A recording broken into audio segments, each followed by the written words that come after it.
Alrighty then. Hello everyone. My name is Caden and welcome back to more Steins Gate. Hang on, the stream there we go. Sorry about that. Welcome back to more Steins Gate. Last time we successfully turned back Moeka's we successfully turned back Lukako's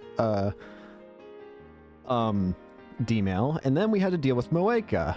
And my god, this freaking game, it was interesting to say the least. But after all the pain that happened last time, we were able to at least finally turn back Moeka's D-mail, and now we have finally truly achieved the IBM 5100. It is now actually back in our possession.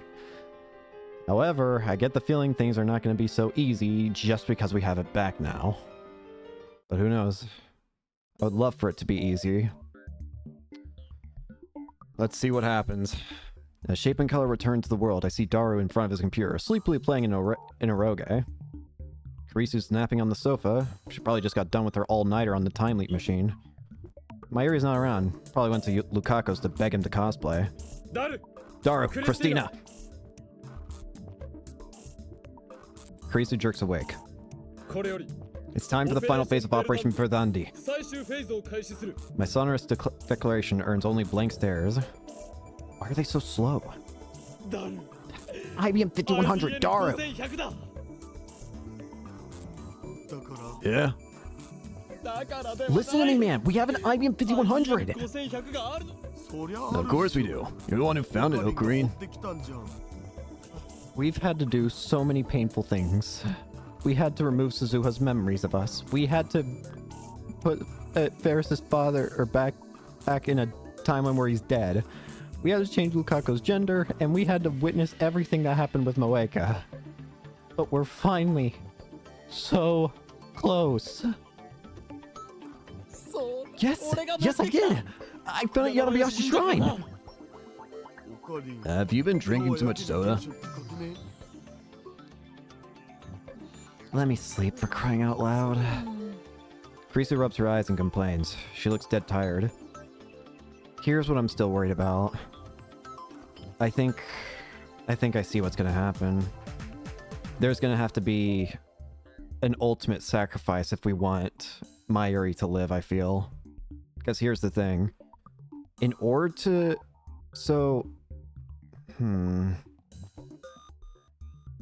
I don't know. I feel like something big's gonna have to happen in order for Mayuri to survive. I think someone else is gonna have to take their place. I was up all night. A question, Daru. Have you researched how to use the IBM 5100? Well, yeah, I guess. Can you believe I did while preparing for Kamima? I'm like a saint or something. They knight me for this in England. Then we shall call you Sir Super Hacker. Hell no. Will you guys shut up? You're giving me a headache. If Daru knows how to use the IBM 5100, then we can hack CERN right now. Hear me, lab mems! Mayuri's not here, but that's actually more convenient. Our long struggle has at last reached its climax. Ragnarok is at hand. Now we must deliver the decisive blow. With the power of the IBM 5100, we shall crack CERN's most secure database and destroy it from the inside. Through the cowardly apparatus known as Echelon, the enemy has acquired precious intelligence on our activities. Now they plot to steal our sacred time machine, upon which rest the hopes and dreams of all mankind. Beneath its scholarly trappings, CERN is a hive of scum and villainy, of men who would sacrifice innocent souls in their quest to rule all space and time. But now we are poised to crush them with the hammer of justice. And when we do, they will know once and for all by whose hand the wheel of fate truly turns. When the sun sets upon the battlefield, the foul system that rules the world will crumble. And from the flames, a new age will rise. An age of glorious, unfettered chaos. Shut up! Kurisu gets fed up and rises from the sofa. What are you talking about? Nobody can know the darkness in Okarin's heart. First, get your character straight. What kind of mad scientist talks about the hammer of justice? I guess maybe he just got caught up in the moment. Maybe he regrets it now. Come on, guys. Stop complaining and get ready. Get ready. To crack CERN. Weren't you listening? I don't think that's a good idea. When did you become good at two-shoes? Where's your ambition? Are you trying to get us arrested? It's not the problem. Fight the urge to grind my teeth. Instead, I fix Kurisu with my stare. It's taken me so long, just to reach this point. This is my chance to escape the Alpha World Line and save my Yuri. I won't let anyone get in my way. Anyone! Okabe? Why are you so serious, man? I've got a good reason. To them, only half an hour has passed since the time leap machine was built.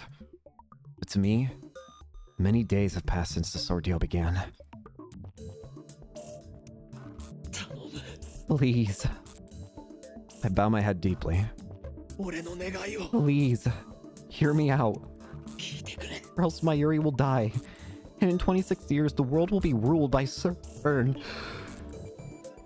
Shizua's sacrifice will have been for nothing. Thor claps me on the shoulder, then smiles broadly and thrusts his thumb skyward. It's not like I'm cracking you for anything. Cracking for you or anything, okay? Oh god. I burst out in laughter. Sir Super Hacker, Sundari version, is here to save the day. I couldn't have asked for a better right-hand man. As Star hooks up the IBM 5100 to his PC, I explain the situation one more time. Let's hope this is the last. This all happened because of the very first email I sent to Daru. And that's where the problem lies.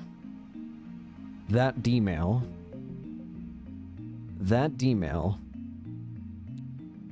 is the one that... That email is the one that saved Kurisu's life. So the problem is, if we want to save Mayuri, we have to sacrifice Kurisu. Isn't that the case? That's what I've been thinking this whole time. If all the D-mails are the problem, then that includes the very first one, the very one that changed Kurisu's fate. Meaning the only way to save Mayuri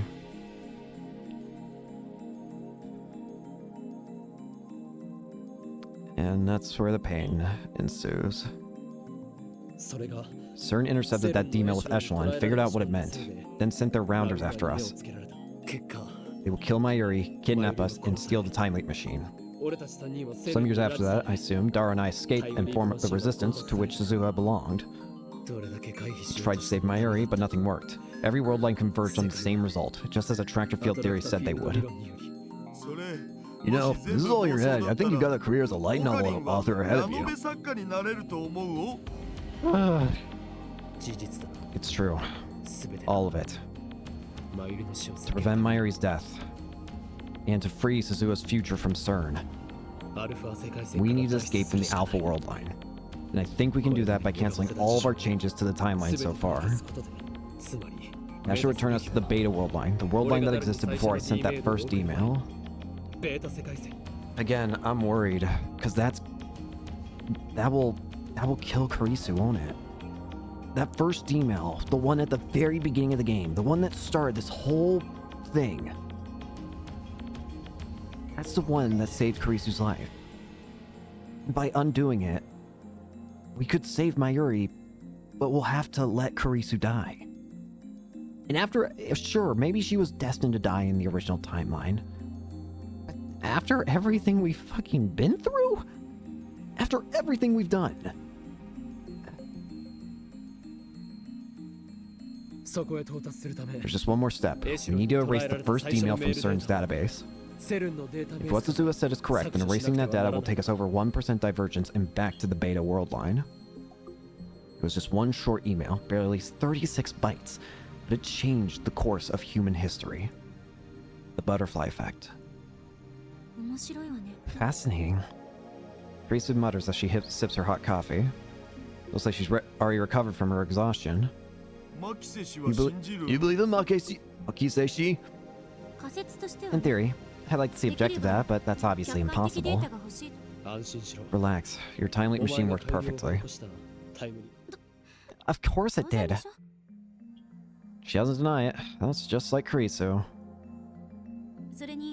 It's gonna be painful when Okabe realizes that by erasing all the D-mails, we also have to kill Kurisu. Besides, we were already planning to crack CERN's database, weren't we? Fine, let's see what's in there. If the mail data exists, then it's proof that what you said is true. So what you're saying is, don't think, feel. Got it. You lost me. What he meant to say was, don't think, do. Dar extracts his massive body from the space behind the desk, plops himself down on the chair, and wipes away his sweat. Done bridging them. I need to tinker with the settings a little, but we should be up and running in about 10 minutes. Alright. So the first email started everything. Oh. Was that the one you showed me at ATF?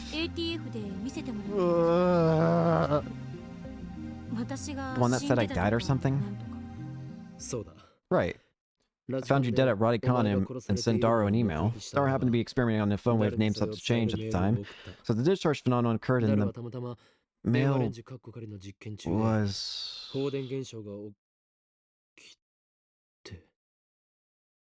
My voice trails off. Yep. The realization. If we want to save Mayuri, we have to sacrifice Kurisu. Something is telling me to stop. Fear rises in my chest. A sudden, terrible certainty that I am missing something vital. I frantically replay the conversation in my head. We must cancel all of our changes to the timeline so far. The very first email started it all. The one that said I died or something. Return to the world line that existed before I sent the first email.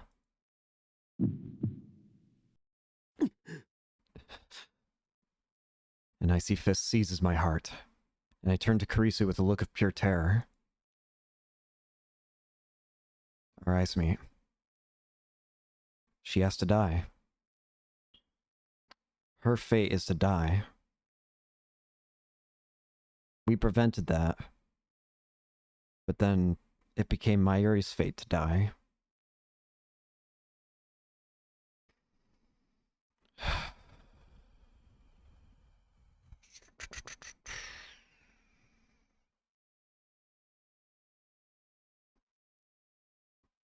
Those eyes of hers no longer show the sharp defiance from when we first met. Instead, they glow warmly with the light of curiosity. What? I was right. I'd missed something vital. Something dire. The world line I set my sights on to save Mayuri. The world line upon which Suzuha staked her hope for the future. The world line I am at last poised to reach at the end of this long struggle. On that world line, Mayuri lives. On that world line, CERN fails. And on that world line, on the 8th floor of Radicon, Makise Kurisu dies. Yep. Paradox meltdown. From what I think is the last chapter. I thought that I had found a solution. That everything would be all right. The equation was meaningless. I'd solved nothing. Instead, I am left with a terrible choice.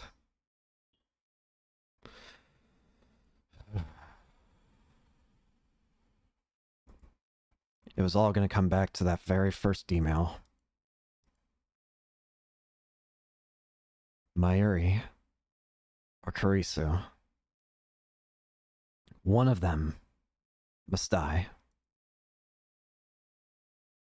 Radicon is still off limits. They haven't yet repaired the hole that Sua's time machine made. Look down through the hole at the streets of Akiba. From up here, they look narrow and stifling. We could end this whole nightmare right now. We could stop CERN. We could go back to the original timeline.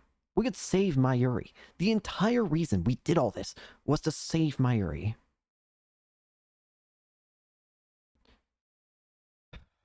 And yet, if we do that, we have to sacrifice the person that's helped us every single timeline. The person that we saved with our first email. With everything.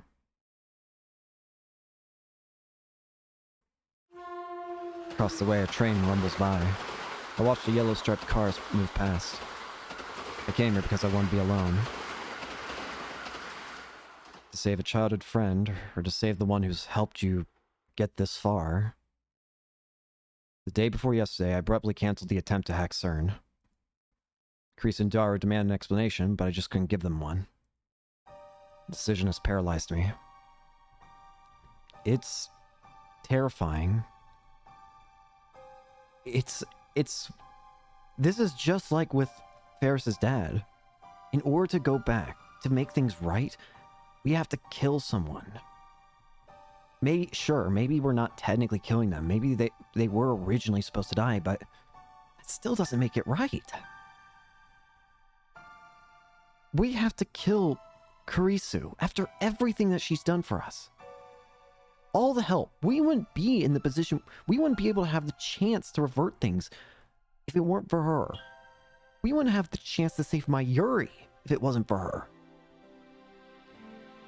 And now, we're gonna repay all that by killing her. 2 days later, I'm still nowhere close to finding an answer.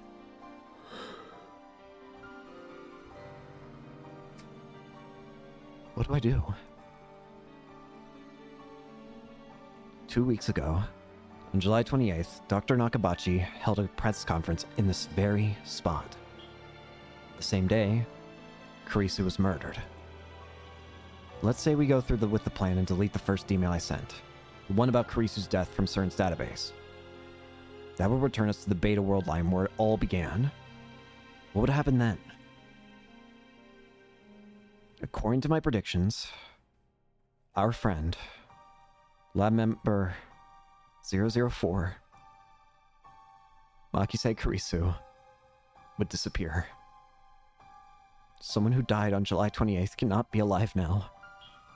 On August 15th, that would defy causality. A time paradox. The world line has already rejected her existence.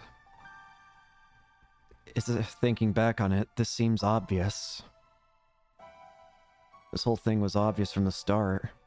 Reverting every D-mail would of course mean reverting the one that even saved her life.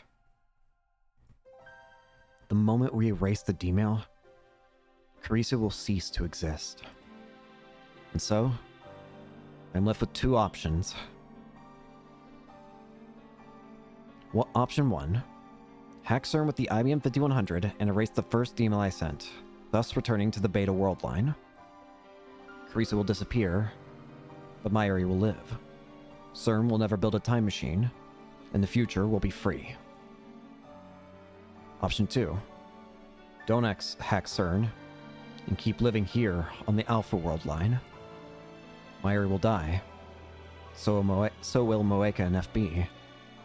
Kurisu will likely be kidnapped by CERN. At the very least, she won't die. With her research, CERN will gain control of space-time, and the future will be a dystopia where no one is free. And I'm supposed to choose? だと。 I feel like if Kurisu here, they'd just say we're an idiot. A future where your choices are a future where everyone's free and a future where everyone's enslaved. Shouldn't the decision be obvious? But I'm so tired of playing God with people's lives. It's exhausting. All the repercussions, everything, all the consequences, pain, everything about it. I'm just tired. It's so exhausting. Ridiculous. I choke out a laugh. How am I, of all people, supposed to make that choice? こんな There's no way. I don't really care about the future. Whether it's free ないだ or ruled by CERN. I know I should care. Suzuha entrusted her wish to me. Doesn't that make it my responsibility? But still, it doesn't seem quite real. 20 years is a long time. Right now, only Mayuri and Kurisu matter. I must choose which to save. If I had been given this choice back on July 28th before all of this started, I probably would not have hesitated to abandon Kurisu and save Mayuri. But it's not July 28th. It's August 15th. I spent 2 long weeks with Kurisu. She's one of us. An integral part of the lab. And as I leapt through time again and again, she was the person I relied on most. Always calm, always thoughtful, always ready with a new hypothesis. Always there to give me a push when I needed it most. I wouldn't even have the time leap machine if not for Kurisu. It's thanks to her I made it this far. After all she's done for me, there's no way I can abandon her now. But nor can I let Mayuri die. Everything I've done, I did to save her. I would give anything, even my own life, to see her safe. More than anything, I want her to live. No matter what, I won't let her die. 結局 I can't choose. どっちも I 選 can't. Kill Kurisu or kill Mayuri. This is what this choice comes down to. こんな結 Is this how it ends? なのかよ I drive my fists into the wire fence. 鈴葉や Suzuha, Ferris, フェリスや Ukako, Oeka. ルカ子や萌え Is が this what I sacrificed your memories for? みんなの思いを犠牲 Is に there して no まで other たどり着い option? たのが No way to save them both. こんな結末なのかよ What if I use Suzuha's time machine? I can return to the Beta World line, then use her time machine to travel to July 28th. No, that won't work. The reason Suzuha leapt to 2010 was to prevent CERN from creating a dystopia that only occurs on this world line. On the Beta World line, she'll have no reason to leap to 2010. Suzuha's time machine won't exist, so I won't be able to use it. Alright, then what if I send Kurisu a warning via D-mail? It could say, don't go to Dr. Nakabachi's presentation. No, that won't work either. Remember, causality converges. Kurisu's death is inevitable on the Beta World line, just as Mayuri's is inevitable on this world line. No matter what I do, fate will ensure her death. ダメだ There's no way. I slowly sink to the floor with my back against the fence. 俺は I can't save her. 助けられない I'm powerless against the will of fate. What should I do? What should I do?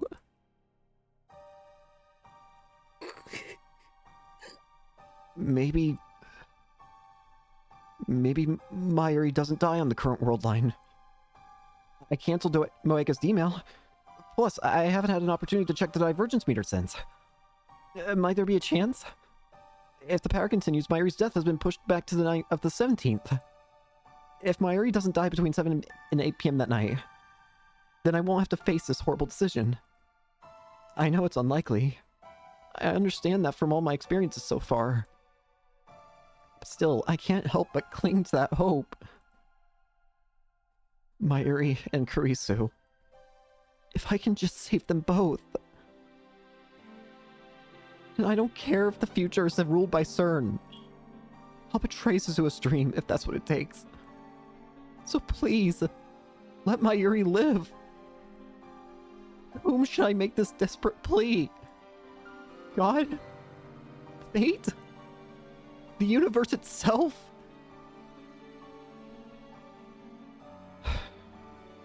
Either way, I'm just one insignificant human among billions. Will my prayers truly reach? I already know what the answer will be. And that knowledge, that certainty, is despair. Kamima runs for 3 straight days, from the 15th to the 17th. On the last day, I go with Mayuri and stay with her from morning until Kamima closes. It's not really my thing, though. And the crowd's ridiculous, so I wait off to the side with Mayuri's bags. From time to time, Mayuri appears with new bags for me to guard, and usually a snack for us to share, but most of the day I spend alone. To some extent, I'm here to escape reality, to empty my mind and forget my fears. But even when I close my eyes, I can still hear the footsteps of death approaching.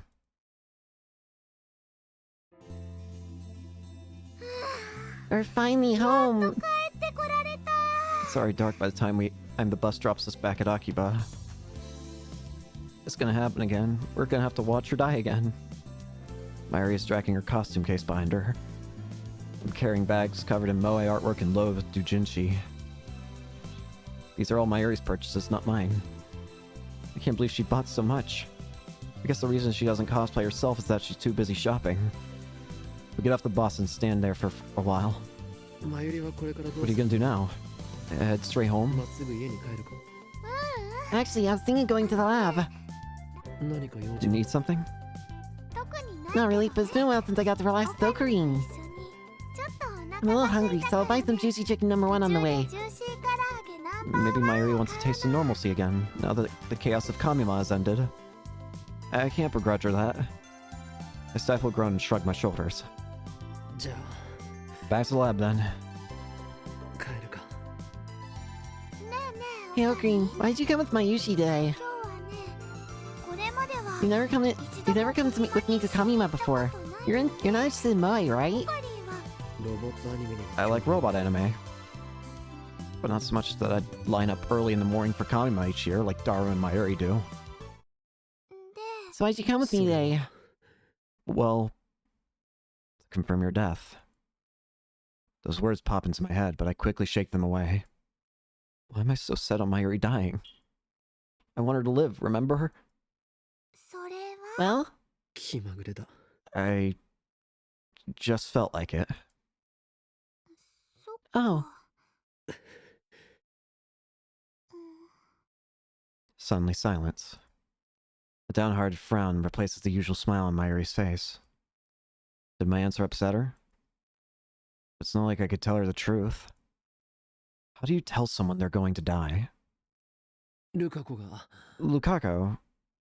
I frantically try to smooth things over. I thought maybe you'd manage to get Lukaku to cosplay, so I came to laugh at him. Too bad he didn't come. Yeah, Lukaku would be super popular if he did come though. People would take his picture and post it all over the internet, and everyone in the world would see how cute he is. And after he became a superstar, Mayushi would see him on TV and think, wow, he's gone so far. It's scary, because it's true. Ocarine? Suddenly Mayuri turns around and peeks at my face as she walks backwards. Thank you for today. Why are you thanking me? Well, like I said, this is the first time Okarine's ever come to Kamima with me. It made Mayushi really happy. A smile finally returns to Mayuri's face. But you know what would make me even happier? If you cosplay next time. Yeah, I'll think about it. That's right. Don't think negative thoughts. Think about a fun, bright future. Really? You'll cosplay for me? 前より自身 Only if you cosplay too. コスプそれだけじゃなく Lukaku too. ルカ And Christina, of それと course. クリスティーナも Convince them to cosplay first. そこまででき If た you ら manage that, then I, the great and insane mad scientist Huey Kyoma, will grant Kamima with my august おー presence. 京馬として The next 神馬 Kami の好 Pod 印象ではない takes place this winter. We'll all be there. As if none of this ever happened. All of us laughing and smiling together. Just imagine a future like that. Wow, that's gonna be tough. But it sounds really fun too. Besides, I think Christian seriously wants to cosplay, so there's hope. Mayushi's gonna do her best. We arrive at the lab. I look up at the second floor, but there's no light in the window. Oddly enough, there's nobody here today. I've got a bad feeling about this. Is Moeka going to ambush us? On the previous world line, I forgave Moeka and Tanuji, but that has already been undone. This is a new world line. The Rounders are still alive, and they're still after the time leak machine. マユリ Wait here, Mayuri. ここでちょっと待って I motion for her to sit and wait on the bench in front. Then I carefully check the area. I know my efforts are likely futile. But still, I want to do anything I can. Anything to give Mayuri a chance, however small, of surviving on this world line. Something tells me it would be foolish to go straight up to the lab. So first, I decide to check the streets for any suspicious people. I walk down the street towards Kuramaebashi Dori, careful to always keep Mayuri in sight.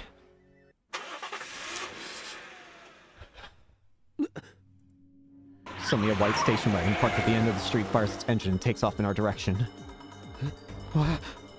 I can see through the front window. The man in the driver's seat is unfamiliar. But I've seen that station wagon before. It's the same one Moeka used to run us over on the previous world line.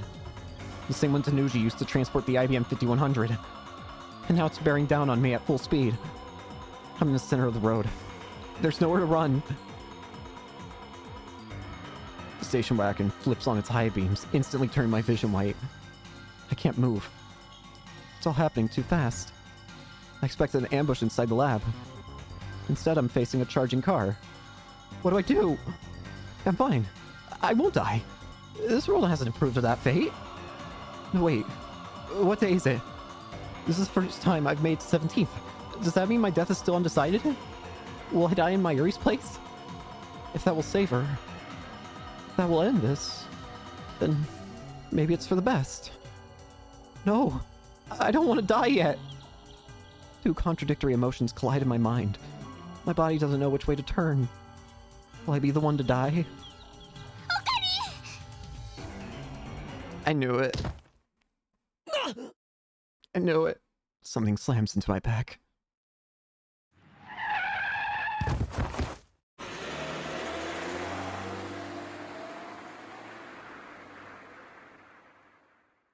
I open my eyes.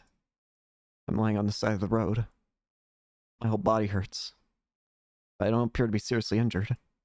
Someone saved me. I look up to see the station wagon's taillights disappearing around the corner. And there, lying in the center of the road, is Mayuri. I run to her side. Mayuri's bleeding from the head. The pavement is slick with blood. Did she protect me? But this is not what I wanted. I lift her body up in my arms. Her eyes twitch, then slowly open.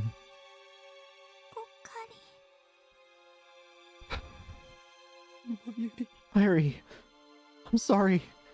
It's my fault. Her hand wanders, 俺のせい as if seeking something. It reaches for the starry sky. Her eyelids are heavy. They could close any second now. But still, she looks straight into my eyes. And for some reason, she smiles. Finally, Mayushi was useful to Ocarina. What? Stardust handshake. Her delicate fingers grasp at the sky, but all they find is empty air. Her arm goes limp. I grab her hand before it hits the ground. Mayuri is no longer breathing. I've seen her die. Countless times. This time, it's too much. This time, it's all my fault. I embrace Mayuri's tattered body. Her lifeless, motionless, tattered body. I clench my jaw and bite back my tears. Mayuri, 前よりここからじゃあんま I り can't see the stars from here. こんなの How could this happen? あんまりだろ Why'd she have to die like this? What possible meaning could this death have? Yes, it happened because fate demanded it. Yes, her death is unavoidable. The result upon which this world line converges. I knew from the beginning that this would happen. But I never imagined that she would die saving me. With a smile on her face. やっと役に What do you 立て mean you were finally useful?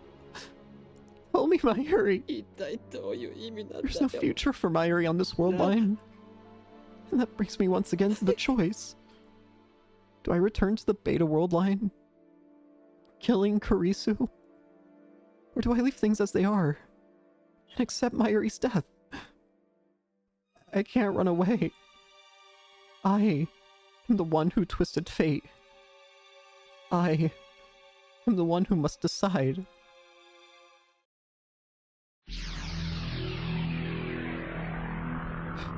It's a choice that can't be escaped. No matter what, we have to do it. The sky is blue. I'm on the roof of Radicon, after going back 56 hours with 2 time leaps. I lean against the wire fence and stretch out my legs as I look at the sky. I wanted more time to think. That's why I came back. Last time I spent 2 days refusing to face reality. But that's no longer an option. Now that I've confirmed Mayuri's death. The only option to save Mayuri is to kill Kurisu. That's the only way we can actually save Mayuri. This time, I need to reach a decision. Mayuri can only be saved if Kurisu dies. And Kurisu can only live if Mayuri dies. But how? This equation has no solution.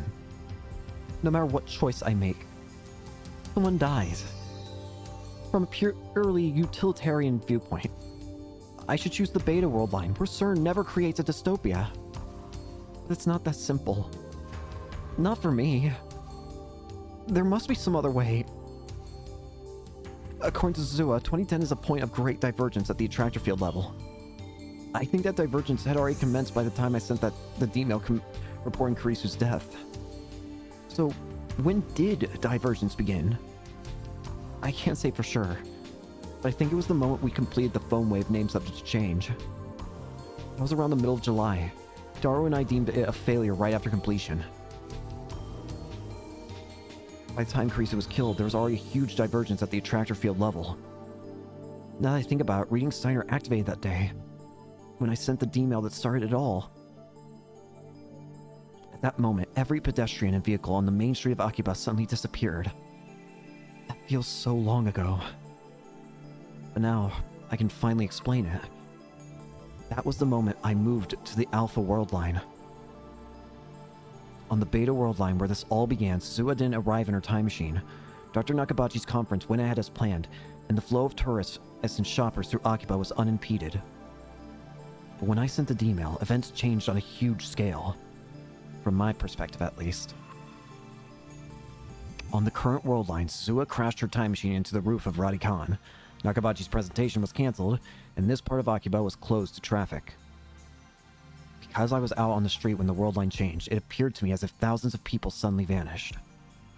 The truth is that they were never there to begin with. Like a magician's trick. It's so obvious once you understand how it works. The real problem is the timing of the D-mail. I moved to the Alpha World line after Karisu died. If I'd sent the D-mail before she died, then I might have been able to intervene, even now on this world line. But no. That would defy causality. I sent that D-mail because I saw Karisu's body. That's the way it has to be. Who killed her anyway? I still don't know. It definitely wasn't suicide. What if I identify the murderer and send them a D-mail warning them off? Would that prevent her death? I mean, no one has tried to kill her on this world line, have they? Maybe there's a chance. However, to send that D-mail, I would first have to move to the Beta world line. The more I think about it, the more futile it seems. I've already seen Mayuri die countless times. Everything I tried to prevent it failed. I understand all too well. When fate wants someone dead, nothing can stop it. I can't save Kariso. Oh, there you are. Why are you here? I thought I was alone, but it seems that I was wrong. I turn around to see Karisu standing in the open door. I avert my eyes. I can't look her in the face. Not now. What are you doing here? Nothing.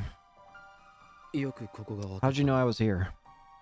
You said you wanted to be alone. I ran the numbers and concluded that I had the greatest probability of finding you here. Then leave me alone. You don't have to look for me. I'm not a lost little boy. Hey, is that how you treat someone who's worried about you? Not that I'm worried about you or anything. Right after she gets herself flustered, Karisu sighs and puts on a serious expression. I was gonna leave you alone at first. But you've been acting weird the last couple days. I mean, you're always weird, but more than usual. You look like a kid forced to eat crappy oatmeal. What happened? Nothing. Then why'd you cancel the cracking of CERN? You're the one who said we shouldn't. Oh, so you're afraid of triggering arrest flags. I get it. You should praise me for obeying the law for a change. That's not like you at all. What happened to your ego? What happened to the insane mad scientist, Hugh and Kyo? The hell with my ego! This time, it's not that simple! I have forced my ego on others before. Suzuha, Ferris, Lukaku. I sacrificed their dreams for the sake of my goal. I justified it by telling myself that it was necessary to save Mayuri. I weighed their suffering against the alternative and made my self-righteous choice. But this time, the alternatives are impossible to compare. I have to choose which friend to let die. It would be so much easier if I knew what was right. Which friend to let die? What are you talking about? I'm just a student, Christina. You know? The insane mad scientist Hugh and Kyoma? That's just a fantasy. A character I made up. I bet you had no idea. I may have figured it out when we first met. When we first met. What if I hadn't found Karisu's body back then? Let's try imagining that situation. If I hadn't seen Karisu dead, I wouldn't have interrogated her before the seminar at ATF. Without hearing me call her a zombie, she wouldn't have taken an interest in me. She wouldn't have come to the lab. Ultimately, we would never have built the time machine, leaving me without the means to save Mayuri. And of course, Karisu would not have become our friend. We would not be as close as we are right now. Omi Okabe, what do you mean? I can't meet her questioning gaze. Do I have to tell you? You've never hesitated to ask me for help before. Don't hold back now. That's not what this is about.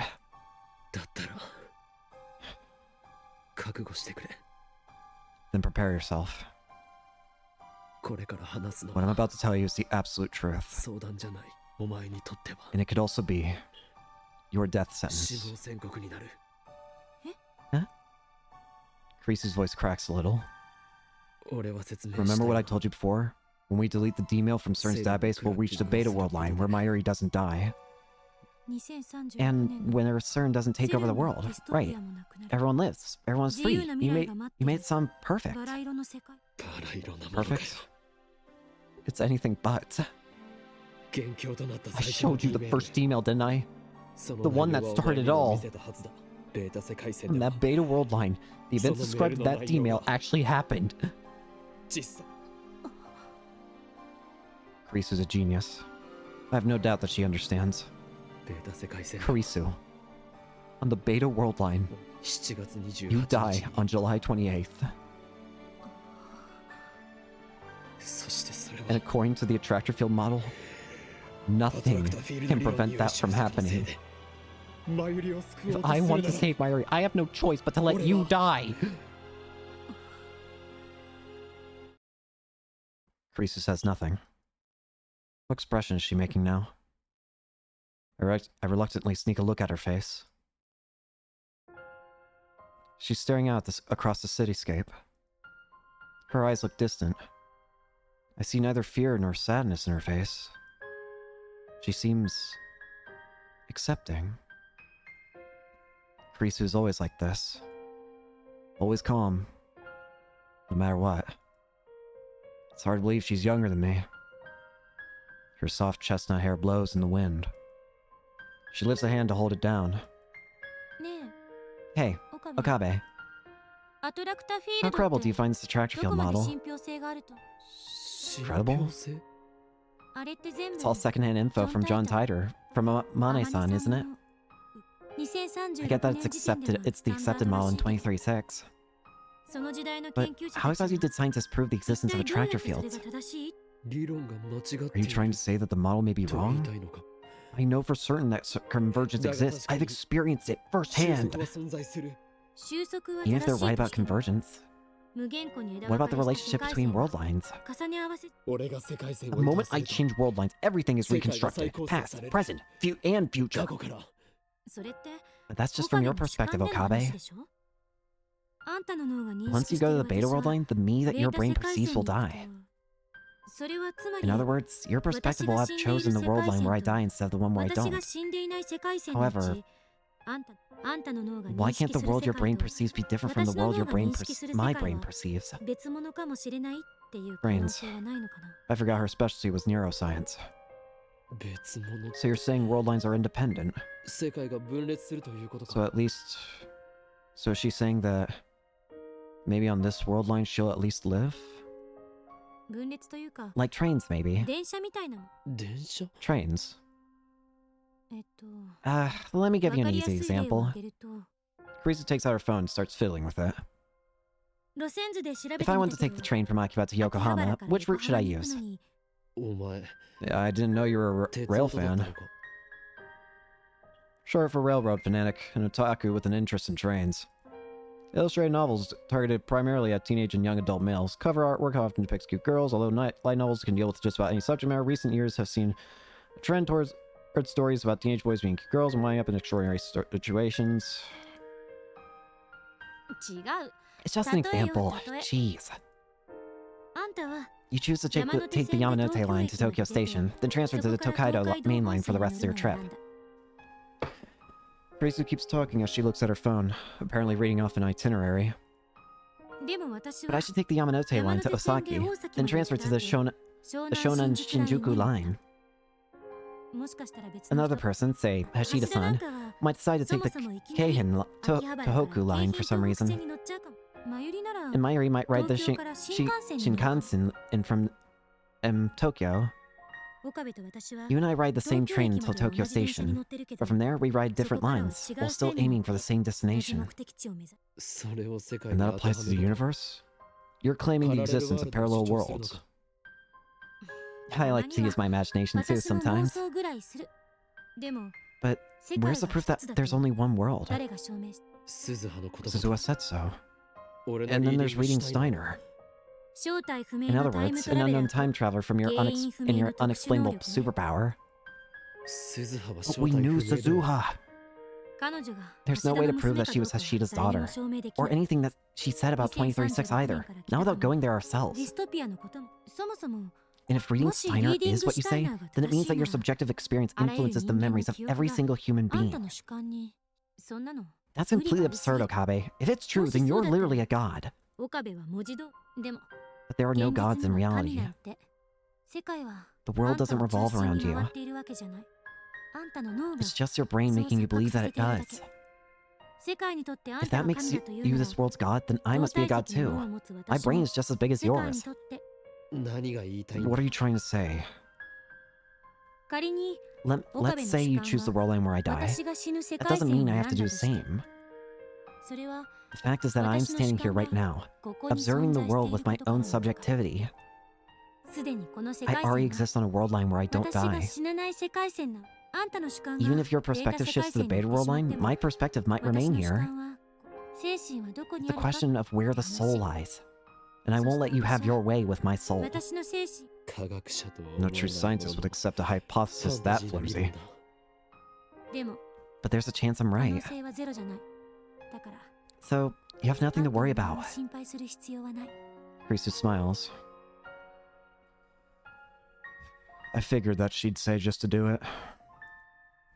How can she smile? I just told her that she's going to die. The problem is that you don't want to let me die, right? But if my hypothesis is correct, I'll still be alive on another possible world line. So there's no reason to be afraid. So we need to do it then. Even Kurisu wants us to go back to the beta world line. It's just a hypothesis. The same is true of attractor fields. It hasn't been proven. Even if someone did prove it by 2036, that doesn't help us here in the present. In other words, anything is possible. Kurisu turns her back to me after finishing. It's an armchair theory. A daring armchair theory that could, quite possibly, render meaningless everything I've done up till now. How can Kurisu stay so calm? She's just an 18-year-old girl. You really don't have to worry about me, Okabe. It would just hurt my pride if you did. Don't say it like that!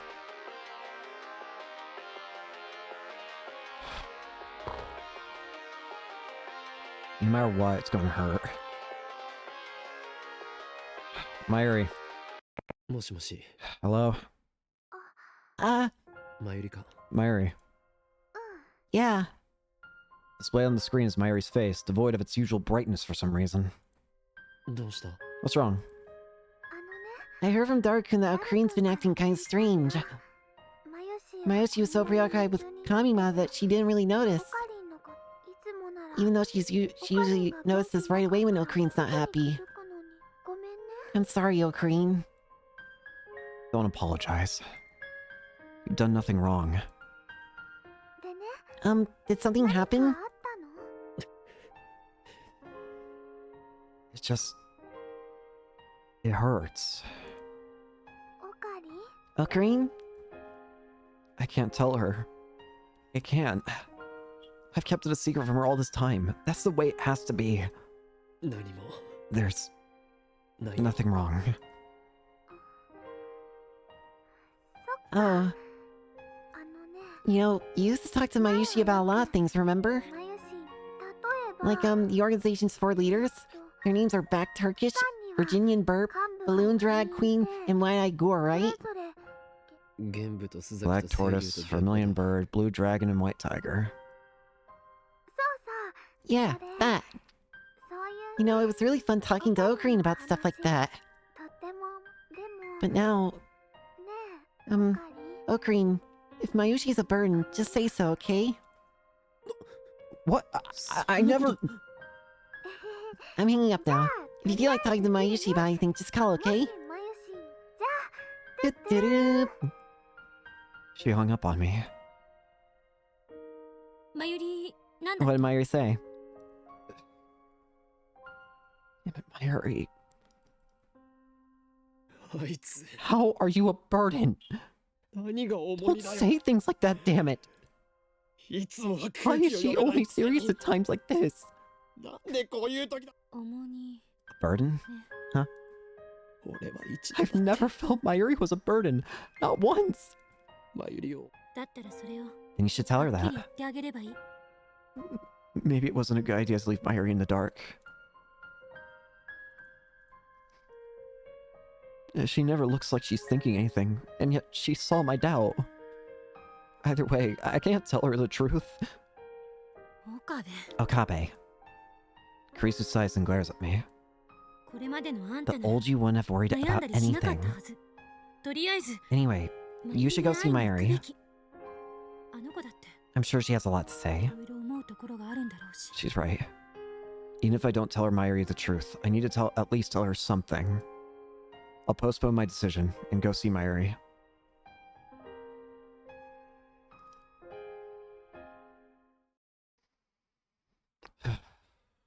It's afternoon on the first day of Kamima, and the crowds are finally beginning to thin out. Of course, the industry booths and cosplay area are still packed, but at least I don't have to wait in line to get in. I've been trying to get in touch with Mayuri for a while now, but she hasn't responded. I checked with Dara, but he hasn't seen her today either. Cosplay ends at 4 p.m. I focus on searching the cosplayer until then, but I still can't find her. Maybe she finished early and went home. I tried calling her home. No luck. They haven't seen her since she left this morning. Where is she? I'm always afraid that she'll disappear the second I take my eyes off her. It's been like that ever since she lost her grandmother. Maybe it's just my imagination. We've been so close for so long. I saw Mayuri at her weakest and most vulnerable. Maybe that has made me overprotective. But I don't care how other people see us. I just can't leave Mayuri alone. I step into the cemetery. The final resting place of Mayuri's beloved grandmother. When was the last time I came here? For about a year after Mayuri became my hostage, I did periodically accompany her here. I don't think I've been here since I entered high school. So it's been about 3 or 4 years. As I get closer to Mayuri's grandmother's grave, I begin to hear a voice. It's Mayuri. I'd recognize her voice anywhere. Sounds like she's talking to someone. I approach quietly. Aww. Hey, Granny.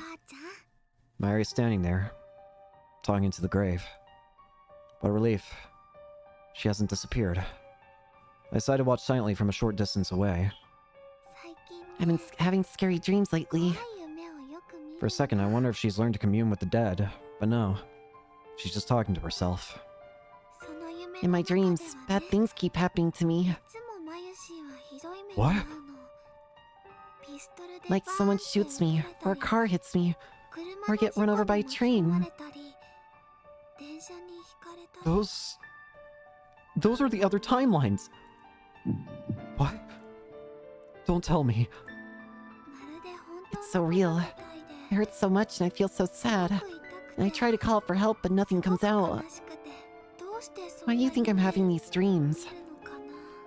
Does she remember her deaths? All of them? Is she inheriting memories like I do? Does she have a reading Steiner? And you know, they always end the same way. I know she's crying, and Ocarine comes to save me. I know she tries to say thank you, Ocarine, but Ocarine can't hear my voice. He holds Mayushi and makes a very sad face like he's going to cry, but he never does, you know?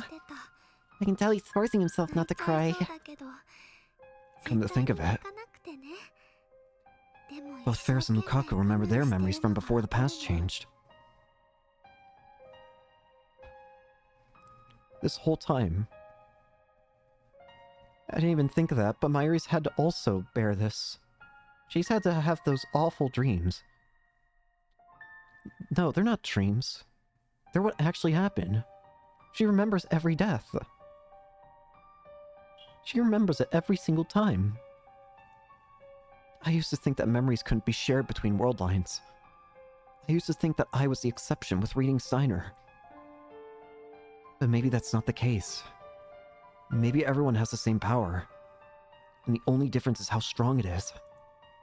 Maybe reading Steiner is nothing special after all. It makes Mayushi even more sad. I try to say sorry, but he still can't hear. And that's when I wake up. Why am I having these dreams? I've failed so many times to save her. I've watched her die. Again and again. Everything I've done has been to prevent that from happening. And yet, have the memories of those deaths been tormenting her as she sleeps? I bite my lip in frustration. I still have a terrible decision to make. Do I save Mayuri? Or do I save Kurisu? There's no perfect ending here. I can't save them both. It's one or the other. If I choose Kurisu, then Mayuri's dreams will become reality. I don't want Mayuri to feel any pain. Until now, I've thought only of saving her. That is my goal. At the same time, I can't let Kurisu die. Again, my thoughts hit the same dead end. Mayuri hasn't noticed me yet. She's still staring at the sky, just as she was on the day I took her hostage. She's talking to her grandmother in heaven. Oh, right. We have a lot more lab members now, you know. There's Chris-chan, Moeka-san, Luka-kun, and Ferris-chan. There's also Suzu-san, but she moved away. That makes 8 of us. It's really amazing. On this world line, they all became lab mems. However, not a single one of them has sent a D-mail. You know, it was just Ocarina and Mayushi at first. Back then, Ocarina seemed kind of bored most of the time. But now he's having so much fun. Is that how she sees it? Well, she's not wrong. She really does know me, doesn't she? And that makes Mayushi happy too. It's so busy, but it's really exciting. Especially now that Christian's here. She's really smart, you know. She got a paper published in a famous magazine. Mayushi really admires her. She even made a time machine. Oh, but can't forget Ocarina and Dark can help too. And Mayuri falls silent. Her gaze becomes distant. She stands still and looks up to the sky. What could she be thinking? You know, sometimes I remember back when it was just the 2 of us, and Mayushi had only just become Ocarina's hostage. I'd go to the lab after school, but Ocarina wouldn't be there, so I'd tidy up the room and decorate with cute things. Then Ocarina would finally show up a little later. Mayushi would say welcome back, but instead of saying I'm back, Ocarina would say, good work, like I'm like a big boss or something. Every day we'd spend a few hours just hanging out doing nothing. Then we'd go home together. We didn't talk much, but it wasn't bad. We were just there, together, you know? We'd sit next to each other on the sofa. Ocarina would work on his big plans and Mayushi would read manga or play games. And sometimes we'd have a snack together. It was so nice and relaxing. I never wanted to leave. I'd start feeling like a real hostage, and I'd laugh to myself. Ocarina would turn to me and say, I remember. It was 4 months ago. Still spring. The lab wasn't as lively as it is now. It was an isolated bubble of slow-moving time. Did something good happen? Yep, well, not really, but kinda. Ah, it must be an illusion. We could be under attack from Illusion Conductor, one of the organization's feared agents. Oh, gotta be careful then. You know, I'm sure that Mr. Illusion Kidogger... Conductor, not Kidogger. I'm sure he's not a bad guy. It was nothing. Just meaningless chatter to pass the time. I felt so happy there. So happy I could cry. I wanted to stay like that forever. But that doesn't mean I don't like how things are now, okay? Mayuri shakes her head in denial. Finally, she stops looking up at the sky and bows her head instead. You know, I haven't talked to Ocarine much lately. Maybe Mayushi's getting a little lonely. It's true. I haven't had time to talk to her lately. That's because I've been fighting to prevent her death. To keep her dreams from coming true. Also that Mayuri will keep smiling. I never again want to see her cry like she did on that day her grandmother died. But you know, I don't want to be a burden on Ocarine. That word again. Burden. I never thought of her as a burden. Mayushi's just one big nuisance, isn't she? Granny? Mayuri lifts her face once more. I can't stay like this forever, can I? Of course you can. Huh? When I finally speak to Mayuri, she turns my way with a surprised expression. Her face is so soft, so innocent. Slowly her lips curve into a smile. It's Ocarine! Wow, how do you know I was here? I always know where my hostage is. Hostage. You cannot escape my grasp. Not ever. Oh. But don't wear yourself out, okay? Mayushi's a little worried. Hewing Kyoma is not so weak as to require your concern. When the time comes, I'll tell you everything. Huh? So stay with me until then. Like you always have. Okay. Mayuri stands up and turns to the grave once more. As an offering, she leaves a brand new white lily, as well as some dango dumplings. Let's head back, Ocarine. Shouldn't we get some dango for ourselves first? Back when we used to visit the cemetery together, it was part of our daily routine to eat dango on the way back. Of course.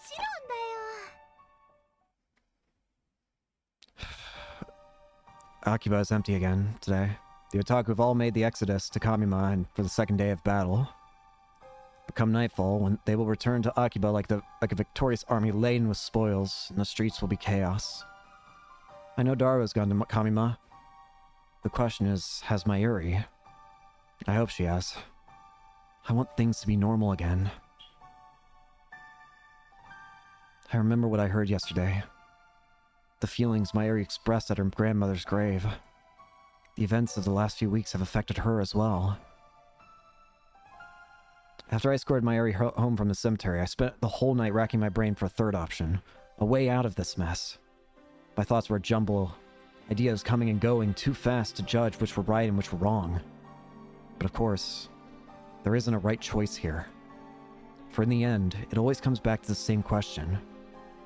Who do I let die? And no matter how I try to dance around it, the answer is always the same. I can't choose. Is there no one else who can make this decision? No.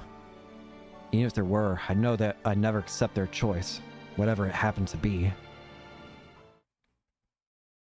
Once again, I'm heading for the roof of Radicon. I had to get out of the lab.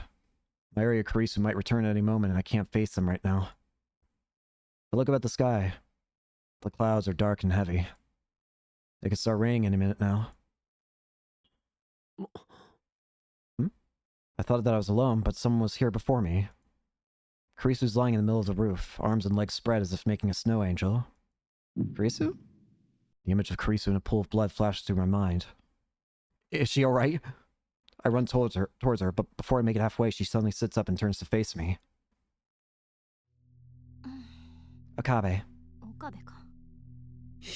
You're alive! What a dumb thing to say. Fortunately, it looks like the Kurisu didn't hear me. She's busy combing her disheveled hair with her fingers. I breathe a silent sigh of relief.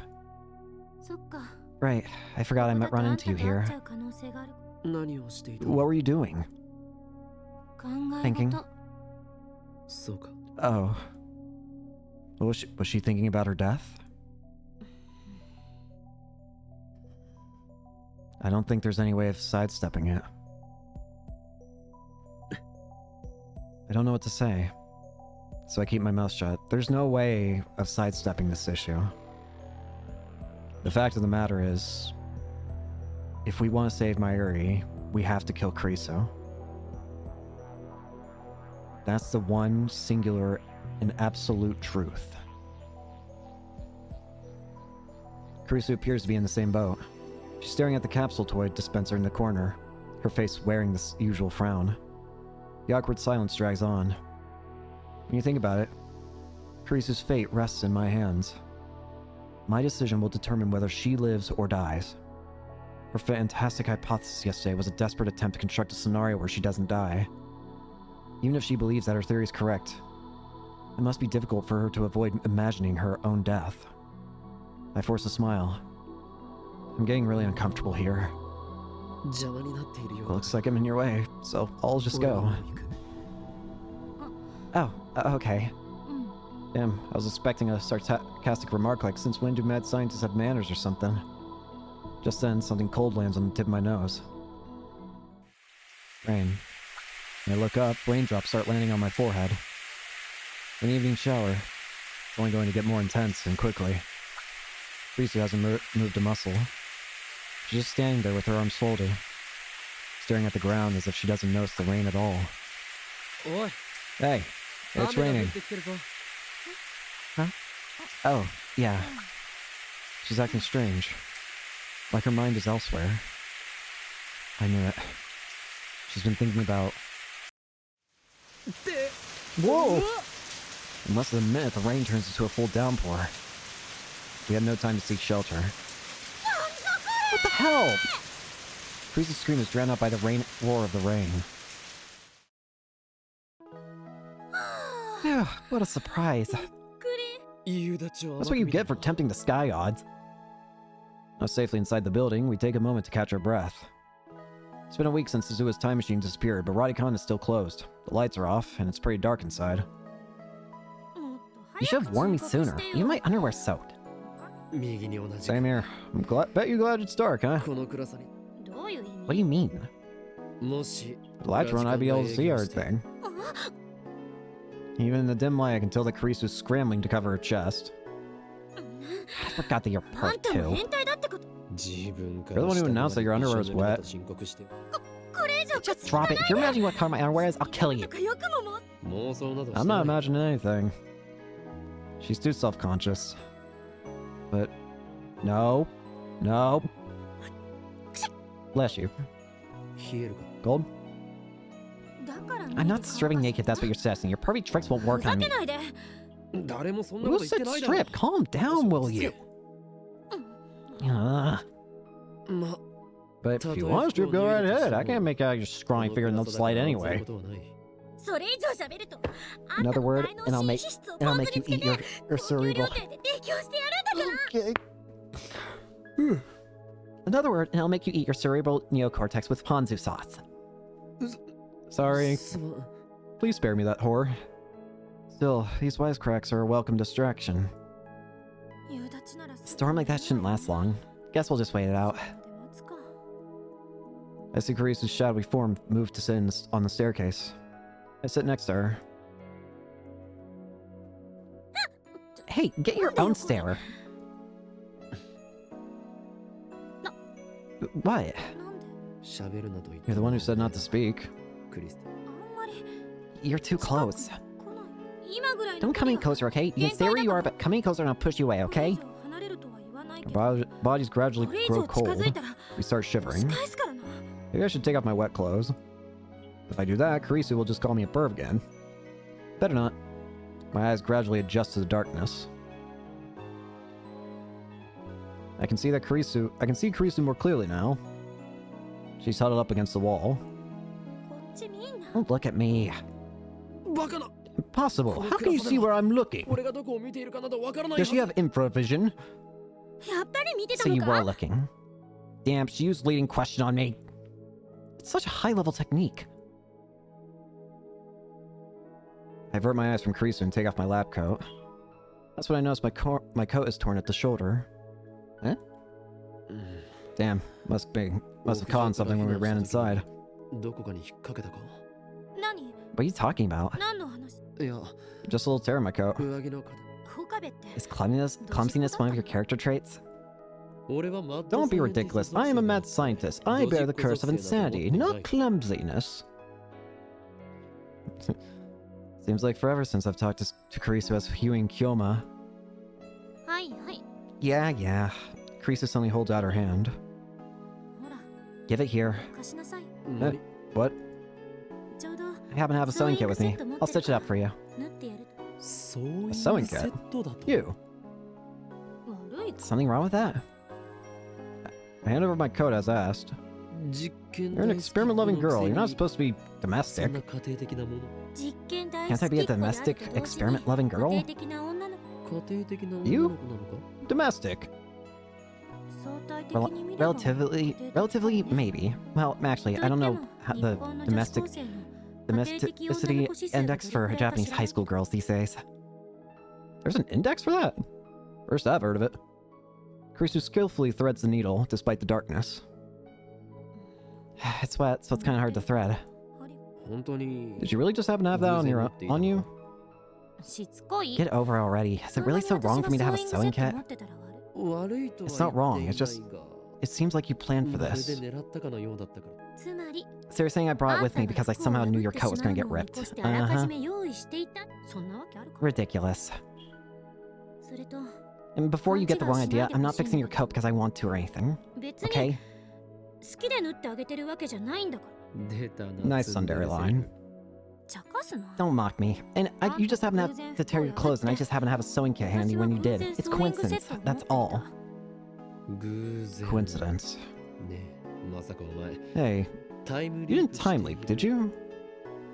つまり、 So now you're saying that I went back in time for the sole purpose of repairing your stupid lab 事 coat. 前にソーイングセットを用意した。そんなわけあるか。 Ridiculous. そんなわけある Ridiculous. か。 There. It's 大 so 事なこと important な I ので said 2回言い twice. ました。Understand? Comprehends? 確かに You're right. If you had time leaped, you would have brought a towel, not a sewing kit. 何それ。 What's that? Sarcasm? All you do is complain. After working for a while, Kurisu cuts the string with her teeth, then hands me back my coat. ほら、 Here. ありがとう Thanks. By the way, it was dark, so I 出来 couldn't に really ついて see. はもし仮に If it turns out bad, it's not my fault. It was dark, 私の腕の that's せい all. じゃない。ちなみに、 Oh, and I hope you like the color, 糸 because の I have 色 no につい idea て which も side I 何 used. が出るかを頼む。色もランダム It's random. 黒か Black, red, or pink. Those are the three possibilities. せめて Let's just hope it's not ピンク pink. が出ないように祈ろう Bless you. 寒いか Gold? I guess. 俺の上着を Take my 羽織 coat. それだって It's 濡れて wet. るでしょ。るまあ Well, yeah, but... Silence again. The words flow so naturally when it's just harmless banter, but 1 second of silence, and suddenly we have nothing to say. Must be because of what happened yesterday. I'm so desperate to avoid the topic that nothing seems safe. I know I need to say something. But what? 結論は Have you made your decision yet? I feel like no matter what, we're gonna have to do it. Realistically speaking, we'd be foolish not to do it. I mean, we would be killing one person to save not just Mayuri's life, but to save the world in the future. We would save everyone in the future from CERN's, tyrannical control. From that alone, the decision is obvious. The answer is obvious from that alone. It's just... It doesn't feel right to have to kill one person. Even if we have already done it once with Ferris's dad.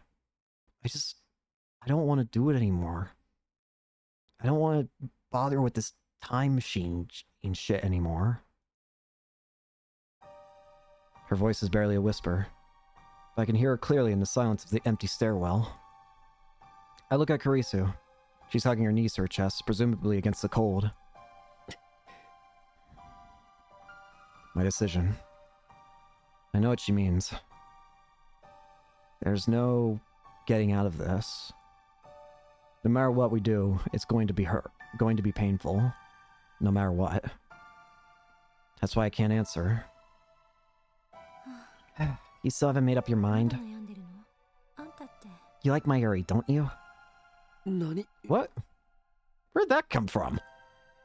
Kurisu keeps staring into the darkness. ただの錯覚 It's probably just my imagination, but lately I've been seeing 私 things. の心の中 Like a に strange sort of deja 奇妙 vu. な記憶というかそこでは In these visions, you're fighting to save Mayuri all by yourself. マユリを助け You よう never と give up, 必死に no な matter って how much it hurts. It's the same thing. It's basically the same thing as what Mayuri was experiencing. Kurisu's also kind of getting these visions of the other timelines that we've been part of. She's somewhat remembering the times when we saved her. Or, sorry, that we saved... Try and save Mayuri or ask for her help and stuff. Kurisu too. It definitely does seem like everyone has the potential for reading Steiner. It's just... Some people have a better aptitude for it than others, and evidently Okabe seems to be the one with the greatest aptitude for it.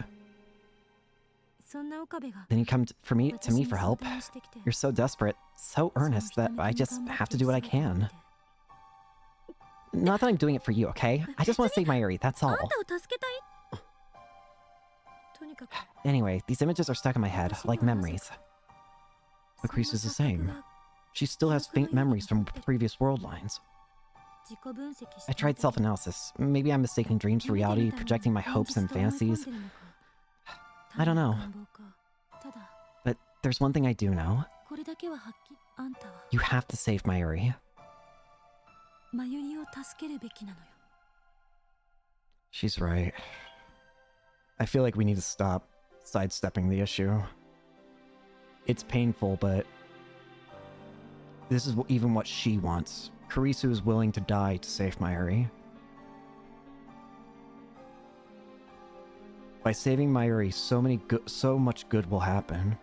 CERN won't be able to control the world in 2036. We'll be able to actually save Mayuri. She won't have to experience death after death after death. But the only bad thing is that we'll have to say goodbye to Kurisu.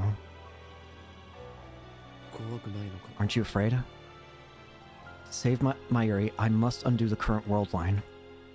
If I do that, Kurisu will die. なんだか You know, it kind of feels like we're trapped in an ancient ruin. Kurisu suddenly changes the subject. She looks around the dark, empty stairwell, まるで like the world ended, 私たちだけ and we're the only two people 取 left. り残されたみたいふと I've been thinking, 思うもしあんたが say you go to the beta world デー line, タ世 and 界 everyone 線 else に goes 行 with った you. とする私だけは What if I can't go with you? 移動でき What if ない I'm the only one left behind? そうしたら Would the entire world become like this 世界 place? 中が所詮 It's just a theory, but これも仮説の I 一つ can't だ help but けど wonder. 俺は I need to say it. お前も救う I'll save you. Not just マユリ Mayuri, だ but けじゃなくてできもしない don't こと make 言わなくて promises い you い can't keep. Kurisu cuts me off sharply, then buries her face in her knees. 怖くない You か asked me if I wasn't afraid. さっき怖いに Of course I'm afraid. 自分が Mayuri, maybe I'll disappear. Maybe I'll be left behind all alone. 鳥もあるいは Or maybe あんた only you だ will けが disappear and everything else will 世 stay 界 the 線からいな same. くなるかもしれん誰もあんたがいない The world will continue, and nobody will even know that you existed. 続いていって I'll go back to America as if nothing ever happened. 何事もなくかもしれない Maybe, かもしれない maybe... そんないろんな I 可 feel 能性を考 hopeless. えて Just thinking about all the それだけで possibilities. 絶望的な気分になるでも But even so... Kurisu raises her head and spears me with her glare. だから Do you マユリ think を I 見 would 殺 tell し you にし to ろ let なんて言え Mayuri ると思う die? クリス Kurisu... Jesus, it's cold. なんか寒いな Kurisu grabs her own arms. In the darkness, I see her shoulders shaking. 濡れてる It's 服着て because of る these せい wet clothes. This sucks. ダメだ Anyway, enough of this nonsense. It's nothing but conjecture, baseless, worthless. I want to cut open my own skull 全部 and 根拠 excise の the ない part of my 妄 brain 想 that comes up with these こんな delusions. しょうもない妄想を垂れ流す Now のは she's うち talking の to herself in an angry tone. Kurisa's always been calm when faced with the unknown. I admire her for that. I thought she was facing this calmly too. But I was wrong. Behind her cool facade, there was a She was struggling to cope with the knowledge that her very existence was in jeopardy. She was fighting that fear all alone. And now it's finally come to the surface. Of course she's afraid. However brilliant she may be, she's still just an 18-year-old girl. Carissa abruptly stands up. I realize that I no longer hear the sound of rain pounding on the roof. 聞いて Listen, Okabe. 両方救 You うの can't は save 無理 both of us, correct? そうでしょどうあがいて No matter how you struggle, it's one or the 確 other. 率は2分の1だがだがじゃない No buts. My answer won't 私の change. 結論はマユリを助けて Save Mayuri. I hear the pain in her voice. And also the resolve. Risu has made up her mind. I look away and clench my fists. My nails dig into the palms of my hands.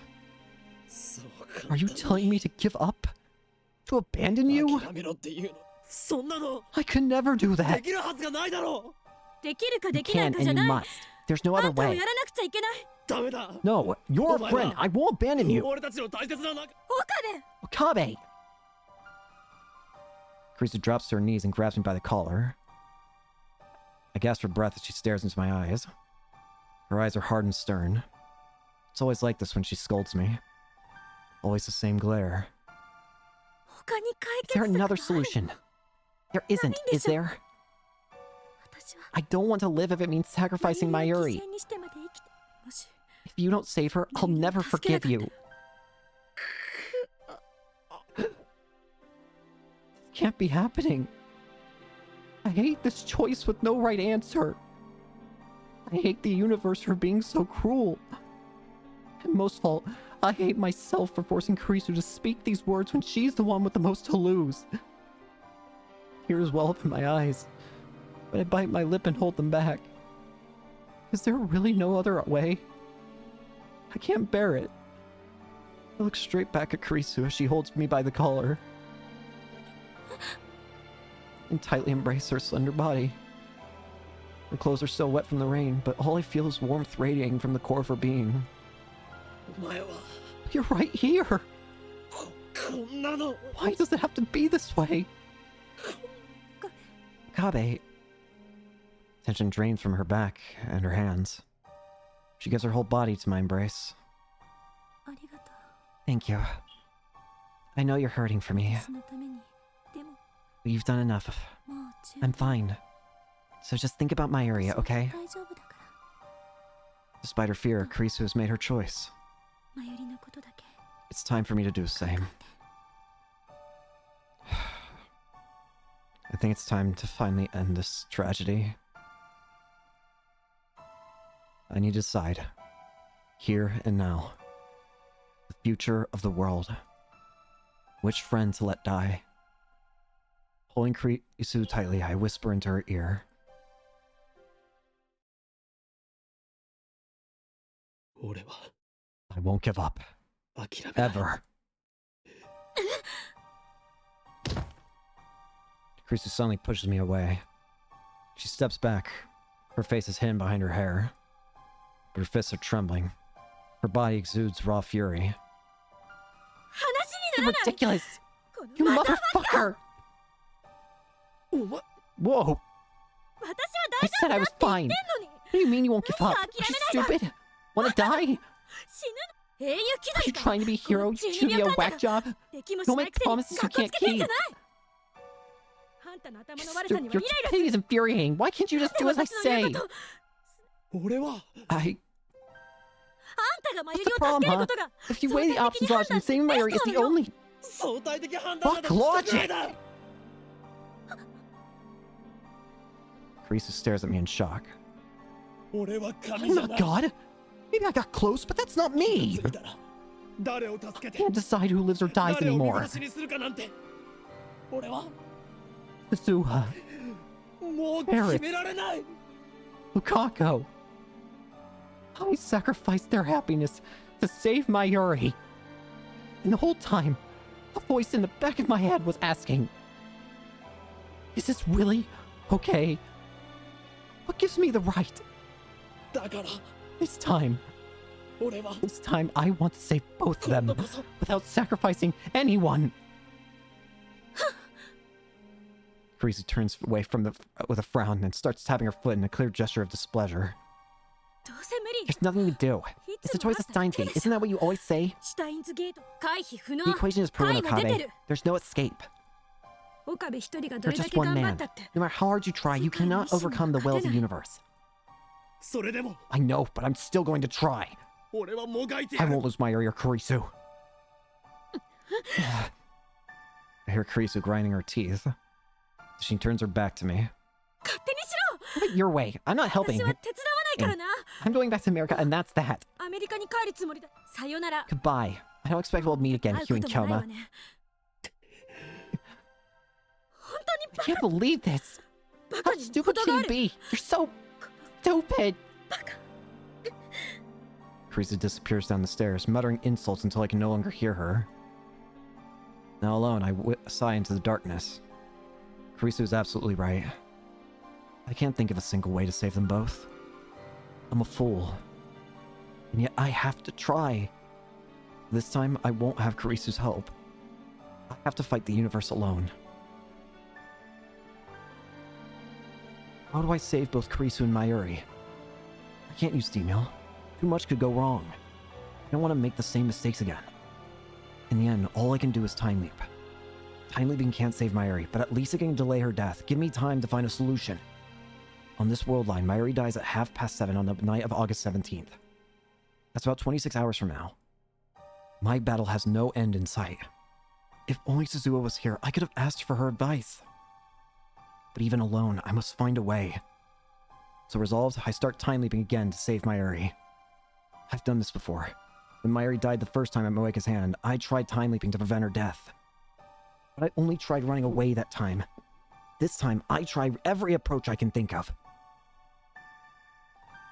I try hiring bodyguards to protect Mayuri.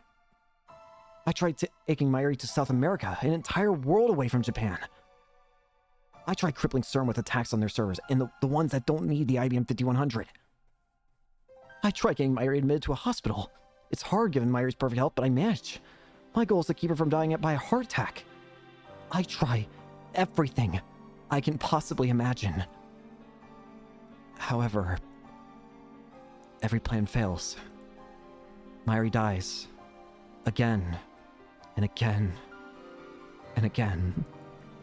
Sometimes it's murder, sometimes an accident. But every time I leap, Mayuri dies. Maybe it really is impossible to resist fate. As long as I remain on this world line, Mayuri can't be saved. Fate will kill her every time. From Mayuri's perspective, she only dies once. But I've seen her die dozens of times. All because of me. And yet, it no longer affects me as it used to.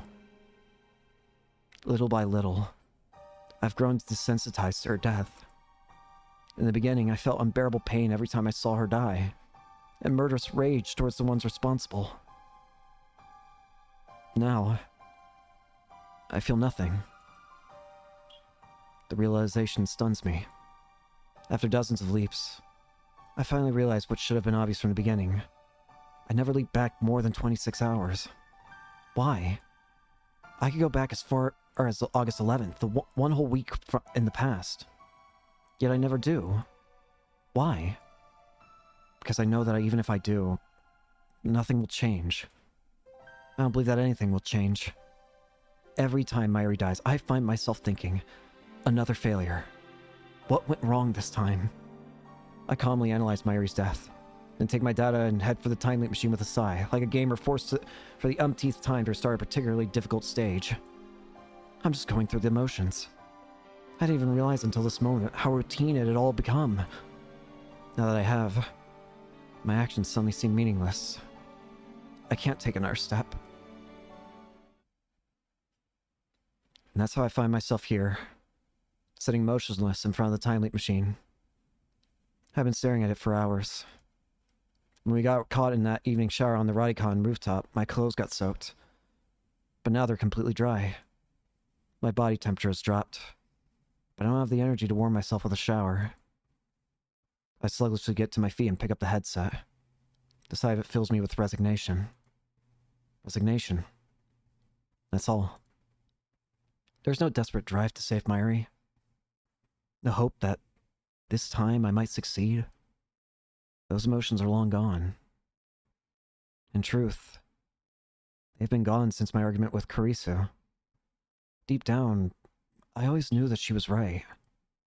I pretended not to see it. I told myself that the time leap machine could solve everything. But that was just an excuse.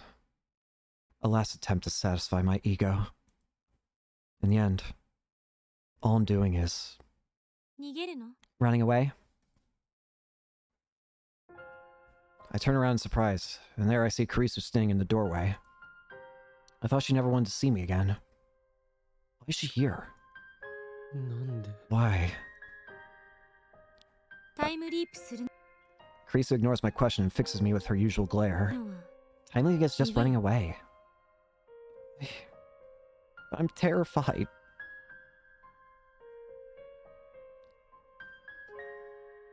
I'm terrified. Everything's been so painful from up to this point. Why does it have to continue? Why does it have to continue to be painful? You don't have to tell me. I already know. Is it so wrong to want to run away from the pain?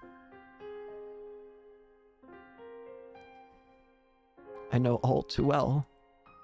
In the end, all I'm doing is running away. Running from responsibility. Running from the decision. If I'd known I would have to make this choice, then I would have refused Suzuha when she entrusted me with her mission. これまでも I've hurt people. Lots of people. Just to save Mayuri. しかもそのことで感じる I don't even feel guilty 罪の anymore. 意識も人としての I feel like I'm losing my humanity. まともな感覚がだったら Then why are you なんで hesitating 今あん now? たは迷ってる？タイムリープマシン Maybe because my っていう保 insurance 険が効かない Time か Leap machine isn't effective. かもな俺は Or maybe I just haven't mastered it この yet. マシンを使い Maybe I こ haven't なしてなんて tapped い into な its く full て potential. 逃げたって Running only makes it hurt more. 苦しくなるだけ。 She suddenly looks away. Then she leans against the wall and smiles bitterly. 私が I should know. そうだから。 Is Kurisu running too? From what? 今の岡部 Look at yourself, 見 Okabe. てられない。 You look like you've aged a decade. 自分の心がボロ Your ボロ heart になっ can't てる take ん it じゃない。 anymore. You don't need to beat そこまで yourself up like 思い悩まずに this. 私 Just の accept 言う the ことを truth. 素直に受け入れる。さっき言った通り。 Like I said, you あんた can't はここ stay にとどま here. っちゃいけない。ベータ世界線 Go に to the 行きな Beta さい。 World line. Go to the world where Mayuri Mayuri が死なない doesn't 世界。 die. それが Not just for your sake, but for mine as well. 私のためでもある。 She's right. I have no other options left. No more D-mails. No more time leaps. There's no perfect world where both Kurisu and Mayuri live. Maybe there are things I have yet to try. But I'm certain that all of them will end in vain.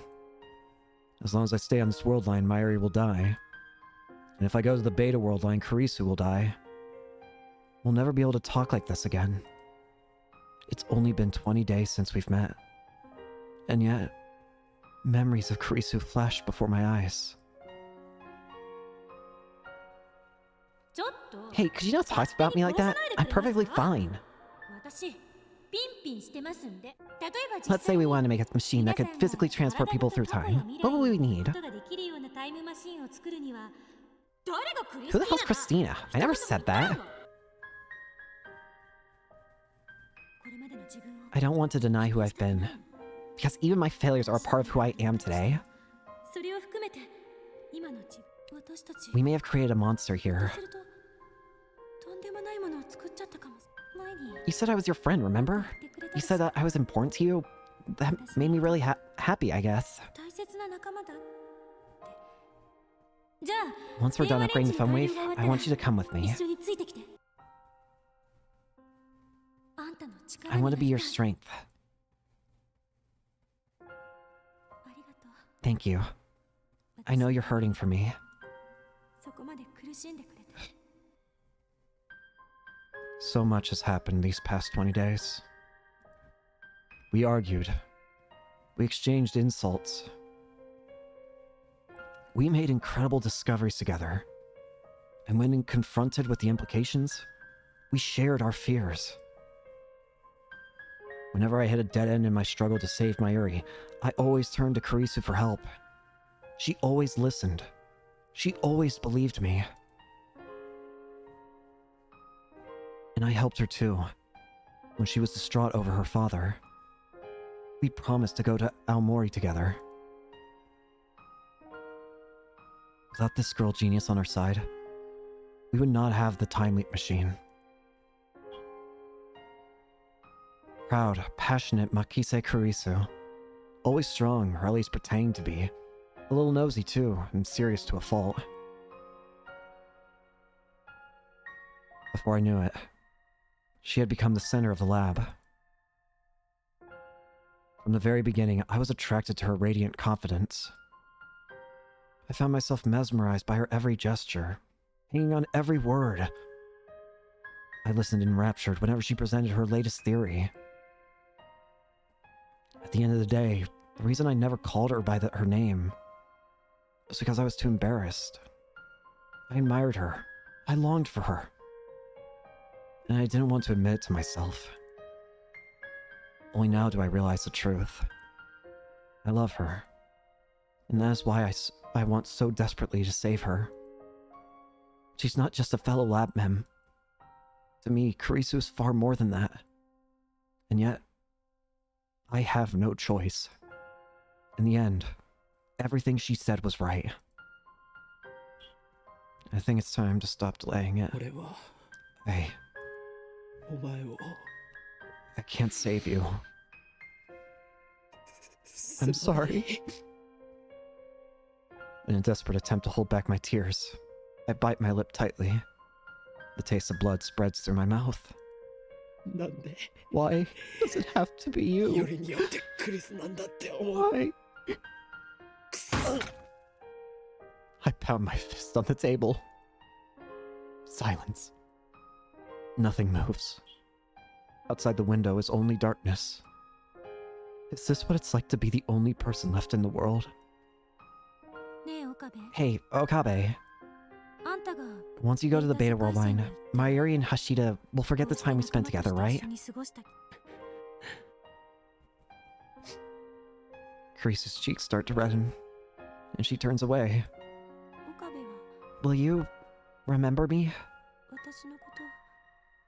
Her voice is barely a whisper. Of course I'll remember you. Of course I will. There's no way I could ever forget the girl most important to me. You mean... What are you saying? The truth. But, proof. I need proof. I can't come up with the formula otherwise. Kurisu's getting flustered for some reason. When the anterior pituitary gland hypersecretes HCTH and gamma-waves-induced stochastic resonance, we assume an infinite Hausdorff dimension for the Hilbert curve.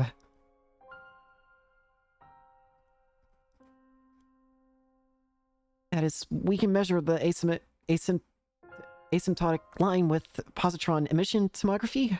Kurisu. I speak her name. Our eyes meet. I love you. Kurisu looks away. Her face is bright red. And you? What? Do you, how do you feel about me? You want to know?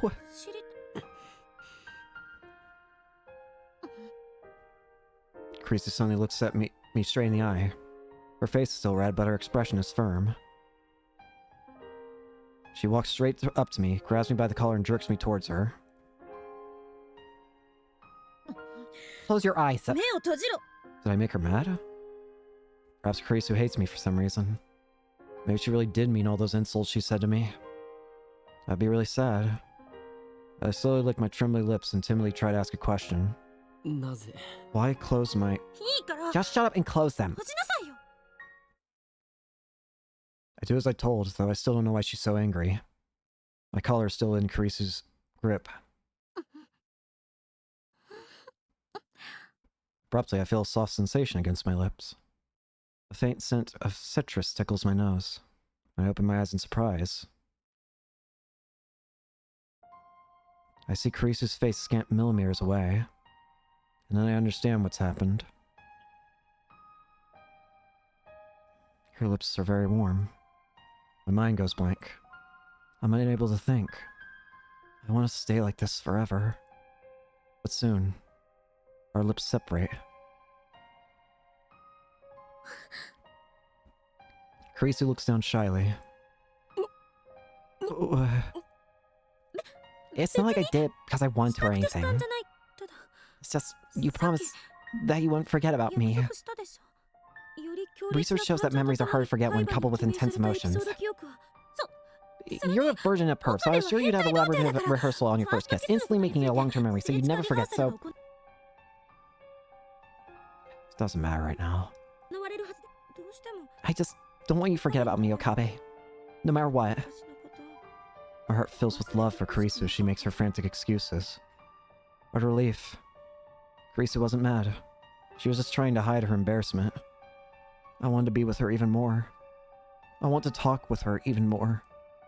I want to learn even more about her. But I know that wish can never come true. My chest tightens. I feel like I'm suffocating. Desperate to keep my emotions under control, I place my own hands on top of Karisu's, which are still grabbing my collar. Sorry to disappoint you. That wasn't my first kiss. Why, you're just a cherry boy. Shut up, virgin. I remember playfully kissing Mayuri in elementary school. And just a little while ago, I forcibly kissed Moeka to silence her. But that was on our world line and now it never happened, so... I guess it doesn't count? So it wasn't your first. Right. So it only left a weak impression. Probably not enough to become a long-term memory. I'm lying, of course. I've never felt such an intense kiss as that. The shock was like a lightning bolt to my brain. But still, I'm lying. Because if I miss this opportunity, I'll never be able to touch Karisu again. This is my last chance. So once more. Karisu fidgets. She usually glares at me harshly, but now she's avoiding my eyes. I don't ever want to forget, so let's make doubly sure. I decide to take the initiative. Then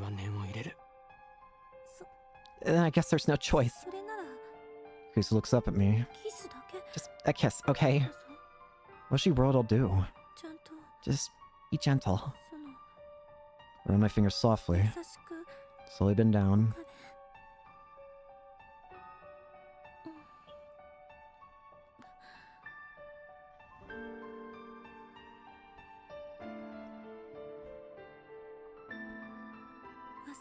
Don't forget me. Stronger than the first. Longer than the first. I never want to let go. We embrace each other tightly. Our feelings too powerful to contain. We seek each other's warmth again and again. Locked in our embrace, we feel each other's breath. We feel each other's scent. Taste. It's too fast. Karisu whispers resonates through our embrace. Time is going by too fast. I could really use a word with Einstein right now. Time is not absolute. Einstein proved that time could be fast or slow depending on the observer. Hey Okabe, the theory of relativity is so romantic. And so sad, don't you think? How does Karisu feel about me? In the end, she never really answered my question. Early morning, Akihabara Station. Karisu standing before the entrance with a huge suitcase behind her. She waves to me shyly as I approach. Then she blushes and shoots me her usual glare. After that kiss, Karisu went back to her hotel to pack. That suitcase must hold everything that she brought to Japan. She's going back to America. Well then. Are you sure I shouldn't call Mayuri or Daru? I think that would just make it harder. But you have no trouble leaving behind. That was a joke. ジョークよ。 Creasy looks like she's about to cry. I'm sure I look just as sad. But I won't cry. I don't have that right. 手土産だ。 This is a souvenir. 持っていけ。 Take it. I hand her future gadget number 2, the bamboo helicam. It's a bamboo helicopter equipped with a CCD camera, which allows it to record video in the air. A truly groundbreaking invention. But sadly, due to its constant high-speed rotation, the video it produces tends to cause motion sickness. No thanks. いいから。 Just take it. It's not even that そん bulky. なにかさばるわけじゃないし。 I wanted to give her future gadget number 7 Ghost in the ball, but it was too big. Kurusu accepts bamboo helicam with a strained smile. しょうがないか Oh, ら fine. 受け取って。 I guess I'll take it. And then silence. No words of farewell. We just look at each other. 青森。 Sorry I couldn't go with you to Aomori. うん。 Yeah, でも、 but these two were fun in their own way. なんだ。まゆりや。 Give my regards to Mayuri and Hashida, okay? Carissa spreads her arms wide. Without a moment's hesitation, I step forward and embrace the girl genius one last time. 岡部、 Hang in there, Akabe. 頑張っ元気で。 Stay well. Carissa smiles faintly, then turns and walks towards the entrance with suitcase in hand. I watch her go, unable to move a muscle. I want to stop her. I want to wrap my arms around her and tell her to stay with me forevermore. But I can't. This is what we decided. To save Mayuri. To save the future. I'm sorry, Kurisu. I can't save you. Kurisu will disappear. She'll be left behind on this world line. There's no place for her in the coming world. 俺は I マキセクリスのことを。 will remember you, Hakise Kurisu. マキセクリスのぬくもりを I will remember your warmth. 絶対に I will never forget. 忘れない。 I don't know whether Kurisu hears my words. She keeps walking. Stride steady. Back straight. Long, silky hair fluttering in the wind. She's quickly fading into the distance. But I can tell. I see her shoulders trembling. We will never meet again. Our world lines will never cross again.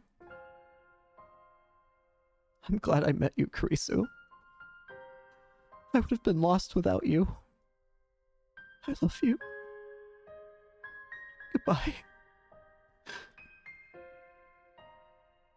I stand there in the entrance as commuters file past, until long after she has vanished from sight, afraid that any motion, any thought, might cause the tears to fall.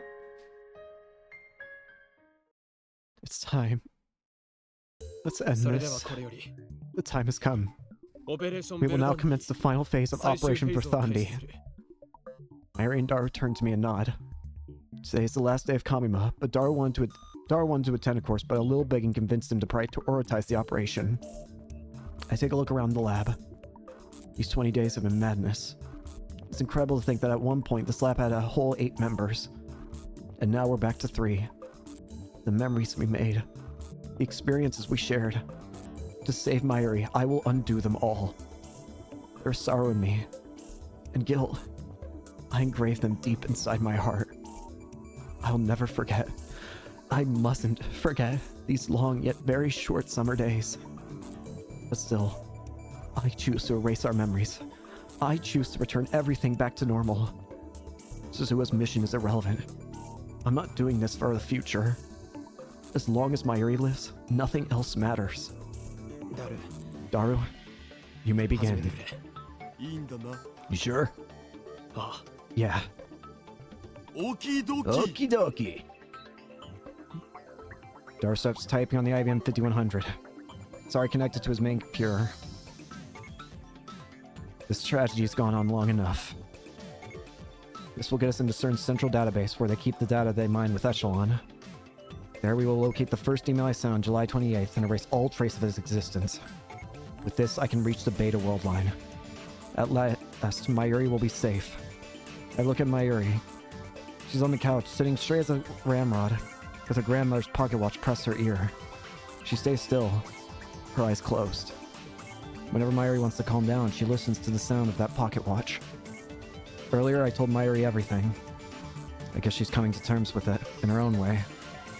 The actual work I left to Daru. No problem there. While waiting for him to finish, I walk into the development room. In the center of the room is a time leak machine. I squat down and gently brush my fingers against the microwave surface. It's cool to the touch. I've made irreplaceable friends because of this thing. And because of this thing, I've hurt them. But I don't want to blame the tool. It's how you use the tool that matters. And I got to admit, it saved me more than once. But still, once this is over, I'll destroy the time leak machine. We must never make the same mistakes again. Oh, Green, I found it! It's really there! It's finally time. The email I sent, it's there. It sure is, man. Dara points to a string of characters. My name is there, followed by the message I wrote about Karisu's death. 3 lines total, each 12 characters long. This data led CERN to our doorstep. At FB's instruction, Moeka and the Rounders attacked. If Suzuha is right, then by erasing this data, we will escape from Attractor Field Alpha, where CERN dominates the future. That will take us to Attractor Field Beta, to the Beta world I'm within its range of convergence, to a future without Mayuri's death. Mayuri's standing next to me, gazing intently at the monitor. She grasps my hand firmly.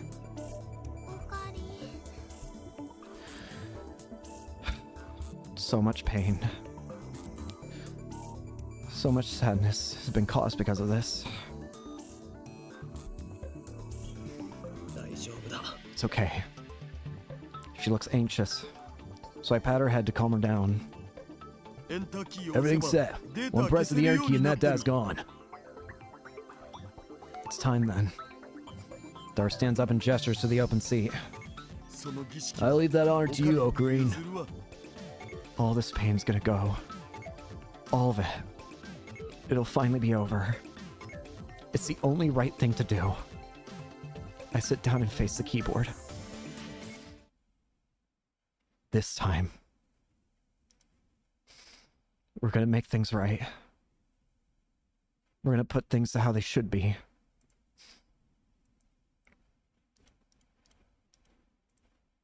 This time, it ends. Karisu's face floats through my mind. I close my eyes and take a deep breath.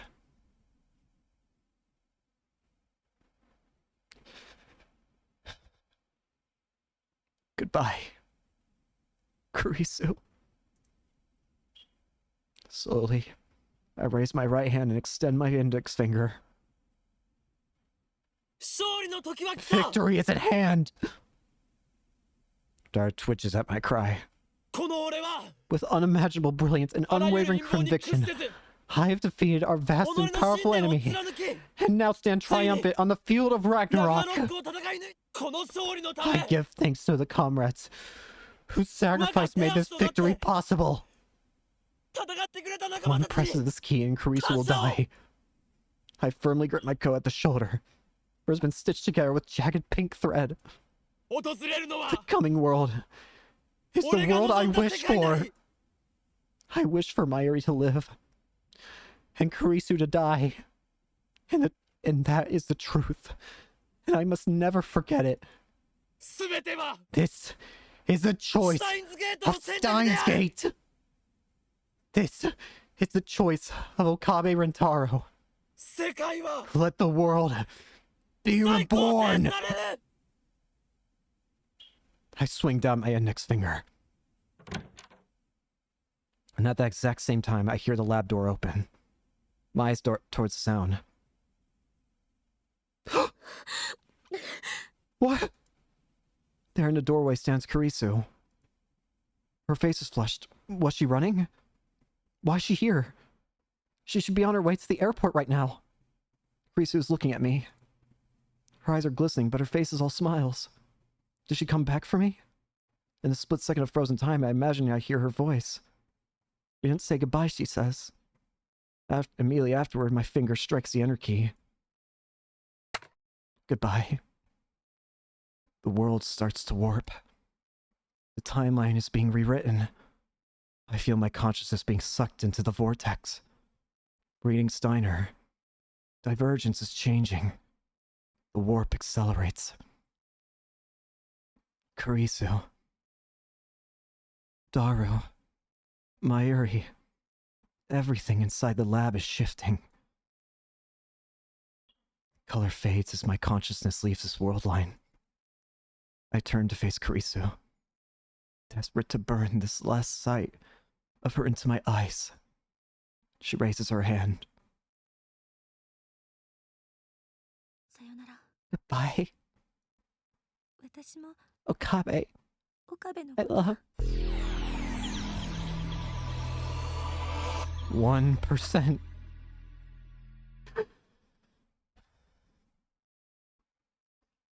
It's over. It's over.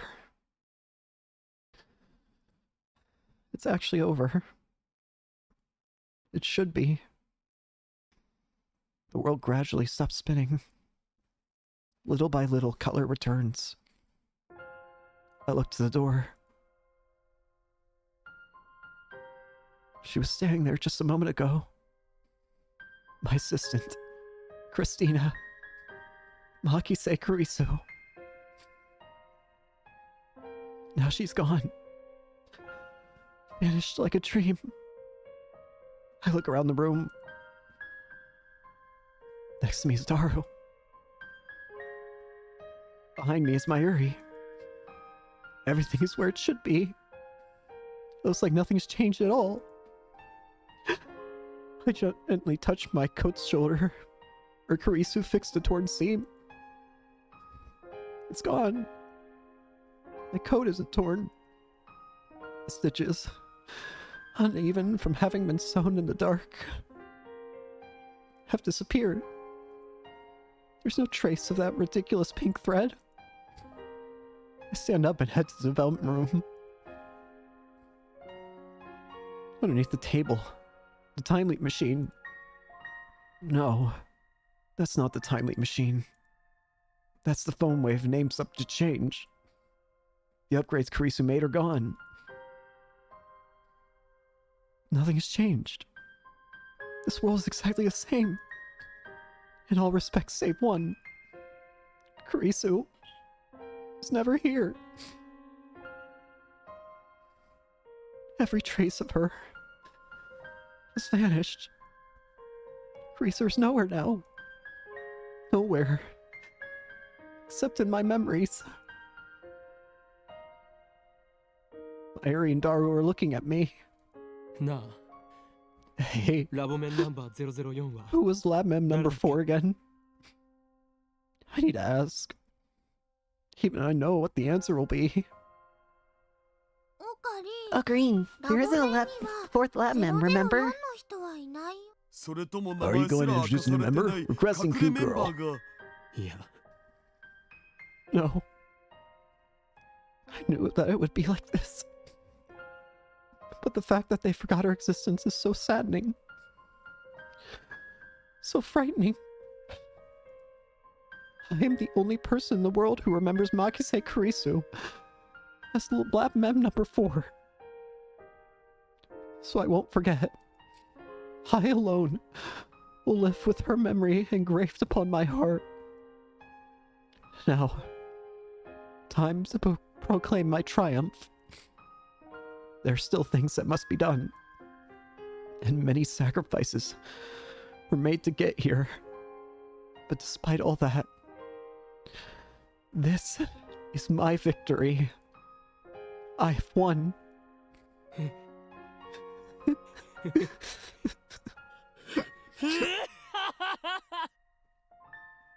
Mayuri and Daru stare in wonder at my abrupt laughter.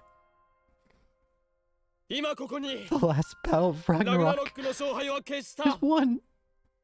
この俺 I, the insane mad scientist Hugh Kyoma with an IQ rivaling that of Einstein himself, have thwarted the organization, outsmarted CERN, 時空を操 and ることで conquered the whole of space and 完 time. 全に勝利したんだ Now, at the moment of my triumph, I stand before you as a 神 god. に等しき存在となそして This brave new た world どり着いたこ is の the 大いな fruit る of 地 my で ambition.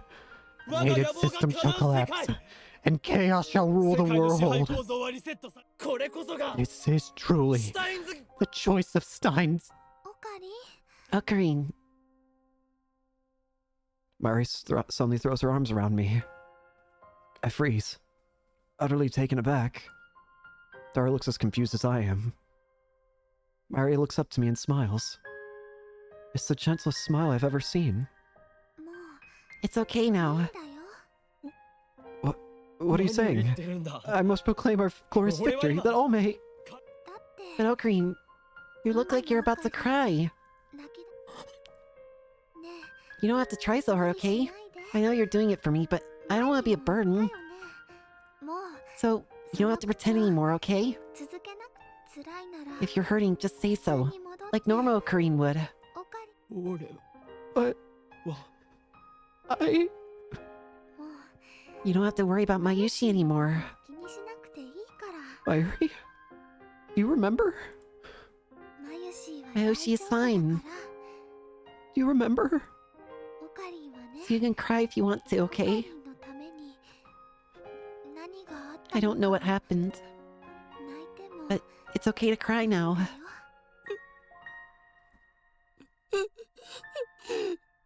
And just like that, mass shatters. All it took was one word from Mayuri.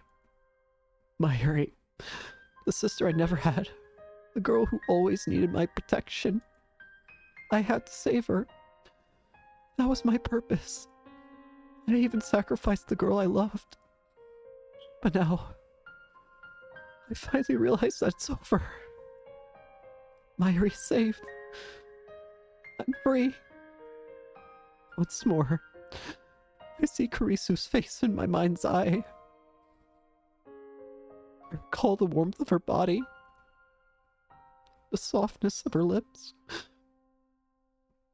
the weight of her last words.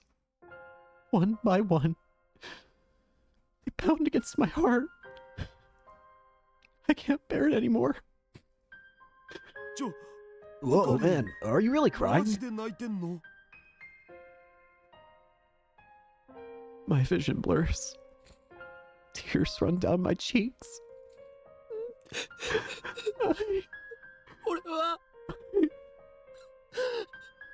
A tidal wave of emotion crashes over me.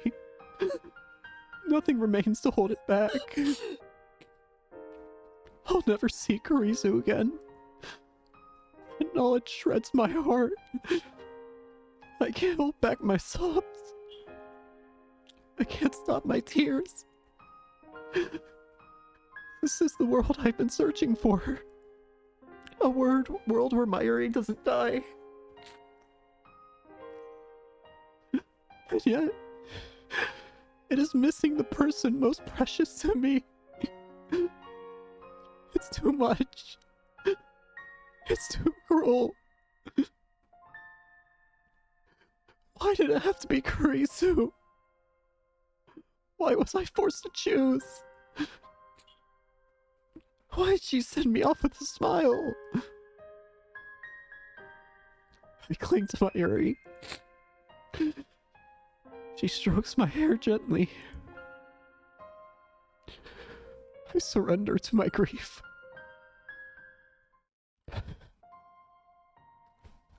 3 days have passed since then. And Mayuri's still alive. Moeka and the Rounders have not attacked. And Tanuji has shown no sign of moving against us. Daru has been visiting May Queen as usual, while Mayuri has been working on costume designs for the next Kamima. Everything is back to normal. Everything. Save for the hole in my heart.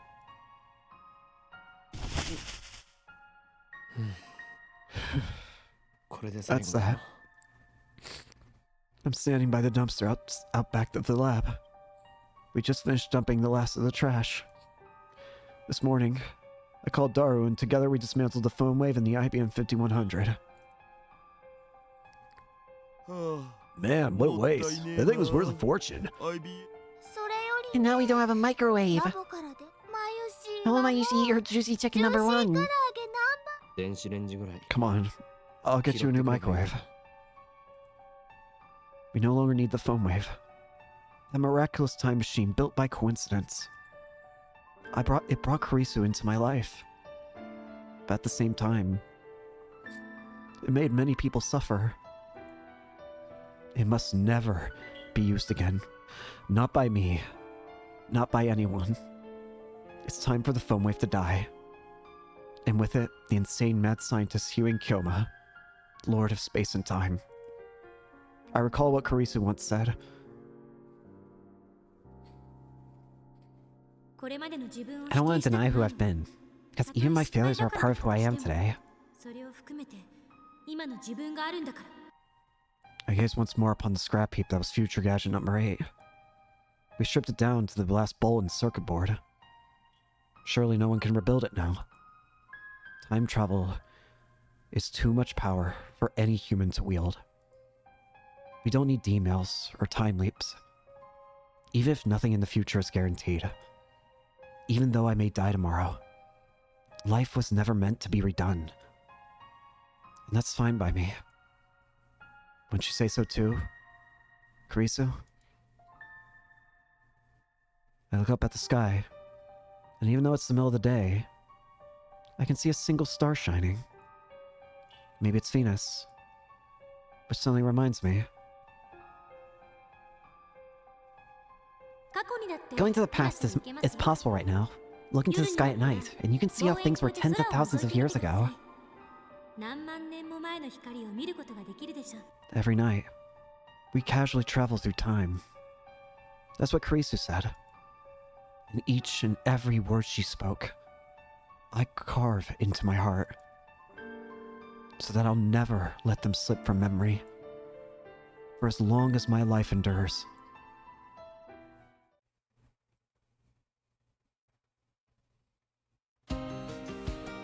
Okay, I think I got mute again, but... I'm going to say this in the best possible way. I truly do mean this in genuinely the best possible way when I say this. This game hurt to continue.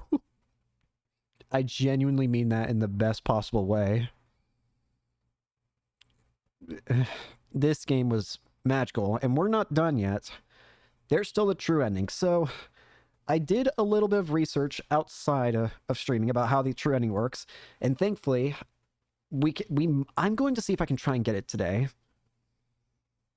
In which case, I should probably do a little something. Basically, I have a guide up, and we're going to need to go back to chapter 3 or 4 or something like that. Here, let me edit info real quick.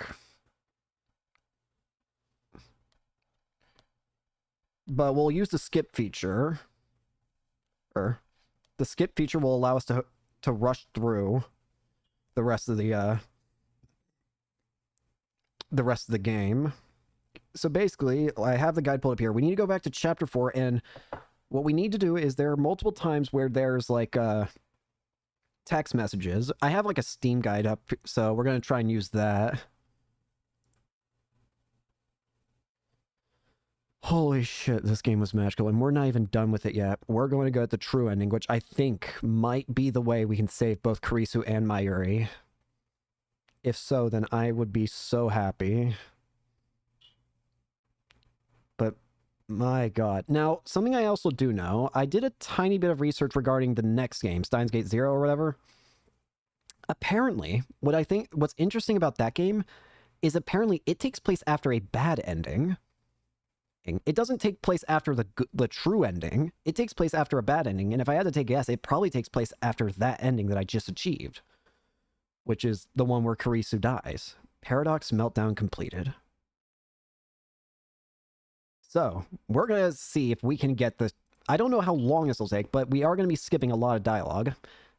So, I don't know exactly when to go back. It says that in chapter 4 is when... It said that in chapter 4 is when we start making our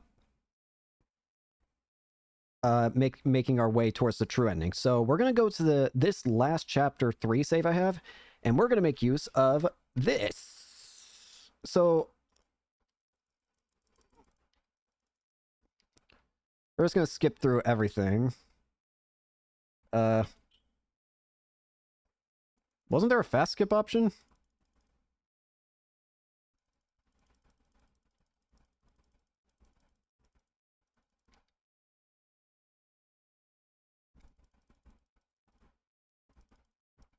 Come on, skip it. There we go. That's what I'm looking for. Moshi moshi. Moshi moshi. Who's calling me?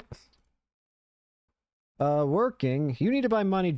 You need money to buy junk food or else you'll die of starvation. Again, we're not going to really care about these other side things. We're just going to beeline it for the true ending, because this could take a while, but we've also gotten the game beaten much earlier than I anticipated. I thought we would have to be here for like 3 hours or 4 hours, but considering we've got 2 extra hours before my usual end time, let's go for a long stream today and try and beat the game. Not that. So the game... I've been told I've learned that the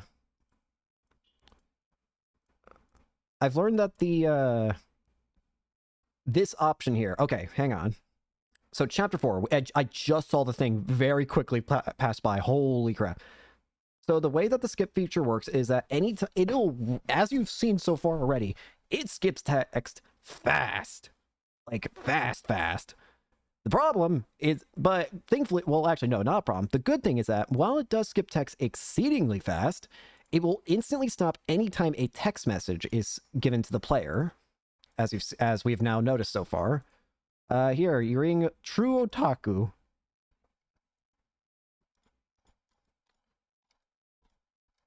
So we'll just keep using this to keep getting our way through. The first text message we're looking for is from something from Kurisu. So, the second we get something from, wait. Romance.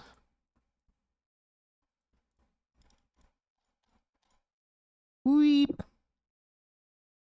What I feel like this is going to make me end up realizing is that there are a lot more text messages in this game than I thought. Assistant. Okay. I think this may or may not be the first... Wait, hang on. Did I just screw it up? Did you write it? Okay, here's the first one. This time around, when you receive the text message from Kurisu's title, did you write it? Respond with scientist. Then in the subsequent messages with Kurisu, make the following choice. So, scientist. Scientist. Reply, I am not a mere scientist. I am a insane scientist. Okay. Did I save? I don't think I saved. What we're going to do is we're going to... Again, this is going to be a bit finicky here, I imagine.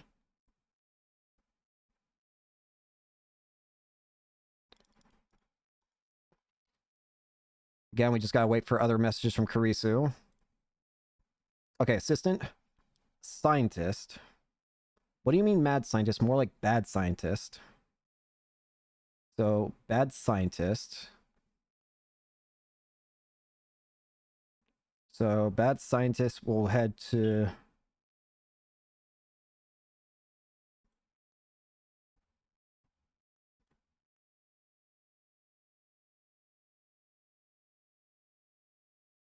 Did I already screw it up?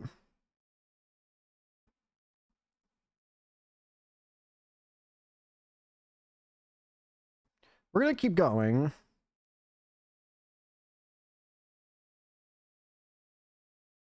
We're gonna keep trying. We're gonna keep going here. Thankfully, I have a save that'll be useful for figuring this out if I screw up.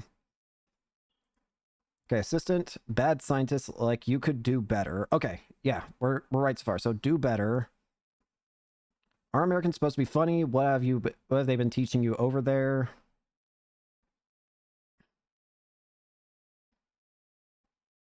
Okay. Okay, seems like we're doing good so far.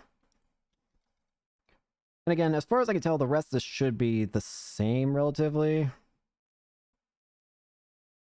This is irrelevant, I think. Yeah, this seems irrelevant. Here, peaceful. Whee. Whoa, game. Oh, it might be Moeko's messages.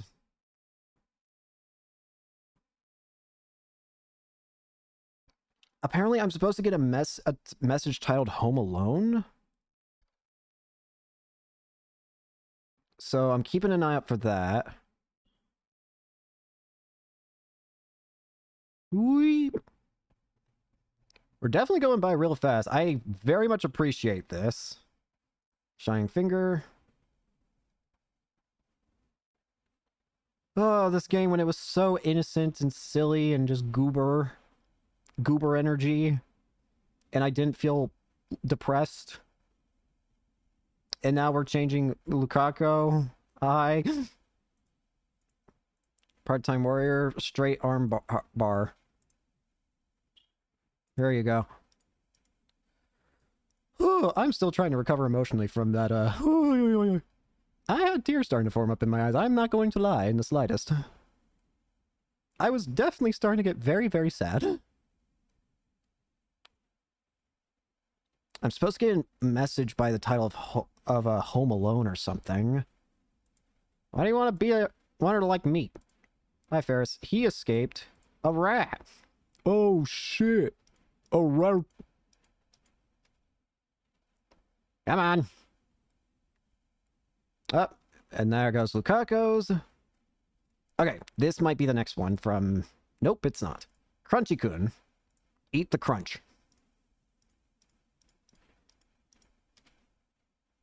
Gosh, wow. I'm just now realizing... Why did we send all the problematic emails during this one singular period of time, it feels like? Like, holy... Okay. Ferris, cat ears, half human, half demon hybrid. Monster. I'm a bit worried if I screwed up, but I should be fine.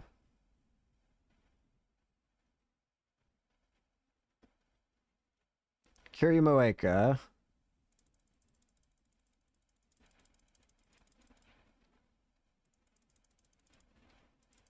Let me skip. Let me skip.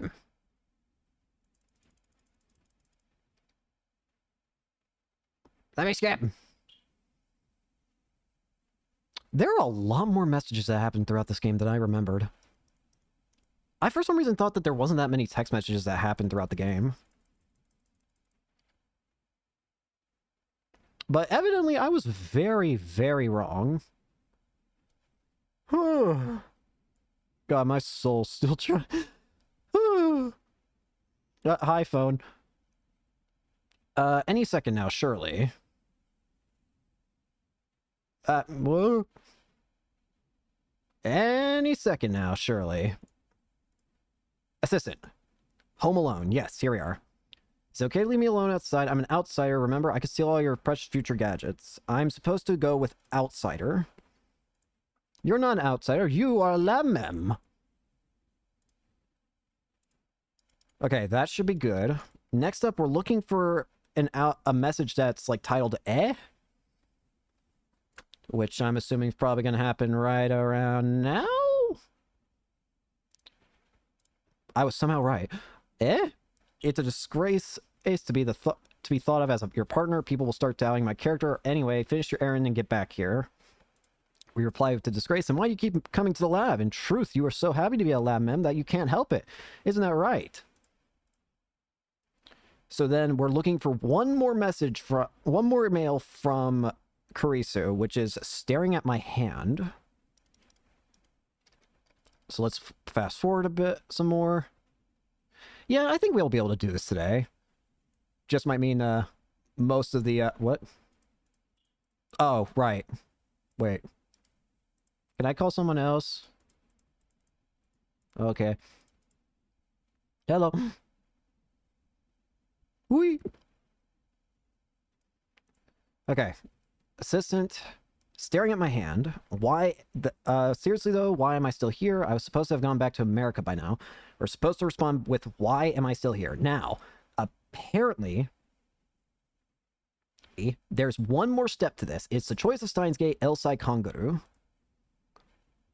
There's one more step to this. She's going to apparently send us one more message that will be titled "Being Here." If I get that and open it, then I should have the first of the main flags achieved. So let's skip forward some more. Keep going. Okay. That's not it. That game was fun. Nope.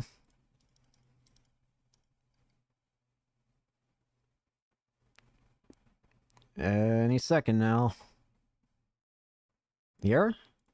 Assistant? Being here.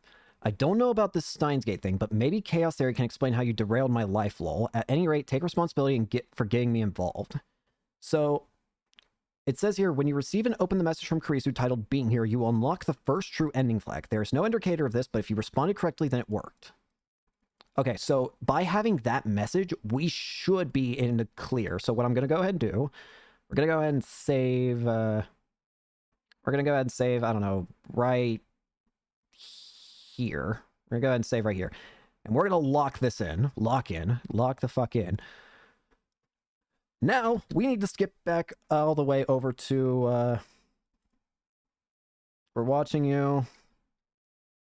We need to skip over to chapter 5 now. Ow. So, Dogma and the Event Horizon. I need to pay attention to when the game says that we've gone to the next chapter. I don't remember exactly when that is. Who keeps emailing me at this time of day, at this time of year? Here's your mail about Luka-chan. Hello, Suzu. It feels like it's been 10 years since we've seen her, my god. Check the interwebs for more details.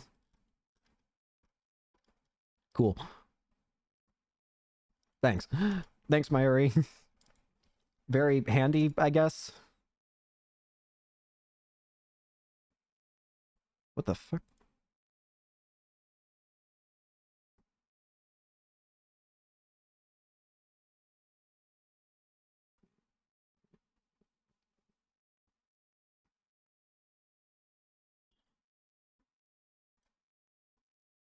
Just making sure.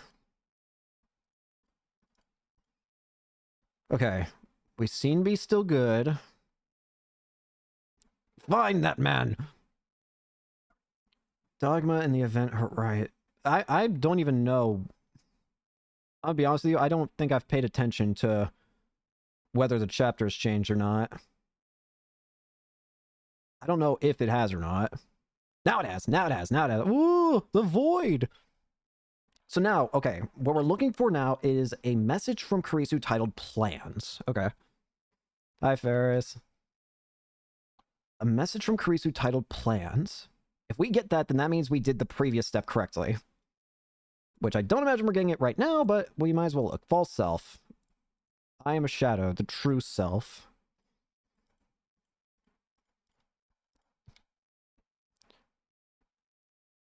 I need a message from Kurisu titled Plans. Again, we're just skipping through this. There probably is like a few different things here and there. Wait. Plans. Okay, here we go. So, when you receive the message from Kurisu titled Plans, respond with traveling expenses. Okay, going from Tokyo to Aomori by bullet train is over 15,000 yen per person, but the overnight bus is only 5,000 yen. Which do you prefer? I want to cover the traveling expenses, but I don't have that much on hand. I'm staying at a hotel, but I'm not a celeb. Mama's pretty strict on money. Not to mention she'd kill me if she knew I was going to see my father. So maybe we should go by a overnight bus to fit our budget.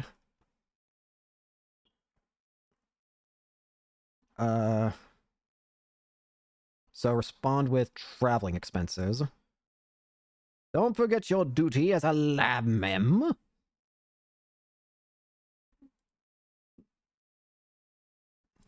Okay. I should have saved before that. I'm an idiot. Though I do want to save here because... So the next steps are also a slight bit weird. So there's going to be 2 messages she sends in a second here. The first... Wait, is this it? Idiot. What do you mean nonsense? Die, what the hell, Okabe? Okay. For this, open it and just don't do anything. So, just close it. And then, there should be... an emoticon. Sorry for getting mad, but Okabe, did you have to say it like that? Also, thanks for the emoji. Which requires no response, and you will then receive the second true ending flag. So just by doing that, we have now achieved the second true ending flag. So because of that, we're now going to once again save the game and lock the fuck in. Alright, so now we need to get to chapter 7, actually. There's apparently no more, there's nothing else of importance that's going to happen in chapters 5 and 6. So we just gotta zoom by. In which case, what I think I might just do is I'll just skip these emails, I think.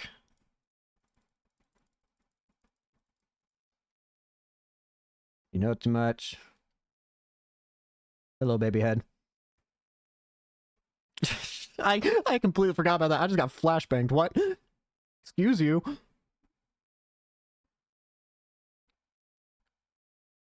Ferris. I'm just making sure. Here, how's fireworks?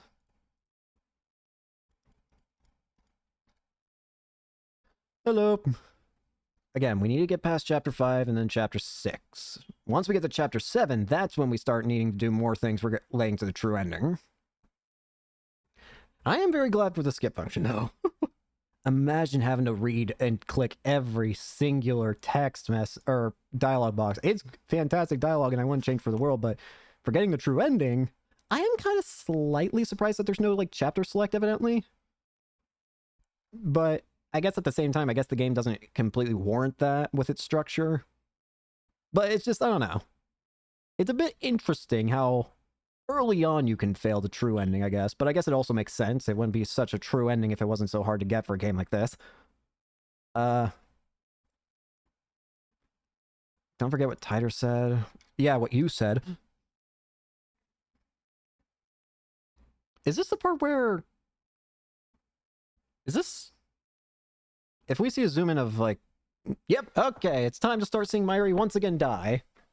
Incredible! Time to die, Mayuri. Y'all ready to see Mayuri die again? There. Flashbang of dead person. I gotta go. Farewell. And this is chapter 6. And again, this guide says that there's no choices here to make in chapter 6 that are relevant. The only thing to make sure of doing in chapter 6 is to just make sure you send the email so you don't get the Suzuha ending. That's it. As long as I do that, then we're fine.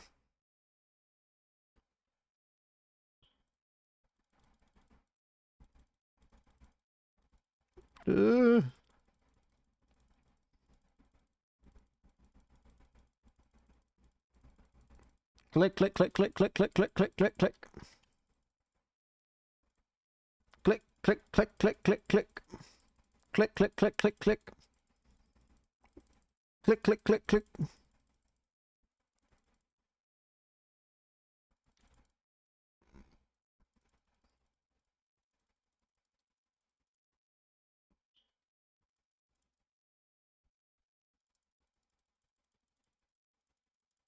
Wait, wait, did I make a mistake by not doing that?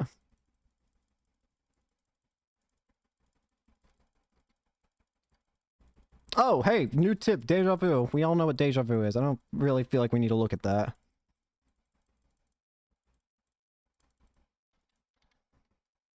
I can't skip. Why can't I? Oh my goodness. Does it mean that I haven't seen this dialogue before?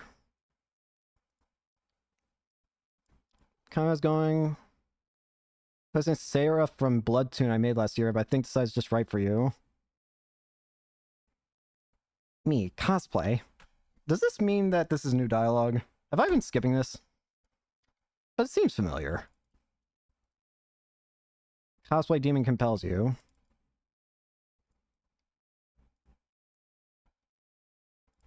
But I remember you saying your model uniform.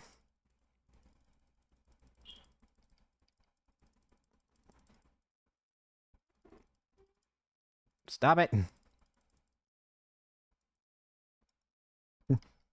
Evil Mayuri will see you so...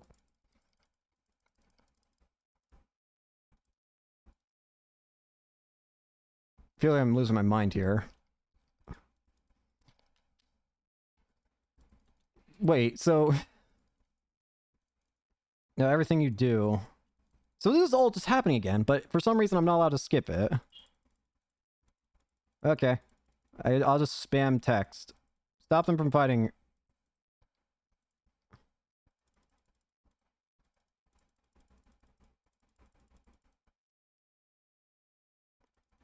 Daru comes in. This is all the same. Stop. Why are you saying the same things as in that terrible dream? It was a dream. It has to be. Lemon, we don't have enough chairs. Hey, I'm afraid to look Myuri in the face. Use some of my celery. Juicy chicken number 1. It's nothing. Feeling sick? I'm not. There's the terrorist. On threat. All the lines. Is she call home? Can't be. It's the same. Every last thing. Copy and tower. I need to know. It was a dream. Play the time leap machine, right? Has to be a dream. If it was a dream, then why? You listening? Time leap machine's done. Okay. Just remember I got something to do. I'm gonna go.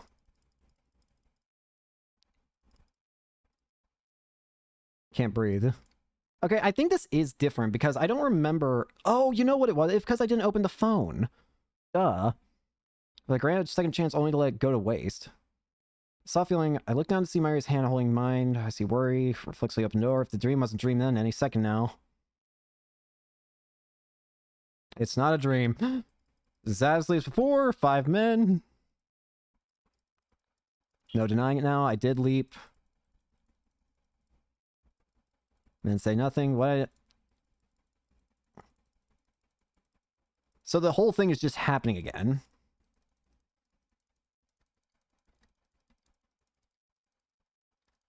Yep. It's the same as before, just with no copy realizing, oh shit, that wasn't a dream. Let me free, game. Let me skip. Let me free. Oh crap, I just realized I never unmuted the game. I am so sorry, guys. Whoops. I never unmuted the game since the credits rolled. Whoopsie daisy. A gun. Hey, at least I managed to get the audio for you guys for a gun. You want to hear a gunshot kill her again? Truly truly the thing that matters most. Stop Moeka. Blood. I can't even fast forward this time. Stop showing me dead Myuri. I already saved her in our timeline, and the one that I'm assuming... Again, I still assume that... I have to assume that the timeline... Again, I read that... From what I read, Steins Gate 0 takes place on a timeline that's not the true ending, so if I had to take a guess, it's probably the one where Kurisu actually dies. That's what I would assume. This is interesting that this whole thing is played out.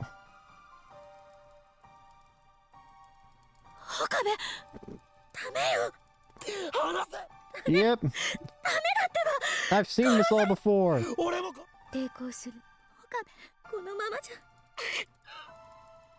Free me! Ow. Yep, here's Suzuha.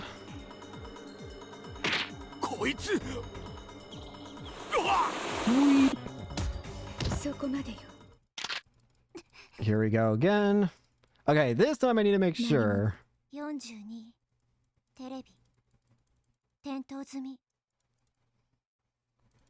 Come on! I still can't skip the dialogue. I know this is technically different dialogue. So, okay, that being said, I do think this is an important experiment that this has taught me. One thing I was worried about when doing this is, like, am I going to notice when new dialogue happens? And yes, the game actually somehow remembers dialogue that I haven't seen before. So I was worried, like, when am I going to need to notice, like, that things are different? Whoopsie.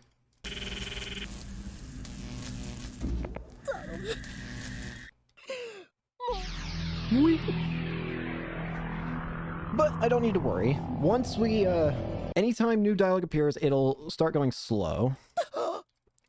Speaking of new dialogue, I am Okabe Rentaro. I feel like this...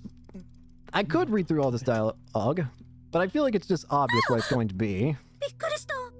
脅かすなよ。 It's just going to be like, oh, hey, it wasn't a dream. そうだけど。お前は天才だ。何よいきなり。 Okay, now... 気持ち悪いな。 Is now it going to be different? Or, sorry, the same as before? There we go. There we go. Now we can skip through. Okay, once again. So we need to skip past through to chapter 7. Once we get there, and I just need to make sure that when the time leap occurs, I just need to make sure that I don't do the Suzuha ending on accident again. That's all I gotta make sure of, which I'm sure the game will probably stop me and say, hey, you shouldn't do that again, you know? Hello again. It's a sender called a male.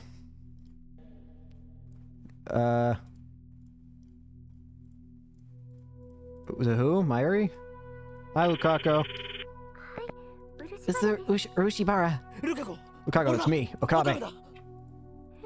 Okabe-san, what's wrong? Is Mayuri there? If she is, let me speak to her.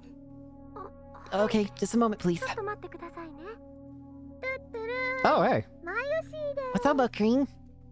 Finally, I managed to get a hold of Mayuri. Oh, right! We didn't actually manage to get a hold of Mayuri before. This will give us hours to spare. Where are you now? Yanabayashi Shrine? Yep. I'm headed there now. Can you wait? Huh? Why not? And 一体何の what's all 騒 that commotion? Kreese's eyes are half asleep. Daru, assistant, leave. なんだと Well, why? Go stay somewhere overnight. ぎ。黙ってろ変 Shut up, 態。 perv. What's going on, Okabe? Please, just do as I say. 事情は後で話す。いいか、 Please. 絶対に戻ってくるなよ。 There they are. Mayuri. Okarin! Mayuri waves her hand happily. Lukako bows her head. Are you here to back me up? Back you up. I'll convince Luka-chan to wear my costume. Mayuri-chan, I really can't. It's too embarrassing. Hey, Okarin, can you think of some way to persuade Luka-chan? Maybe she can't reach the ending for Luka-chan route. Well, I've already reached the ending for Luka-chan's route, so, see him talking so happy and carefree. I thought this piece would last forever. And yet... すまない。 I'm sorry, you two. Save the cosplay talk for later. Later? コスプレの話は後で。 Grab Mayuri's hand. 前より Drop your bags, Mayuri. Leave them with Lukako. What's going on? これから遠出す We're る。 leaving town. Oh god, does this mean I get to witness a new death for Mayuri? Just the two of you? Oh, this hurts. I'll let Lukako misunderstand whatever she wants. Take up running, half dragging Mayuri along. I feel bad for get to Bashifura. It's past 4. We should still have about 3 hours before the train stop. If we wanted to, we could even leave from Akiba Station, but that seems like a bad idea. Moek and her men might already be there. We should board from another station. Plans to head for Yokohama. The fastest way is to take the bullet train from Tokyo Station. To get to Tokyo Station without passing through Akihabara Station means boarding at Kanda or Awajicho. We could walk to Tokyo Station in an hour, but I don't want to waste that much time. Where are we going, 俺 Okarin? たちは Cern's after セブン us. にいる。 Huh? What does that mean? 詳しい説明 I'll は後で。 explain later. First, we need to get out of Akiba. Okay. I sign on Awajicho Station and start running. If we can make it to Yasukuni Dori, the station's right there. But I freeze when I see a group of 6 men walking just ahead. Are they Moeka's men? I don't know, but we can't take the chance. I pull my area into a nearby alley. How many men does Cern have? When did these patrols start? Are they watching stations besides Akihabara? I have no way of knowing. To make matters worse, Cern's assassins are indistinguishable from ordinary shoppers at a glance. You can tell they're different when you get too close, but by then it's too late. They could be anyone. Japanese, foreigners, anyone. Damn, what should we do? Should we take the shortest route and risk being seen? Or should we stick to the back streets and stay out of sight? Maybe she's kind of scared. The fear on Mayuri's face gives me my answer. I can't expose her to danger. We have to take the back roads. Doesn't have to be Awajicho. Any subway station is fine. As long as we can get out of Akiba. staying outside is more difficult than I expected, and the subway is farther away than I thought. I misjudged the distance to the station. Maybe we should double back to Sue Hirocho Station, or would that take us way too close to the lab? There's no way of knowing where Stern's men could be. Hide! I pulled Mayuri into the entrance of a nearby building. Several young men passed by. They're not particularly fit, and each of them is carrying something. I don't think they're the enemy, but I can't be sure. The only way to be safe is to treat every group of men as a potential threat. At this rate, it'll be night before we escape Akiba. Maybe we should just go for it and hope to get lucky. I look up to the closest station with my phone. Ochano Mizu and Sui Hirocho are about equidistant and from our current destination. Sui Hirocho takes us near the lab, but Ochano Mizu is on the same line as Akihabara and might be affected by the bomb threat. An impasse. Mayuri, stay right here. Don't move until I get back. Where are you going? To the station to make sure it's safe. And while I'm at it, scout the streets between here and there. We'll need to use the shortest route. Now she doesn't want to be left alone. I'll be right back. If I'm not back in 30 minutes, call someone. Kurisu or Suzuha, have them get you out of Akiba.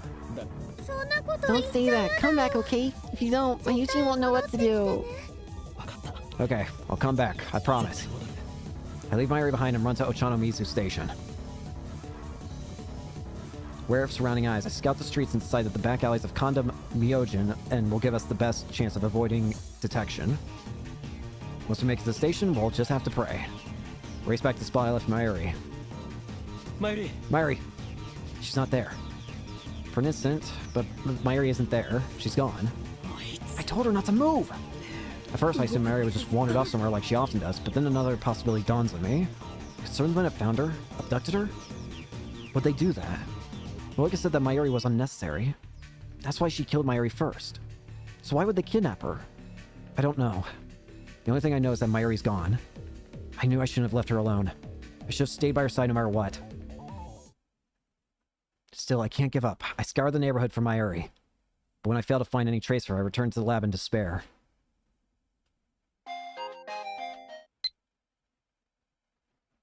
It's mail from Roika. She's on her way here. When she says we need to talk, she probably means I'm going to kidnap you and take the time leap machine. Just as I'm about to delete the mail out of frustration, I notice there's an image attached. Swallow and open it. It's a scan of a foreign newspaper article. There's a rough black and white picture along with the data, with the date. February 28th, 1961. 50 years ago. It's not in English. I look at the picture. A jellyman. The picture is of a jellyman embedded in the wall of a house. Wait. Don't tell me!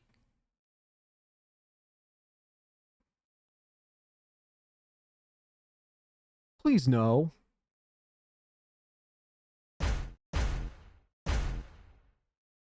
Oh, I'm getting out of here.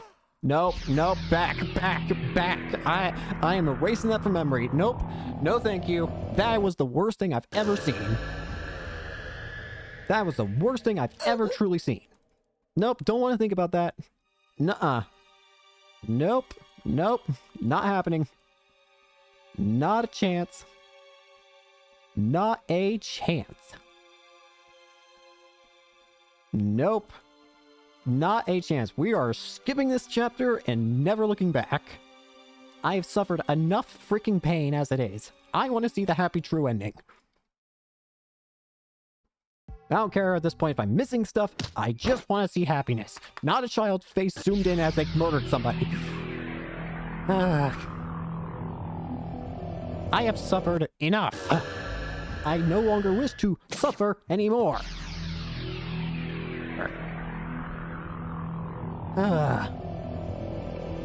Ay. Death again and again and again and again and again.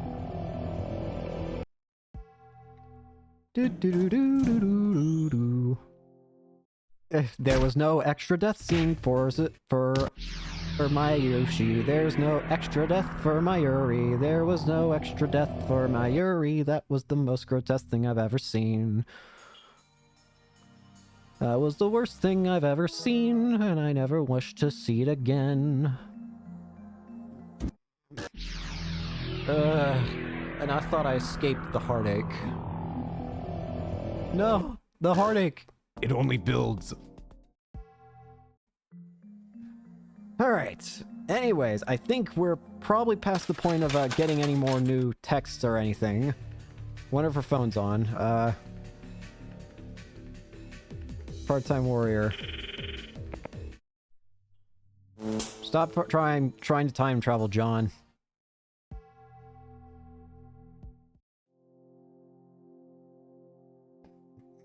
Gosh, it hurt. Ugh. I am very unhappy about what I saw. I didn't need to see Jelly-manified Mayuri. No, that didn't happen. Screw it. No. As long as I don't think it happened, it definitely didn't happen. We're going to get the happy ending where that never existed. And I'm never going to think about that ever again. What was the way that she died before that replaced that? Mike, this is terrible. This sucks. I wonder how our lab mems are progressing. Assistant. Have I... Okay, thank goodness. I want to get out of this chapter. I'm afraid of this chapter. This chapter scares me. I don't want to see any extra scenes in this chapter anymore. I just want to see this chapter gone. Because any time that I freaking see this chapter, I am going to learn of a new way that Mayuri dies, and I'm going to gain an extra helping of depression from it. And I no longer wish to have that. Ever. Please. Like, just, I'm not going to deal with it. So, yeah. We're just going to skip any extra scenes in this chapter, or any extra scenes in general, because my heart already hurts too much. I've seen enough pain, and I just want to see something happy. Please? It's not... Watch it not even be happy. If that's the case, I'm going to be exceedingly depressed.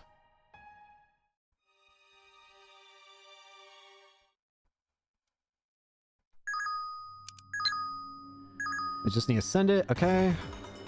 Send the D-mail. Goodbye, Suzuha. Okay, chapter 7. Now, we're looking for a text message from Kurisu. Okay, hang on. Before we actually continue, we're going to save the game. Okay, so we're looking for a message from Kurisu that's titled "The Key with an emoticon." So let's see. Assistant, the key with an emoticon. There's nobody at the lab. I don't have a key, so I can't get in. When are you coming over? I assumed you'd be here like usual. It kind of feels like I'm visiting your home, or not that I want to visit your home or anything. So, and then respond to her subsequent messages. Emoticon, so the emoticon one, I don't have a key. Okay. Use the one hidden in the switchboard next to the door. Okay, so... next up, there'll be another message coming soon. Any second. Is this it? Yep. There's an emoticon. I found the key easily enough. Don't you think your security should be tighter? Should have thought about that before picking a fight with Cernlol. Also, what's this frog that's been left with the key? Someone's bad taste? Only a maniac would put something that gross there. Actually, it scared the crap out of me, but keep that a secret, okay? Lol, okay? I need to answer with security. You're right, I was careless. I should have known better. Here.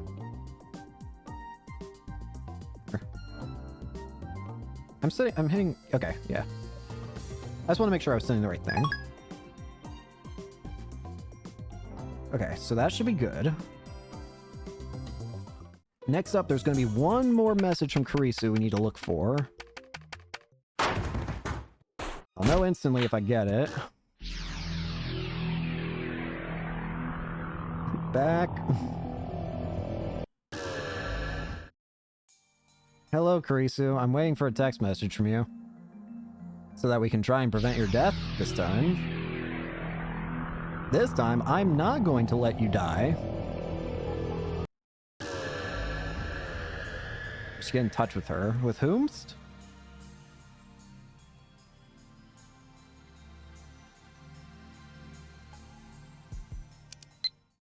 Okay, that was the same.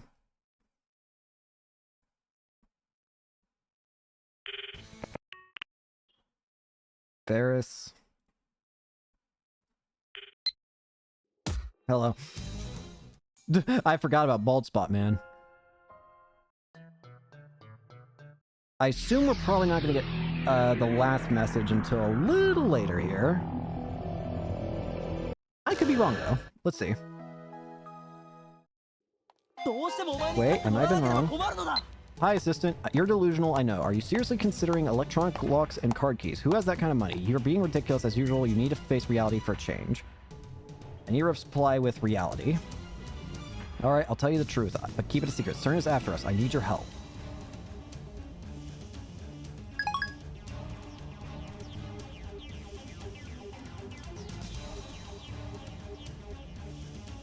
And then there's one more text.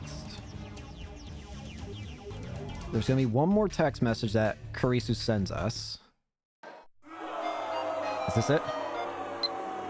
Reality. I can't tell if this is true or just more of your usual BS. Okabe, this is a serious situation. You're turning into the boy who cried wolf. So only tell me the truth from now on, please. By getting that email, we have obtained the third true ending flag, apparently. So we can go... So we're done with this chapter then. Let's go ahead once more. Lock in. Okabe, I need you to lock in. Lock the fuck in. Alright, now we just gotta zoom through this chapter. And then we gotta get to chapter 8. So, we're actually getting through this a lot quicker than I anticipated. I, for some reason, thought this would be a lot longer of a trek through all this, but evidently it's not that bad. Hi, Daru. What do you need help with? Hi, Daru. At this point, I know I could get extra scenes, but if I'm being honest with you, I am terrified. I don't think I want extra scenes. Because if I get extra scenes, I'm scared of what I'm going to see. I don't want to risk that pain anymore. This game has hurt me enough, and I no longer wish for pain. So I'm going to avoid pain. Does that mean I miss stuff? Yes. But I don't want to hurt anymore. Okay, now, we're looking for another message from Kurisu. Well, we've already got it. So, hey, what the hell was that just now? That was some loving hug. I'm seriously jealous. No, not about getting hugged by you, but about having someone of the opposite sex to lovingly hug. Don't misunderstand me. Anyway, what was that about? So, when you receive Kurisu's message titled Explain Yourself, no response is required to progress. When you open her message... Okay, so I don't have to respond to this.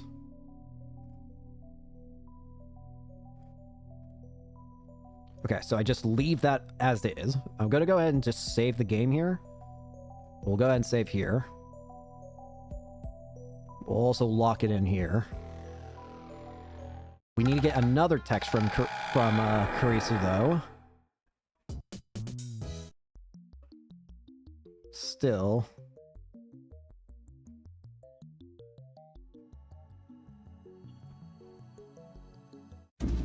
Pretty sure I did the call. I don't remember anymore.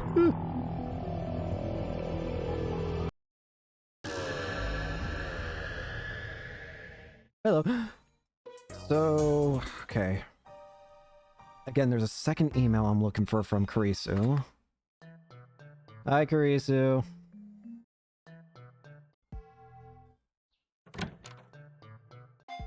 Boop. Hi, Lukaku. Time for a tactical retreat. Firewall. Yeah, we're actually getting through this really quickly. I'm glad I decided to continue through this, because we would have had an extremely short stream if I had waited. Oh, I got punched, I think. I'm looking for one more email from Kurisu. One singular little email. Hi, Lukaku. Is this it? From an unpopular girl. I don't really care if you get yourself a girlfriend, but don't forget about the time leap machine. This thing is serious. We need to get everyone together and decide what to do with it. I understand you're doing this for Mayuri's sake. Just remember there's more to this than just Urushi Ibara-san. To be honest, I'm still afraid of this monster I've created. I feel better if we could talk about it. So, when you open your message titled from an unpopular girl, you will receive the 4th true ending flag. So, we have obtained the 4th true ending flag now. Once more, save the game and lock the fuck in. Alrighty. And now we need to get out to the next chapter.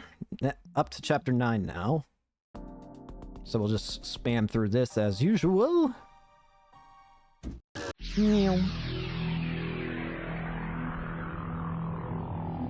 Because after this, we just got chapter 9 and then chapter 10.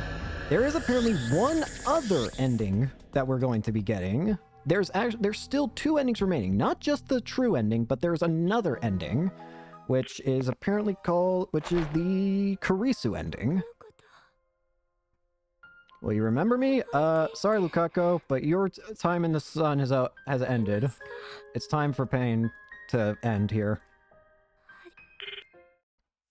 Okay, now we're looking for another message from Kurisu, as evident. I feel like I keep saying that. We're looking for a message from Kurisu. We're looking for a message from Kurisu. We're looking for a message from Kurisu.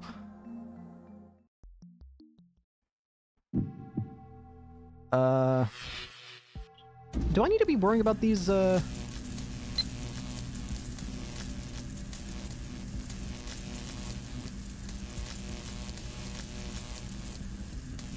I don't know if I did this or not, but we're finding out now. Again, I'm just scared to get any extra content, because I don't know if I want to know what extra content in this freaking game looks like at this point, considering the amount of torture it's put on my mental state. Hi, assistant.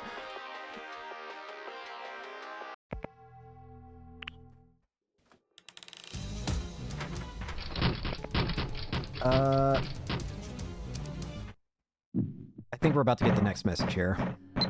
Right after I'm assuming we're gonna get the next test message right after we get access to our phone here.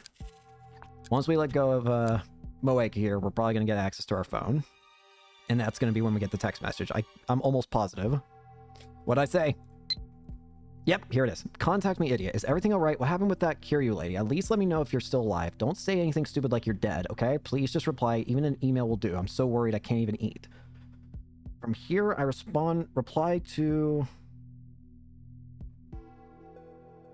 with worried.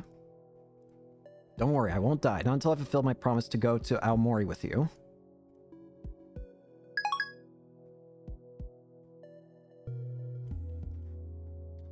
Okay, so now we need to get another message from her. So any second now, I assume. No? This? Yep. Maybe this isn't what you want to hear, but I need you to listen. I don't care about Aomori anymore. I just want you to be safe, Okabe. When you ran out without saying anything yesterday, it felt like my heart was going to explode. So hurry back, please. With that, we have now obtained the 5th true ending flag. Egg. Okay. Once more. Save game, lock in. Wow, we've really got... This really didn't take long at all now, did it? Remember how long it took to actually beat all those chapters before? And how much depression I gained from doing all of them? And now look at us, just zooming by, as if it was nothing. Nothing at all. Hi. There we get to see freaking... We get to see you kill yourself here. Hi. Gun. Now, oddly enough, I know technically that this is an extra scene, but I'm going to let the whole Nai's gone insane thing happen again, because I'm terrified if I'm going to see anything new. Again, maybe it's annoying that I'm not looking at everything, but at this point, I'm terrified of this game, in a good way. I want to be scared of it. I don't want to know. I don't want pain. I'd rather live blissfully unaware.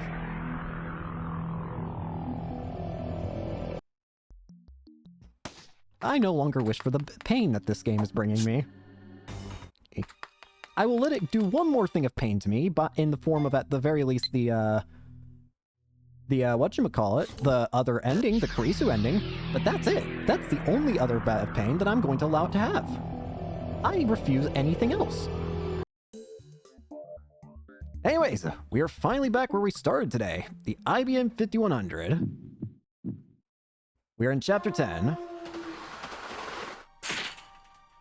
So once again, now we're looking for another message from Kurisu.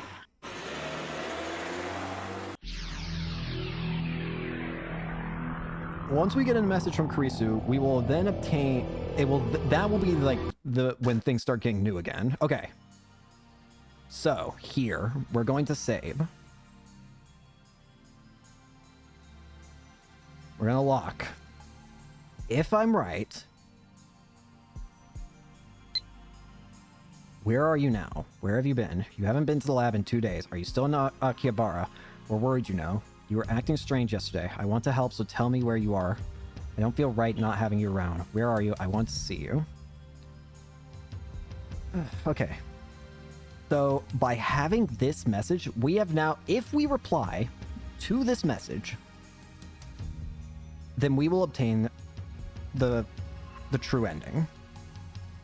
However, if we do not respond to this, we will obtain another new ending in the form of Kurisu's ending.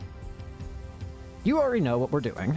I said I would get every ending of this game, I think, at some point during this playthrough, and I'm holding myself to that claim. We are going to ignore her, and we are going to figure out get another ending. So I imagine the dialogue will once again start being... I imagine the game will stop letting me fast track... Or... Don't say it like that. Once things start getting different, the game will probably then, you know, do what it does.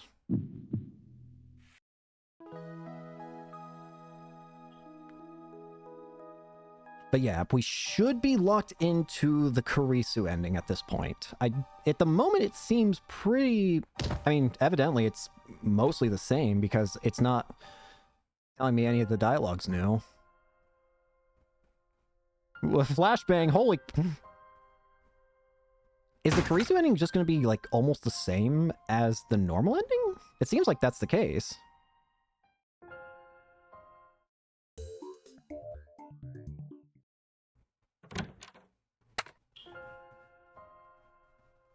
It seems like it's mostly the same.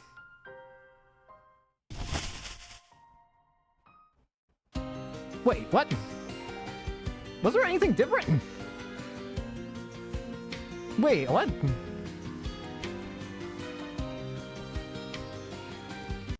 We're gonna mute the game again, just in case, but...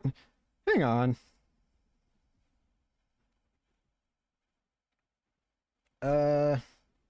If everything I did was right, then the Kurisu ending is the exact same as the Mayuri ending. I guess, to be fair, that makes sense. It's still a bit interesting, though, that it's literally 1-to-1. Oh well. What matters, though, is we'll go back to that save, and if we answer it, then we will have achieved the true ending. So, let's see if we can't get a happier ending through all of this. Maybe we can finally find a way of ending the story in a way that doesn't end in absolute horrid depression. Maybe we can find a way of keeping both Mayuri and Kurisu alive. As long as we can do that, then nothing else matters. But we're gonna figure it out in a second here once these credits roll. Just gonna let them scroll through.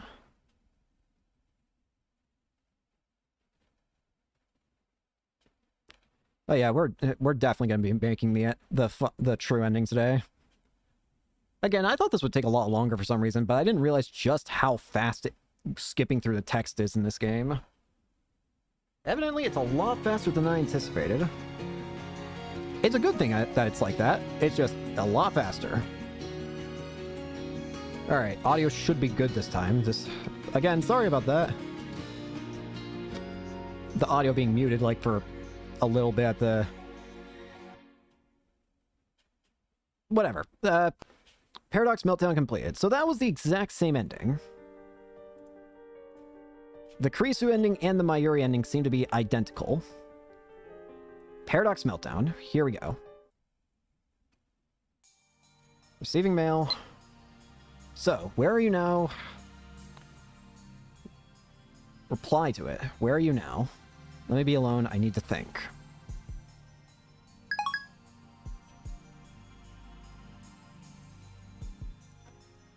So, if I did everything correct, then it should be new now. So we're gonna skip until the game says I'm not doing anything. Wait. Is this different? No, if it was like before, then it should stop me from... そんな言い方。電話鳴ってるけど。もしもし。 Hello. I think it will stop me. Surely. Surely it'll stop me like before. If it doesn't, then this is going to be very, very strange in a second here. But I imagine that the dialogue change is probably going to happen any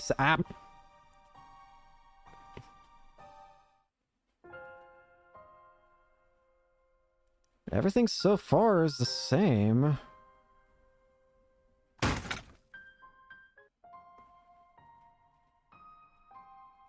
Yeah.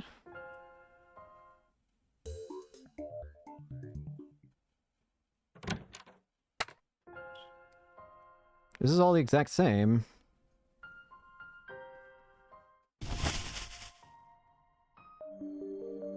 Whoa, wait, hang on.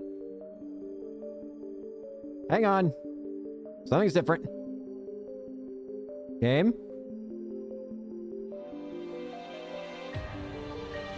What? Am I going crazy?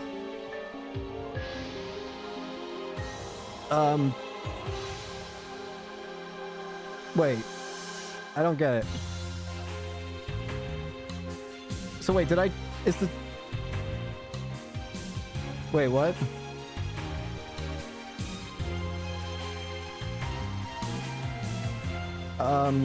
So wait, was that it? Evidently the ending here is different. I'm gonna mute the audio again just in case.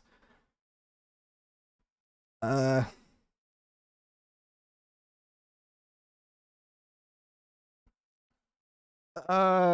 kind of worried. Should I go back and watch through the dialogue, you think? I figured it would be like how... Again, earlier we saw that when I got different dialogue by finding out different Mayuri deaths, that the game stopped me. But the game didn't stop me. But again, this is different. There's no... Whoa, whoa, whoa, whoa, whoa, whoa, whoa, whoa. Wait, whoa, whoa, whoa, whoa, what's going on? Stop, stop.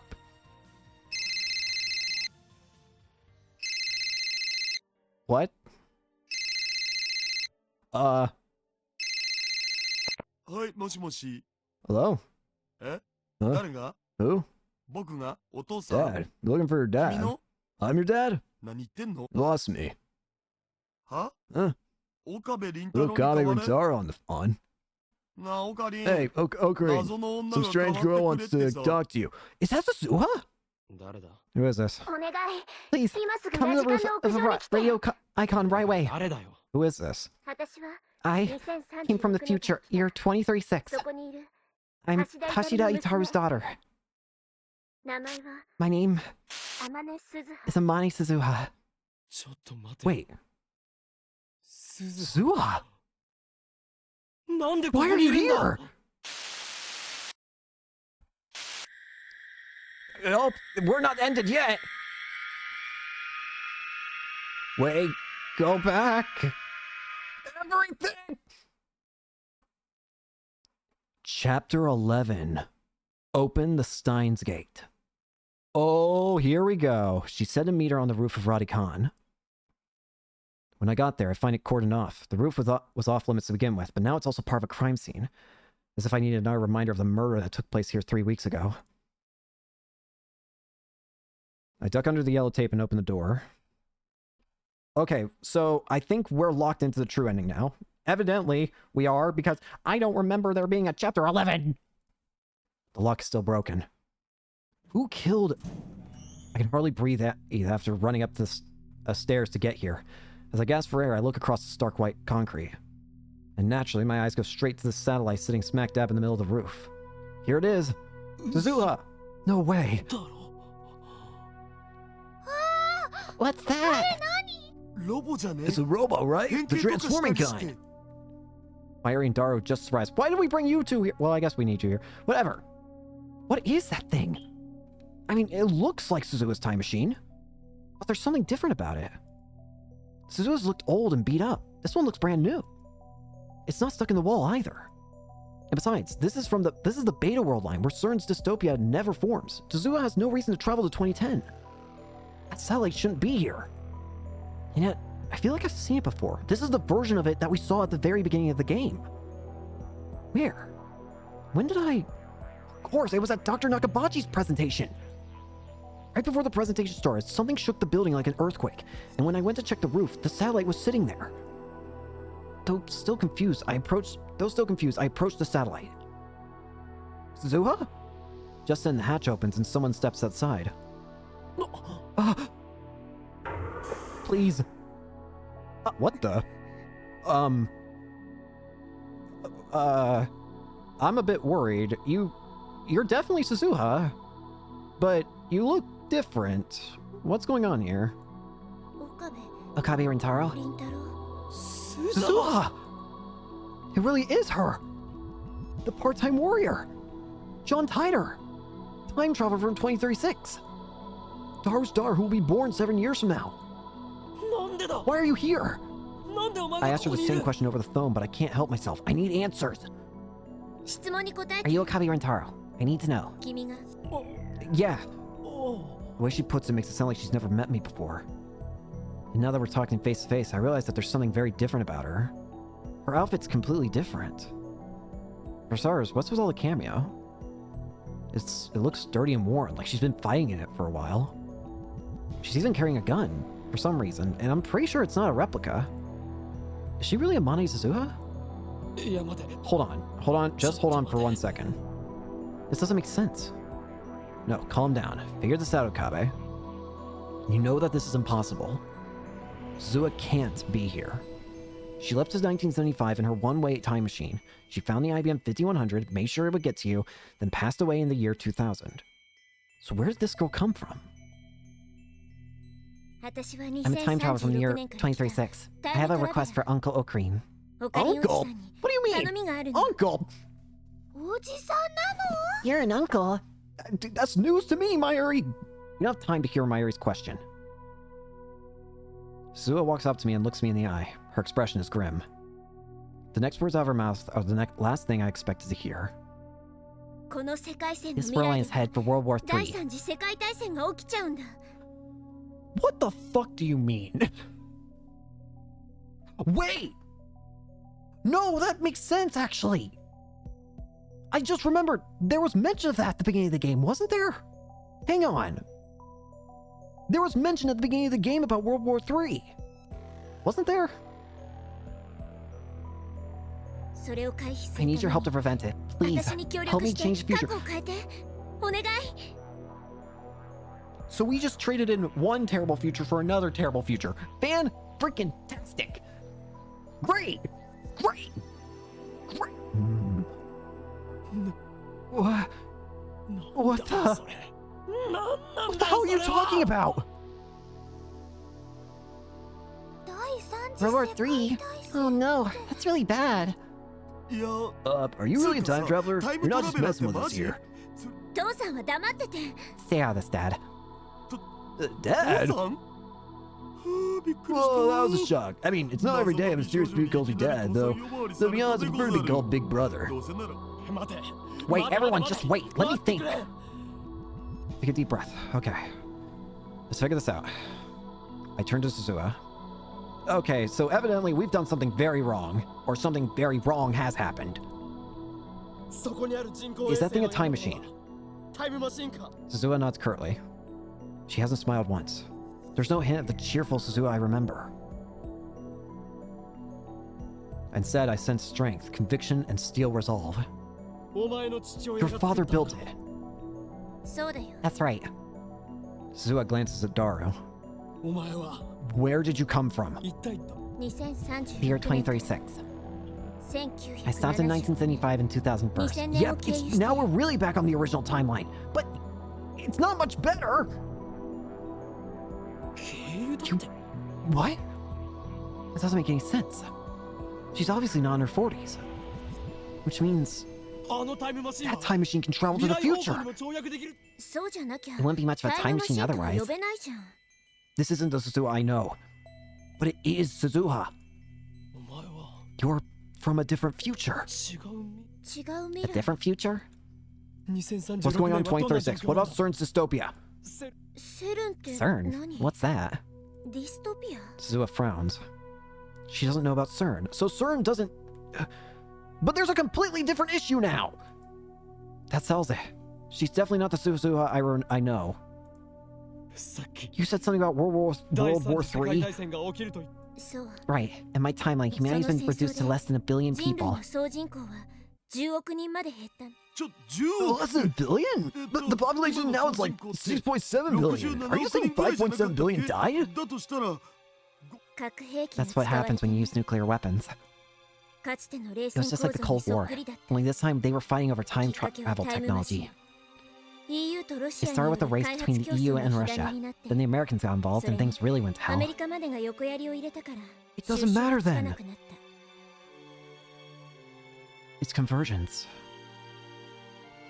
It's all going back to convergence. Except on a larger scale this time. This world is doomed. By 2036, this world will be forever changed. It's doomed. Because it all converges in 2036. It didn't matter if we swapped Mayuri or Kurisu. Because either way, the world would be doomed by 2036. Everything we did didn't matter. They're all desperate to stop anyone else from being the first to build a time machine. Whoever controls time controls the world, right? Everything didn't matter. The world's still gonna end by 2036. Nothing's changed. The only difference is that Kurisu's gone now. Time travel again. It has the power to grant your dreams, and at the same time destroy everything you love. I know that better than anyone. By 2036, the world's war's over, but it's left the Earth in ruins. We won't survive for long, not as things are. It's unbelievable. In the future of the Alpha World Line, CERN used their time machine to fashion a dystopia where no one could oppose their rule. Suzuha traveled to the past to change that. She showed me how to escape that convergence. The result is this. Beta World Line. Here, CERN fails to complete its time machine. But instead, 5.7 billion people die in the fires of nuclear war. This can't be happening. My legs fall beneath me. I sink to my knees. Are you okay? Mayuri kneels beside me and gently rubs my back. I'm too stunned to respond to her kindness. It didn't matter. None of what we did mattered. The world's still gonna end by 2036. The only thing we've changed is the fact that instead of Kurisu getting to see it, now Mayuri gets to see it. I glare at Suzuha. Though I know it's absurd, part of me blames her. Why is this happening? You lied to me! You said a peaceful future was waiting for us on the Beta World Line. We saved Mayuri. We changed the future. And now, after everything we did, Sue appears before me once again to say it wasn't enough. We're at a point of great divergence. When... I know that already! Then you understand, 5.7 billion people are going to die, and the survivors will be left with no future. No hope! I came here to prevent that, and to do that, I need your help, Uncle Oker. I refuse! I reject her plea outright. Suzuha looks hurt, betrayed like an abandoned puppy. How dare she look at me that way? I borrow Mayuri's shoulder and struggle back to my feet. I came here from the Alpha World line. I had to sacrifice the girl I love to make it this far. I can't go back. Not to the world line where Mayuri dies. I don't care if 5.7 billion people die. I won't let her. I won't let Kurisu's sacrifice be in vain. One person versus 5.7 billion. It can't be compared. He was staring at me in disbelief. Mayuri and Daru clearly don't know what to say. I haven't told them what happened, so they can't understand. Wait, you mean you've been to another tractor field? Wow. So that's the power of reading Steiner. I've had enough. I don't want this power anymore. How do you know about that? Dad told me, and I've met you before, Uncle Ocarine. In the future, that is. You've met me. I see. So the me that of that tractor field went to the past too.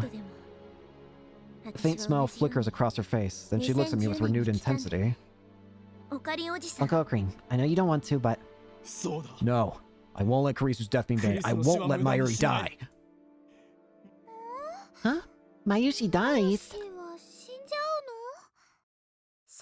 By Kurisu, I assume you mean Makise Kurisu? Why do you know that name? Listen, Uncle.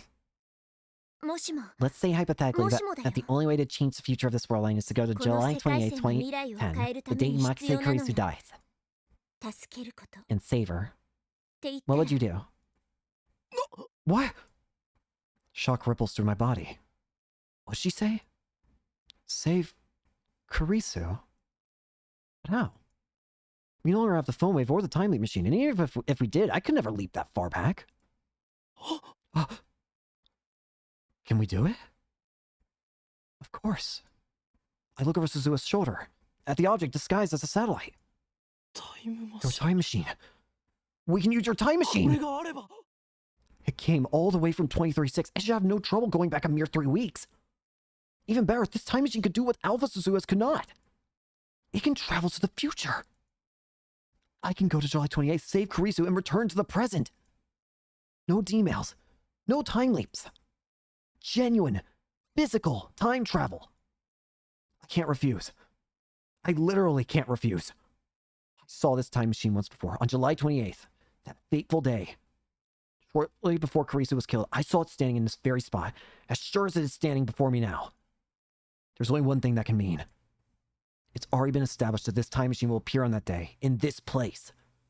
Even before I sent that first email, my participation was assured. Even the thought of turning Suzuha down now is meaningless. Nothing is coincidence. Everything is inevitable. The revelation makes me dizzy. It's like I don't have the tiniest atom of free will. Like my every action from the moment of my birth was planned for me by some cosmic force. The world line I'm aiming for isn't... What'd you just call it? The Alpha World Line? It's not that. What we're aiming for... is the space between attractor fields. The space between them? The space between? There lies a world line unaffected by any attractor field. A world line known as Steins Gate. Steins Gate? But that's the Chunin name I pulled out of my ass. It doesn't even mean anything. I was told that Steins Gate is a brand new world line, one no one has ever observed. But didn't someone have to observe it to know it's there? Nope, it's never been observed. That's what makes it new. But Dad and Uncle Ocarine were able to calculate its divergence.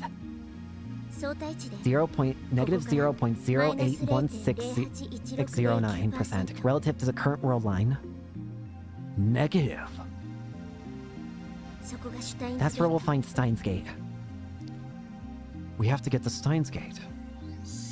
And to reach that world line, we have to save Kurisu? Exactly.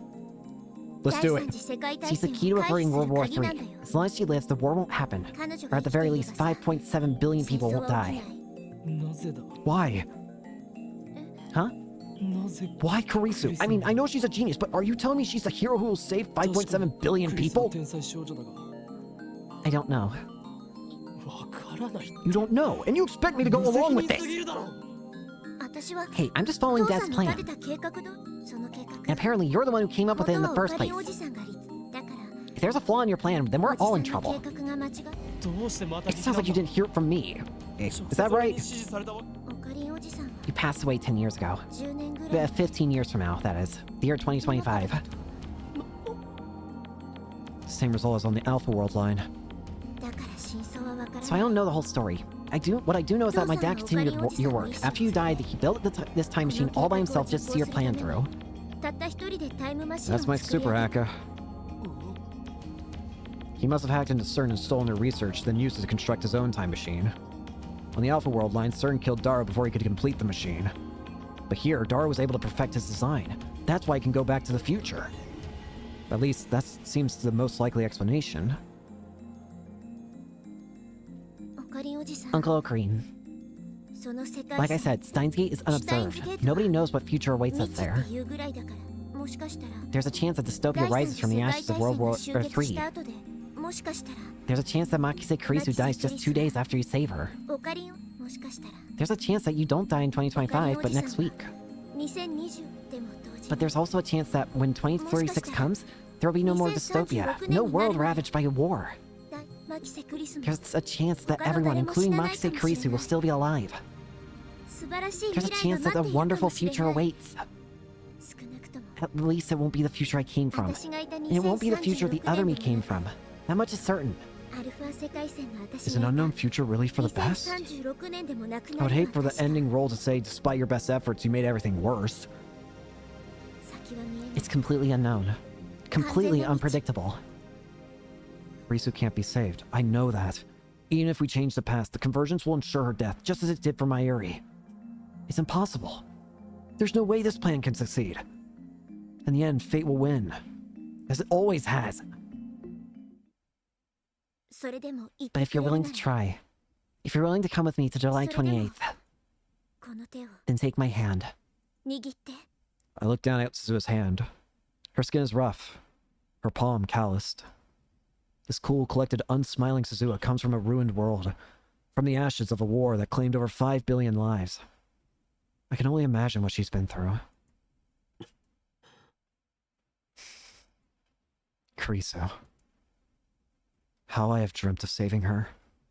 I would do anything, to change her fate. But how do I know this invitation won't lead me into another maze of despair? Yeah, she doesn't understand any of this. We have to. But this Kisei person was very important to you, wasn't she? I think you should go for it. 5.7 billion people, man. I can't even imagine. But don't sweat the small stuff. Just save the girl and you're set for life. It's the dream of every otaku. Mayuri and Daru offer me encouragement. But it's not enough to overcome my doubt. The Makise Kurisu we knew, lab member number 4, is already gone. Even if I save her on this world line, she won't remember any of the time she shared with us. So there's no point. I won't bend time to my convenience. Not again. I'm not God. I don't have that right. If I try, I'll just end up making things worse. Reason pleads with me to stop. And yet, I look at Suzuha's outstretched hand. And then, with resignation, I grasp it firmly. I'm in. I want to try. I don't want to play this game. I don't want to play God anymore, but one more time, I'll risk it all. If it means we can stop war, dystopia, everything, I'm in. Try though I may to fight it, this choice was made for me on July 28th, the moment I laid eyes upon this time machine. Fate wants me to take your hand. Who am I to argue? I'm not all that confident that I can save Karisu. How many times have I tried to resist fate only to fail? I don't want to see her die. There's a chance, however small, that she can be saved. I have to try. Even if I can't take back what we had, I want more than anything than to save her. Let's go. Thank you, Uncle Ocarine. Up aboard. Let's do it. Can this thing even fit 2 people? Of course it can. It's my dad's masterpiece. Daru, your daughter really loves you. I don't get it, but stop calling me dad. I'd rather be your big brother, if you know what I mean. Be sure to come back, okay? I don't want you to disappear, okay? I'm not going to another world. It's just a sharp hop to the past. I pat Mayuri's arm reassuringly. And I follow Suzuha to the time machine's hatch and slip inside. Steins Gate, huh?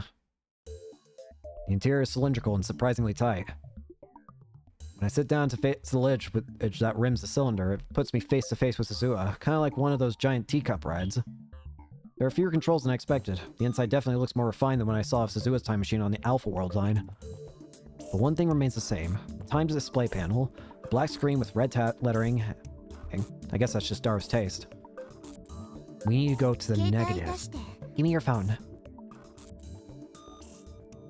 When I hand it over, Suzuha casually tosses it out the hatch. What? Hey! It's better not to bring it. It'll cause interference. Interference? Oh, I see. If we're going to July 28th, there'll be 2 of me, so if I bring it, 2 of my phone, what's gonna happen if I see myself? Am I just going to die? I guess that could be a problem if I got a call or something. Will I just cease to exist? So time travelers really do need to be careful about what they bring to the past. Shut the hatch. I hear Mayuri and Daru cheering outside. Mayuri caught my phone, thankfully.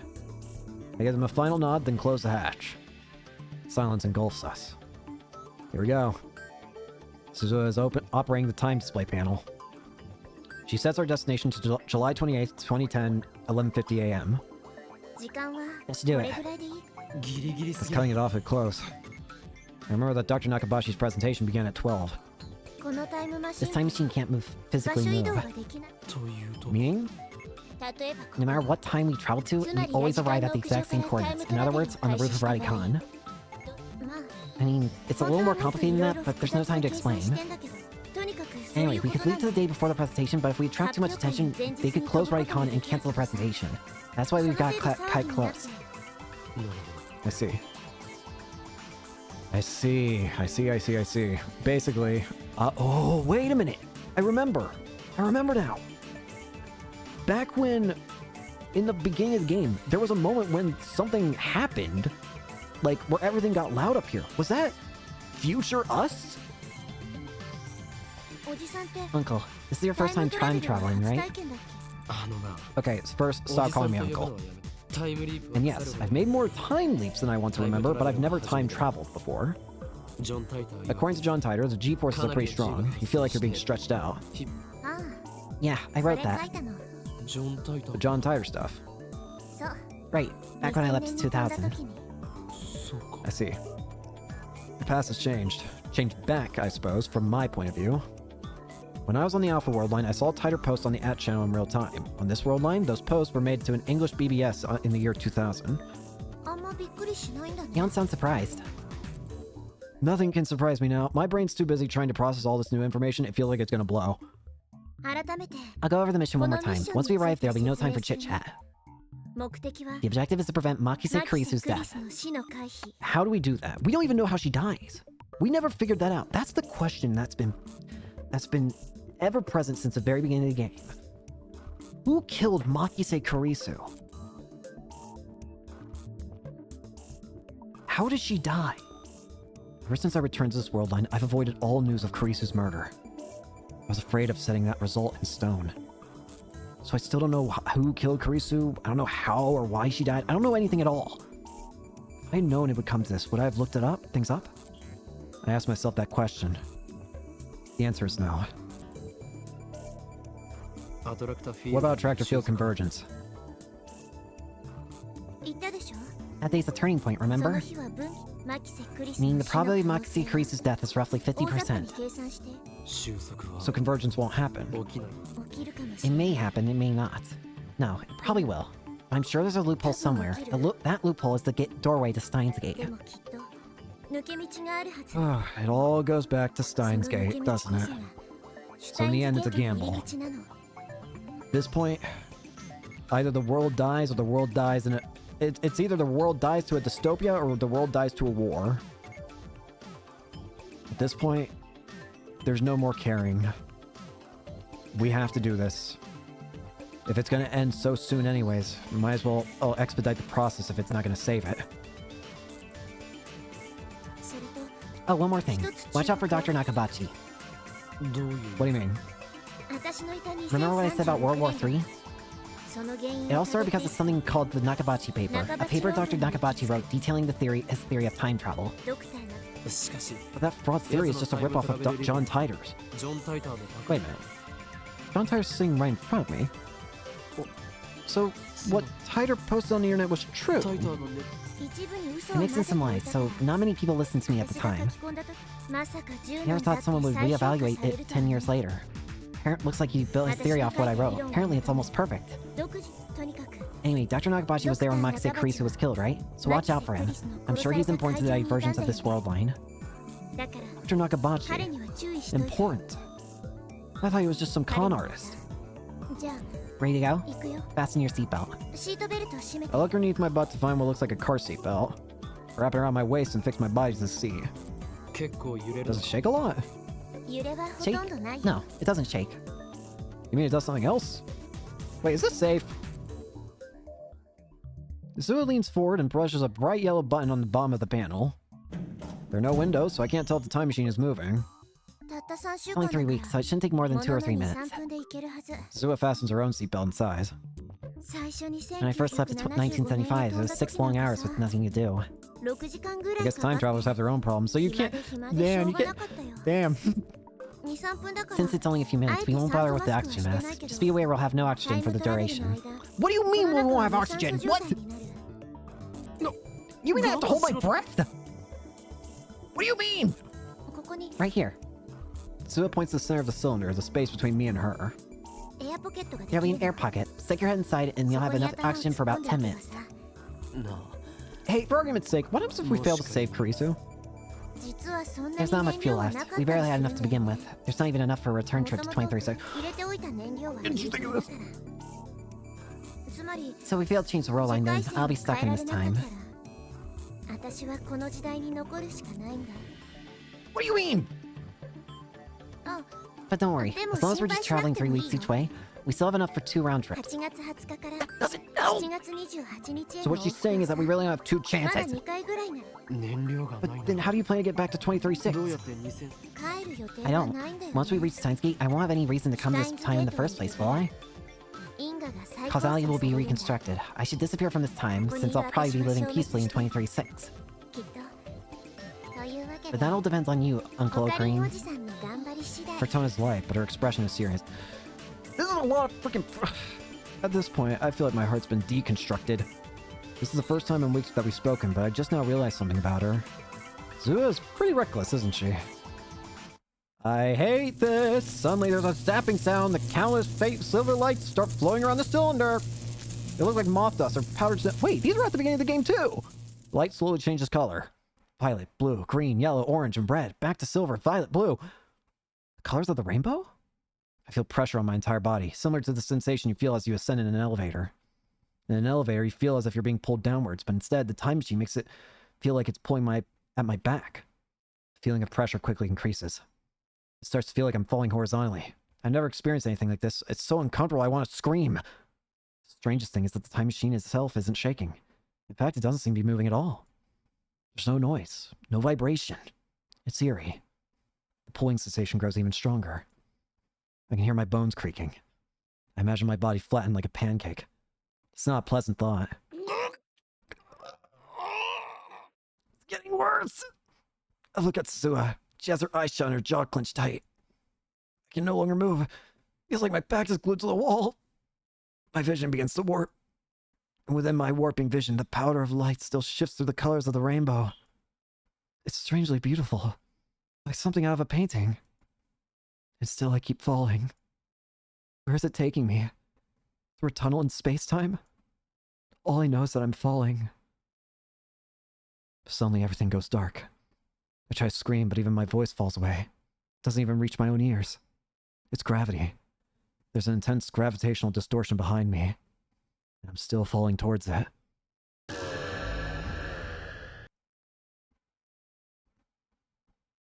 My vision slowly recovers. The smell of ozone fills my nostrils. Suzua takes a deep breath and unfastens her seatbelt. We're here. I gulp for air. Did I really just travel through time? If so, then this is July 28th. The day Karisu and I first met. I just want a happy ending. The day I sent the first email. The day it all began. Suzua takes out a digital watch. It's a fairly old-fashioned design. I bought in 1975. It's not even 3 years old yet. This is where an uninformed person would say in Japanese, please. Suzua sets the watch to the correct time, then hands it to me. The display reads 11:51. Nakabachi's presentation starts at 12. So what do? We don't even have a plan here. We just know we'd have to save her, but how the fuck? How? Let's do this. You keep an eye on Makise Karisu and stop whoever tries to kill her. And you? I'll back you up. Also, remember how I took away your phone? The U of July 20th is here too, meaning there are currently 2 Okabe Rentaros in this world. What happens if we connect with each other? Do I want to know? Whatever you do, don't let your past self see you. It could cause a major time paradox. But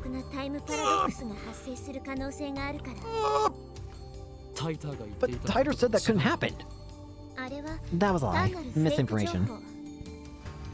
You make me want to slam my brain into this. Throw me into a wood chipper and just take away my brain. Come to think about it, Alpha Suzua said the stuff she posted about the many worlds interpretation was fake too. Got it. Then let's go. We'll rendezvous at the time machine when it's over. Well, how do we save her? I open the hatch and grip the rim. I squeeze my way out. Suzua crawls out after me and closes the hatch. You hide. I'll provide a distraction. Wait! Did we see you at the beginning of the game? Now I think about it, did we actually... Suzua runs up to the emergency door. And then, to my astonishment, she draws her gun and it fires at the doorknob. Excuse you! The door opens easily. I must have broken the lock. Any minute now, a crowd of people will run up these stairs to see what happened. My past self will be among them. I need to hide before they get here. What do I do? That was a close one. I don't know what I'm supposed to do! I'm scared! I nearly bumped into myself on the 8th floor landing.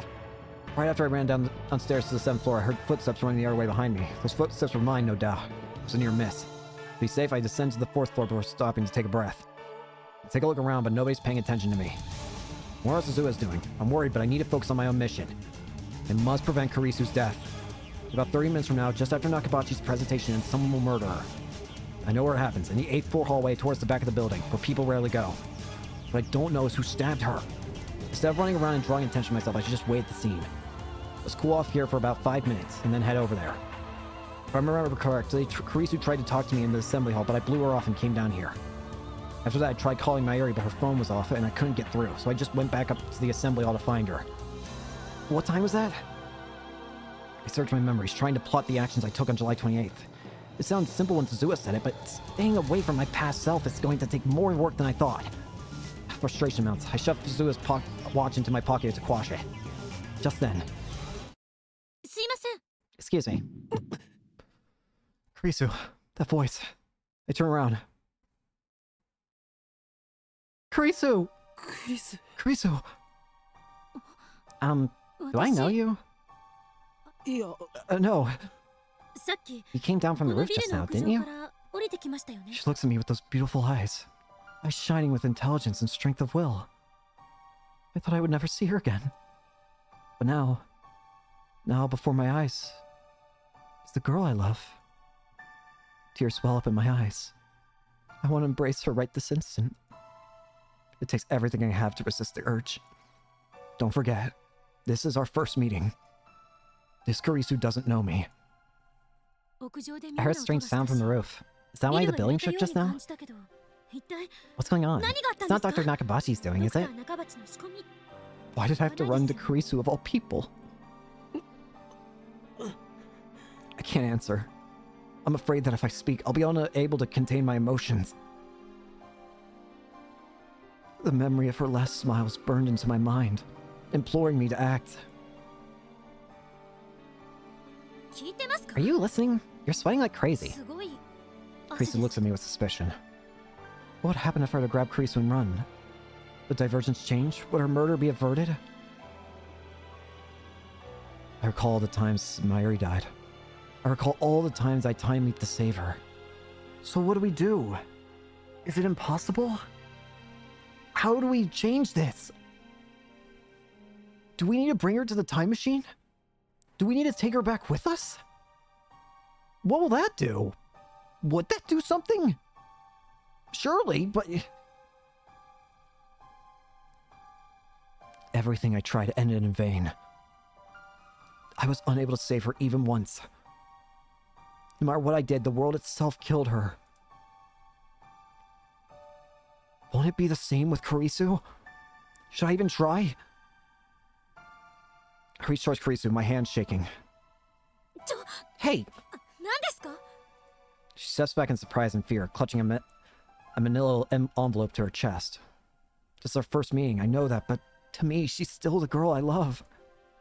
If I'd been thinking straight a second ago, I would have realized that my plan to grab her and flee wasn't going to work. Kurisu would never just follow some strange man she only just met. Running isn't an option. Maybe I can say something. All I can do is wait at the scene of the crime. Fighting against the urge to stay, I force myself to turn and leave. Please answer my question! But Kurisu pursues me. Why is she so desperate to know who I am? I do look suspicious, I'll admit it. But if she thinks I'm dangerous, why would she come alone? I turn around reluctantly and meet Kurisu's stare. Answer me. Can I really save you? The words catch in my throat. Can I save her? I don't know.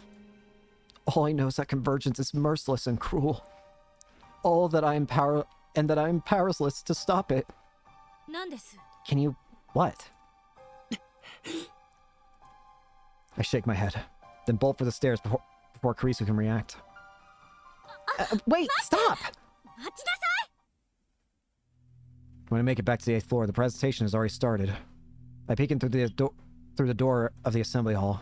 Who the hell am I? Someone who knows you for a fraud, that's who! Someone in the audience shouting at Dr. Nakabachi. Yeah, an idiot. And that someone is me. Now I remember, I confronted Dr. Nakabachi in the middle of his presentation. I called him a fraud for ripping off John Titor's post. From this angle, I look like a real asshole. Did someone throw that man out? Staff members approach. Damn, this is embarrassing. Man, past me was an idiot. But there's nothing I can do here. I need to leave before Kurisu appears. I turn around and head deeper into the dim passage. An image flashed through my mind. She was lying there at the end of the passage in a puddle of her own blood. Is she already dead there? 20 minutes from now, that's exactly what will happen. Can I prevent it? I must. Whatever it takes. There's a pile of junk, toolboxes, cardboard, and the like, and about halfway down the passage. The perfect hiding spot. I crouch behind them. All I have to do is wait for Kurisu to show up. But what will I do when she does? And only now do I realize I'm completely unarmed. I really didn't think this through. Kurisu was lying in a pool of blood. That means her killer had a weapon. Since I didn't hear a gunshot, it must have been a knife or something similar. How am I going to defend her and myself? Is there anything around here that might work as a weapon? I still have about 20 minutes. But one wrong move and someone might catch me. I shouldn't leave the spot. Maybe I'm being overly cautious, but this is my only chance to prevent Kurisu's death. I don't want to jeopardize that. I don't know what I'd do if I ran into Kurisu again. It's a miracle that I managed to tear myself away from her last time. The longer I wait in the darkness, the harder it becomes. The anticipation is killing me.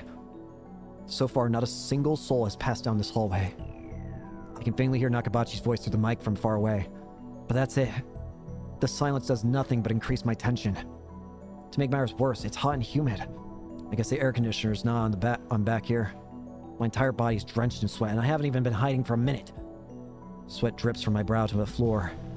I rub it out with my shoe. I have to keep waiting. There's no other choice. I stay there, crouched in the darkness for what seems an eternity. In the distance, I hear the sound of sparse applause. I glance at Sue's watch. It's 12:26. I guess the presentation's over. I peek out from behind the box, and just then...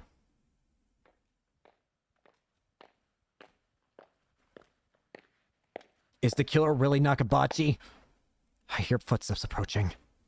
I quickly duck behind cover. My heart's pounding. Someone's coming this way.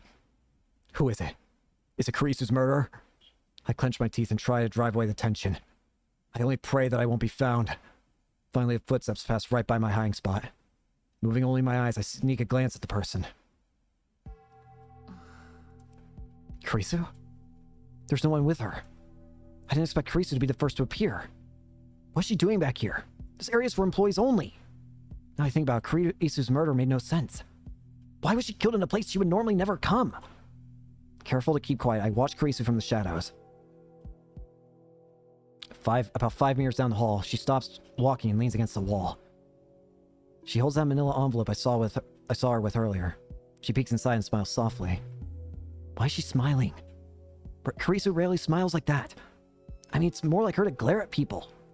That envelope. I search my memories again. When Kurisu approached me during Nakabachi's presentation, I'm pretty sure she was holding that envelope. But did she have it when I discovered her body? I don't remember seeing it. What could be inside to make Kurisu smile like that? I can't begin to imagine. Kurisu hasn't moved a muscle. She's just standing there, head hung, her face hidden behind her long hair. I can't read her expression. Is she waiting for someone? Who? Who would she made at a place like this? That's when I hear another footsteps approaching. I can't see who it is from where I'm hiding. But given the time, it has to be the person who killed Kurisu. As proof, Kurisu raised her head and upon recognizing the newcomer, lifts her back off the wall. Her expression softens slightly. The footsteps come even closer. Who is it? I want to talk. Kurisu suddenly starts speaking. Footsteps pass right by my hiding spot. I'm so tense I can't move a muscle. The newcomer finally appears in my narrow field of vision. And it's... You! No! Dr. Nakabachi! I slap a hand over my mouth to keep from shouting in astonishment. Kurisu and Dr. Nakabachi know each other? Oh, one more thing. Watch out for Dr. Nakabachi. Something else occurs to me. Why would Kurisu, an accomplished scientist, attend the presentation of a man like Nakabachi? He's just a two-bit inventor. Only 15 people came to hear him speak, and that's including trolls like me. There wasn't even any press coverage. Besides, Kurisu hates time travel science. That much was obvious from her lecture at ATF. Don't tell me it's her father. In that case, it's obvious why she's here. She didn't come to see his presentation. She came to see him. But why? What could be the connection? Wait, it can't be. Are you listening, Papa? Papa? He's her father. Her strange father, who she told me she hadn't seen in 7 years. Kurisu did say that her father was a physicist. And Nakabachi certainly is a physicist, though the scientific community at large has rejected his research. Boy, does this mean Nakabachi killed his own daughter? Or was it someone else? Someone who was yet to arrive? There's no way to know. If I could be sure that Nakabachi was the killer, then I would intervene right now. But I'm not. I better keep watching just to see what happens. What is that? I heard you were giving a presentation on time travel. So I thought about it too. Could it be possible to make a time machine? Kurisu wrote a paper on time travel. And when she spoke at ATF, she rejected the very idea of time travel. Although, come to think of it, she was awfully interested in the foam wave. Damn, I forgot how much of a tsundere she was. I'd like your opinion, Papa. We can polish it together, and then submit to the scientific community. I don't know if he'll listen, but just in case, I do have acquaintances at Science Magazine. Nakabachi takes the document and starts reading it with a disgusted frown. So that's what it was. She didn't have anything dangerous in the envelope, like drugs or a gun. It was just some document. That raises a new question. Could that be the Nakabachi paper? According to Zuzua, that document sparked a time travel arms race that ultimately led to World War III and the deaths of 5.7 billion people. It started with a race between EU and Russia. Then America got involved and things really went to hell. Is that why Kurisu's safety is so important to changing diversions? I get it now. Nothing is coincidence. Everything is inevitable. Nakabachi flips restlessly through the document. He's not even trying to hide his irritation. Did I ask you to write this? Well, no, but... You invited me to come, remember? It was the first time that we talked in 7 years. That's what got me thinking. And as I worked on the thesis, I started to realize it might actually be possible to build a time machine. If the thesis is published, you could have your revenge on the scientific community for shunning me. Wasn't shunned. Those incompetent bastards were just jealous of my superiority. I was the one who gave up on them. Please don't yell.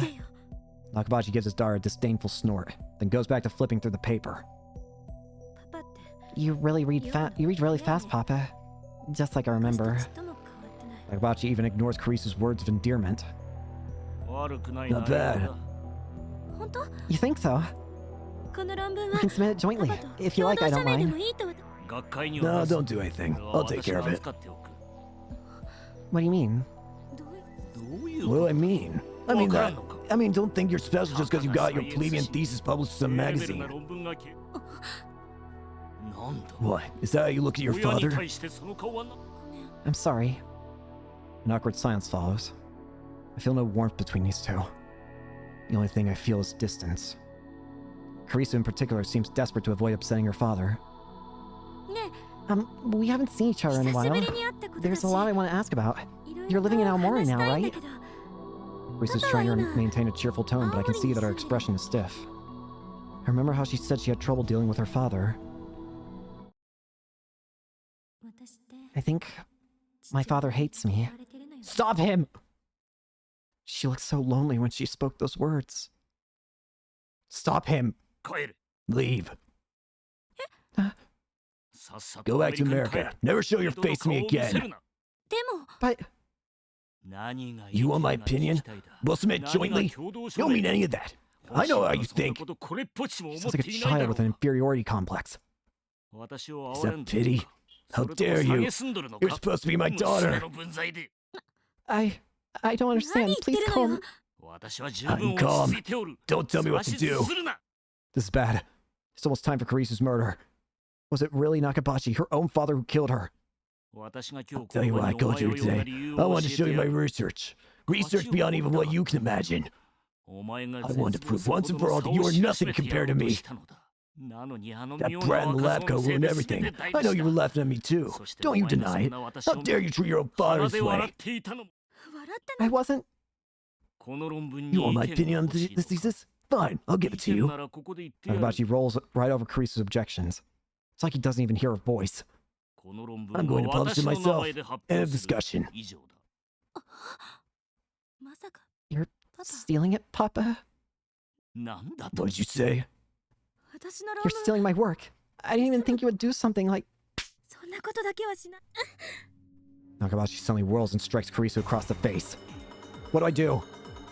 I know I should do something, but what? Who do you think you're talking to? Stop him, please! Punch him! Nakabachi throws the paper inside and seizes his daughter by the throat. Kurisu gasps for air. Her face twists in pain as his grip tightens. Please! You can't possibly understand how I feel. Why'd you have to be so talented? I detest you. I hate your very existence. Nobody's allowed to be better than me, understand? Nobody. Especially not my own daughter. That's why I sent you away. I couldn't bear the shame of being your father. It's all your fault. It's all your fault. It's completely absurd. He's blaming her for his own failures. I've seen enough. He's a killer for sure. I burst from my hiding spot. Stop! I ram him with my shoulder as hard as I can, knocking him away from Kurisu. Kurisu gasped for breath. Bastard! Who are you? I won't let you kill Kurisu! I'm going to save Kurisu. I'm going to save her and change the future. Even a weakling like me can pin down an old man like Nakabachi. Then I can get Suwa to call the police and... The memory of Kurisu's body flashes through my mind. No, it won't turn out like that! Steadying himself with one hand against the wall, Nakabachi gets to his feet and looks straight at me. The instant our eyes meet, his face twists in rage. You! You have ruined my presentation! His presentation? Right, of course. I called him out on his lies in the middle of his presentation. Nakabachi is mistaking me for my past self. Understandable, since we look exactly the same. How dare you show your face for me? Why does everyone get in my way? No, you and Kurisu planned this, didn't you? Didn't you? He's delusional. You brats won't get away with this. Nakabachi glares at me with bloodshot eyes, then takes something out of his pocket. First, I can't tell what it is. Then I see the glint in the dim light. A knife. The blade is about 20 centimeters long. Can't help but shiver at its cold shine. Why is he even carrying something like that? Is he completely insane? Wait, is that the weapon that killed Kurisu? I won't let that happen! Damn it! Why is my brain so fixated on that scene? You're paid for mocking me! Nakabachi charges like an enraged bull with no sign of hesitation whatsoever. Raises his knife high. I instinctively dodge back. The knife misses me by a hair. Gathered himself for another strike. The sight of his face twisted in madness and rage fills me with terror. I want to scream. He's going to kill me. No, don't be afraid. I can't die here. The past is already decided. Oh, wait, if the past is already decided, then doesn't that mean I can't save Kurisu? I shake off the thought. Just think about saving her. Apologize! Swallowing my fear, I force myself to stop running away. Instead, I lunge forward. I knock Nakabachi's hand aside. The knife falls from his grip and clatters to the floor. I leap on it and pick it up. That was easier than I expected. Stop it, Papa! Don't tell me what to do. I look up in surprise. Nakabachi's taking a screwdriver from a toolbox left in the passage. Kurisu's walking towards him, pleading with him to stop. She's completely defenseless. No, Kurisu, stay away from him! You're the one in danger, not me! Just when I thought I'd disarm him, he'd find something else. Even a screwdriver can kill with enough force. Kurisu! Run, Kurisu! Kurisu glances at me, but she doesn't move. Why won't she run away? Papa! It's crazy. Papa, please stop! What do you know? What do you know? Nakabachi's completely lost his mind. Nothing she can say will reach him. If only you'd never been born. Nakabachi turns to Kurisu, brandishing his screwdriver. But Kurisu still doesn't run away. Please! Blood spurts from the arm Kurisu used to guard her face. She's going to die. I have to do something. I grip the knife firmly in my hands. Kurisu won't die if I kill Nakabachi first. That image again. Stop getting in my way. I won't be tied to that past.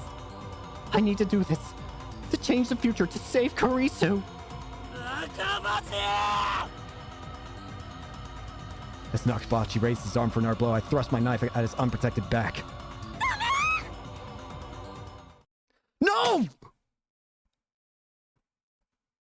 The sensation of tearing through flesh, scraping bone, surprisingly tough. At the same time, I feel the pulsating. It shifts in time with my victim's breath. I stabbed.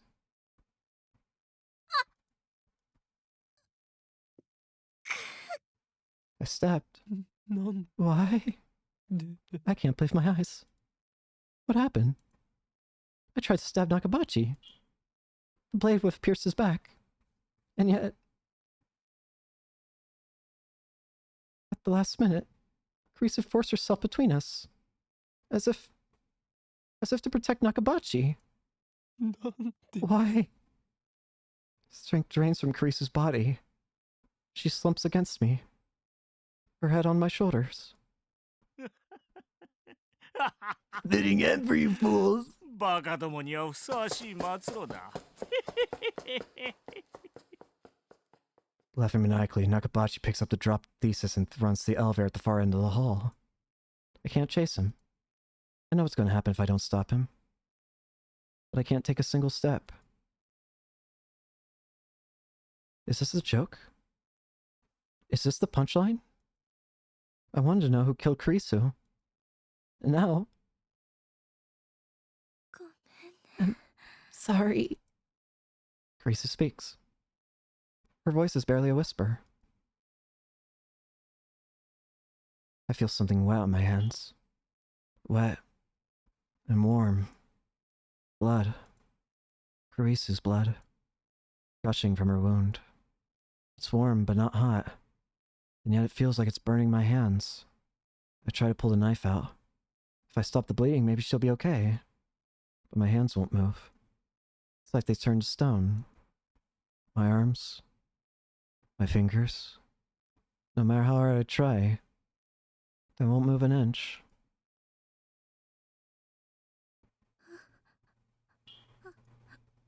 Kurisu's breathing quickly grows labored. She's suffering. I didn't mean for this to happen. This isn't what I wanted. Why won't my hands move? I want to pull out the knife. I want to ease her pain. Why won't my body obey me? It's as if someone else is in control. Kurisu's body convulses against mine. The pain must be unbearable. Is there nothing I can do to help her?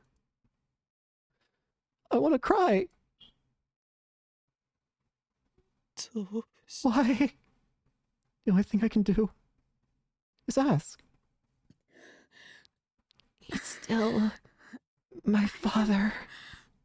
I just wanted him to accept me. I studied so hard when he would praise me. But now, I finally understand. Papa didn't want to accept me. I'm such an idiot.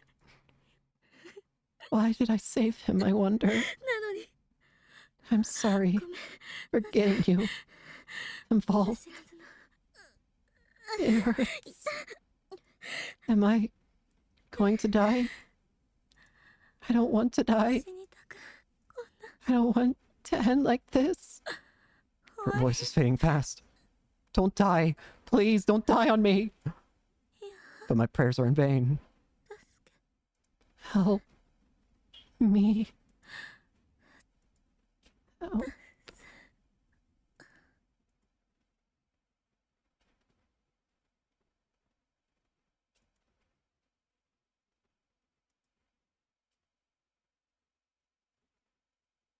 I killed her. I killed her.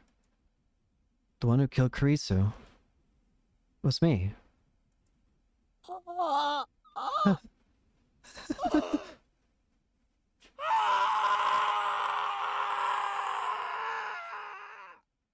As I scream, another me looks down from above. As he hears the sound of my despair, the last piece of the puzzle clicks into place. The scream I heard that day was my own. It all comes together. Uncle Ocarina! Someone pulls at my arm. Come on, get up! I feel hands slip under my shoulders and drag me away. The knife in my hand pulls free of Kurisu's chest. A fresh torrent of blood follows it. Still warm. Open your eyes, Kurisu. Wake up.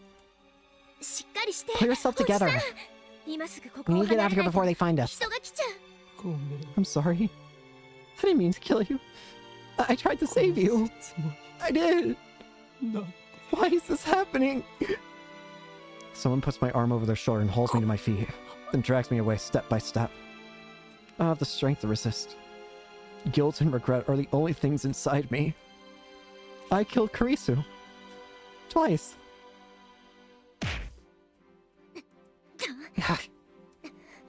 Let's get out of here. Don't give up yet, Uncle. Everything's gonna be fine, I promise. Now hold on tight. I feel someone push me hard from behind. Next they take the knife away. My fingers are like solid rock. They have to be pried open one by one. I failed to save Karisu. Worse. Convergence made me kill her. The past has already been decided. It was impossible to change it from the start.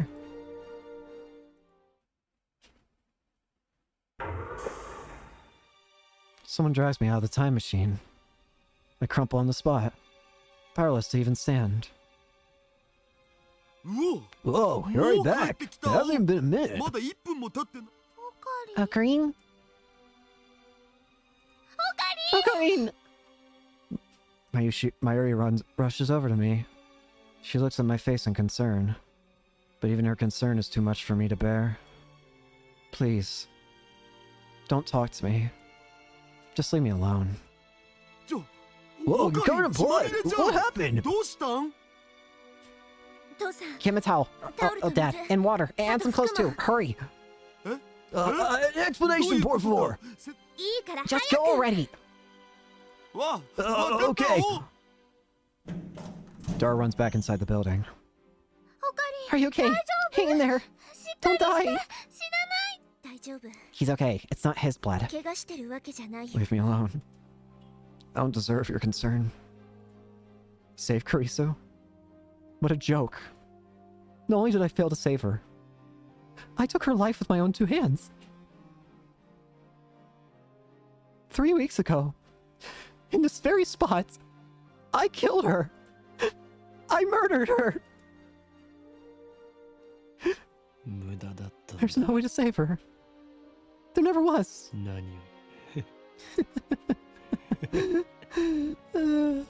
Everything has already been decided. It's the same as it was with Mayuri. The same. No matter how hard I struggle, the result will always be the same. We have a time machine.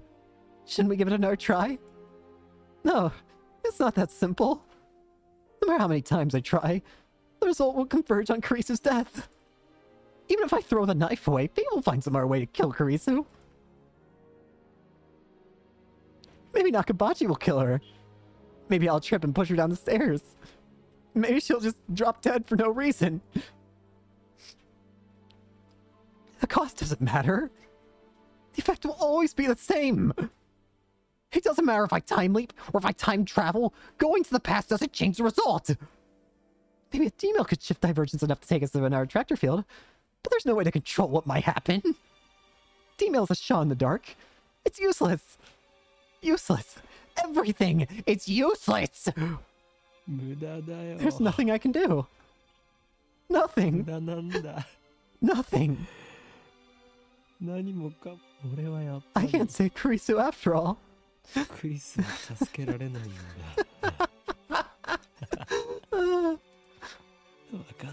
I knew this would happen. I knew it would turn out like this. I can't take this anymore. I'm so tired.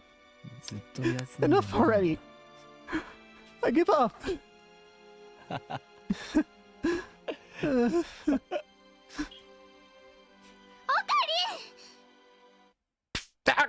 Whoa! A burning numbness spreads through my cheek. Mayuri hit me. She's never done anything like this before. The shock is enough to bring me to my senses. Mayuri looks at me with tears streaming down her cheeks. Her small body gently embraces mine, though I'm still covered in Karisu's blood. You're not a quitter. Mayushi knows. You never ever give up. Not until the very end. Remember? Every day Mayushi prayed for help in front of Granny's grave. And every day you came to see me. Even on rainy days and snowy days, you always stood next to Mayushi and called my name. Because you were always there for Mayushi, I was finally able to say goodbye to Granny. Mayushi doesn't really understand what's going on, but don't give up now. Okay? Mayushi doesn't want to see you sad. Mayuri's gentle warmth envelops me. I cling to that warmth, but it's not enough to heal my heart. でも But I killed her, 俺が殺してしまっ the た person most precious to me, who I wanted so desperately to save. 俺が I killed her! 殺した Oh, Karine. I still feel the knife in my hand. I can still feel her fading heartbeat. I look at my hands over my shoulders. They're red with blood. Kurisu's blood. The shaking won't stop. Tears fall, washing away the blood. Guilt and despair are tearing at my soul. If Sue hadn't taken the knife, I might have slit my own throat on that very spot. This reality is too much to bear. I realize that this is my retribution. My just punishment for taking the godlike power of time travel and using it to distort the past. Kurisu can't be saved. That's been proven beyond a doubt. At the very least, I can't save her. Not even with Mayuri's encouragement. 無駄なんだ There's nothing I can do. 無駄じゃ You're wrong. ないよ Suo speaks, her voice full of conviction, and immediately afterwards, I hear a familiar melody. My mail tone. Mayuri takes my phone out of her pocket. She's been looking after it. Huh? You got mail, Karine. Mayuri gently puts my phone into my hand. What? I don't have the energy to check my mail, but for some reason, Suzuha gestures for me to look at it. What? What? Turn on the TV. What? Turn on the TV. That's all it says. 42-inch! The CRT! The cylinder's unfamiliar. Is this a prank? Spam? I'm bewildered. I don't know who sent this. But then I happen to glance at the send time. The shock is like a lightning bolt to my brain. The date it was sent. August 21st, 2025. 2025. 2025年 No. Is this? It doesn't even occur to me that to wonder if my phone has malfunctioned. After all, I know this phenomenon. D-mail A D-mail! I look up at Suzuha. Sees my confusion and looks at my phone. We have to go back to the Bronze Tube.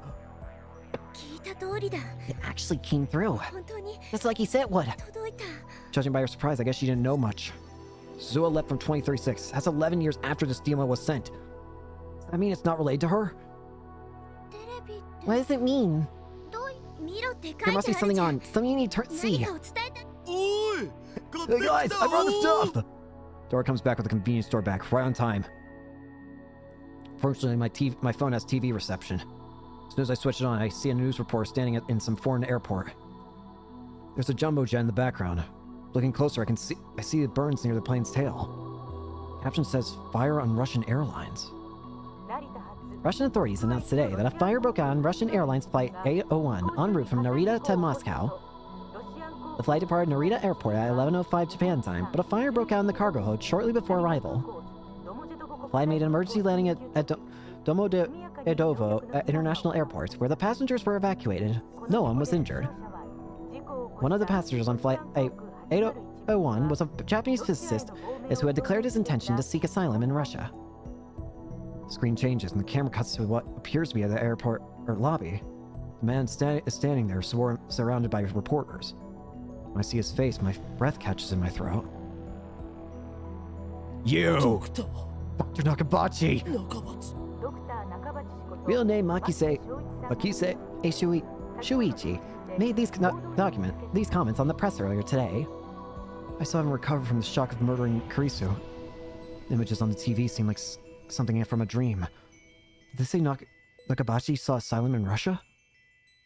I didn't think people still did that in this day and age. I mean, all you needed is a passport to travel to Russia. I'm delighted to have arrived safely in this wonderful country. My deepest gratitude to the Russian government for accepting me. What happened on the plane? Read the subtitles at the bottom of the screen.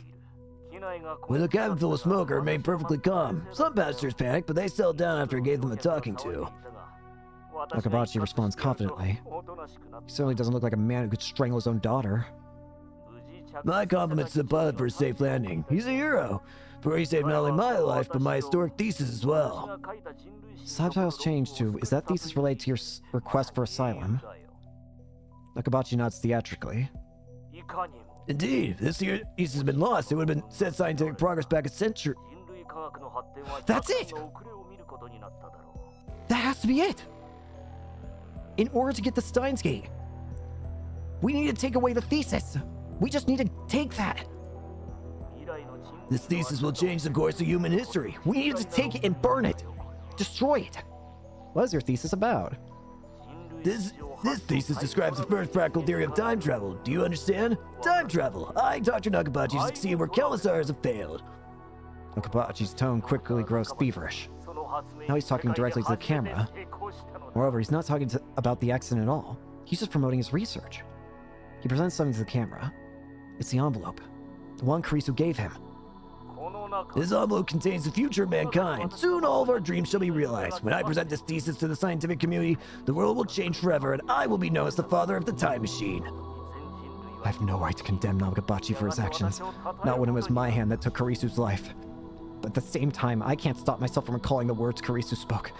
That hurt, betrayed tone that triggered Nakabachi's violence. You're stealing my work? I didn't even think you would do something like... Do those words not echo in his ears too? How can he stand there and present his murdered daughter's work as if it were his own, and look so proud of himself while doing it? I hear my teeth grinding in my head. Originally, this envelope was in my checked baggage. If it stayed there, it would have been burned up in the cargo hold and humanity's dreams along with it. However, fate intervened on my behalf, as if the god himself had agreed that my greatness should be known across the whole world. Nakabachi thrusts his open hand at the camera. Behold the vessel of God's grace, because this was inside the envelope, itself the metal detector. As a result, I had to take the envelope with me on the plane. The pilot is a hero, yes, but the true hero, the savior of humanity's future, is this tiny figurine. Sitting in the palm of his hand is a lump of silvery metal barely 5 centimeters tall. Mary points at the screen. Don't tell me!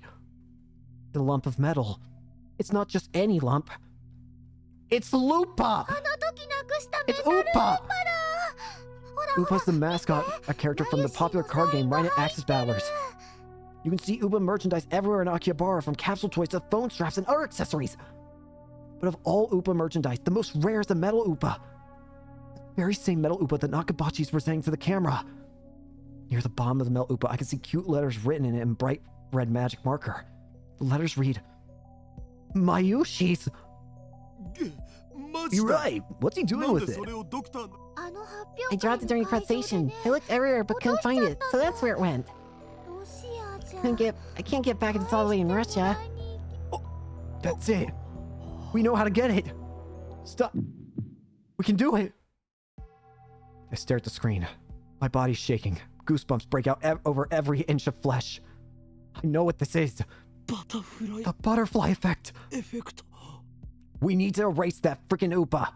3 weeks ago, Mayuri dropped her metal Upa in the assembly hall of Radicon. That tiny figure, a mere child's toy, went on to decide the fate of mankind. It rescued the Nakabachi paper from the fire. And in doing so, it laid the foundation for World War III. Suzuha, did you know about this? Suzuha answers with a look of apology. Who sent that email from 2025?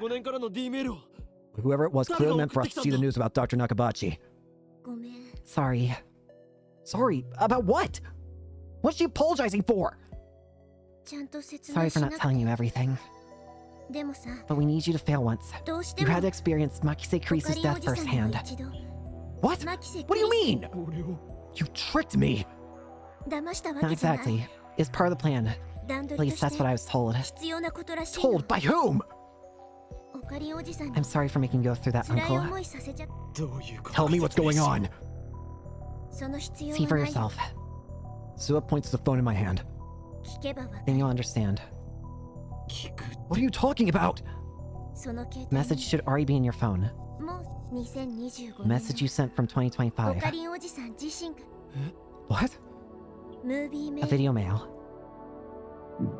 You received one, didn't you? Right! When was that again? July 28th, right after I met Kurisu for the first time. Just as I was about to contact Mario, I received a mysterious video mail from an address I had never seen before. Is that what she's talking about? But there was nothing on it, just noise. Try it again. Suzuha grins. If you try it now, after failing once to save Makise Kurisu's life, you should be able to see it. Are you kidding me? Is that even possible?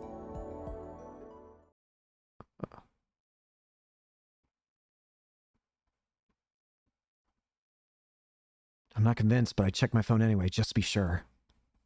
And there I find a saved video mail. And when I checked the sender's address, I realized that's from the same address as the email just now. So they're the same person, and this person is me in 15 years. 15 years. 2025. The year I die, according to Suzuha. I sent this message on the eve of my death. A message to myself in 2010. Suzuha said that there was a plan to reach Steins Gate. Could this plan be in this video?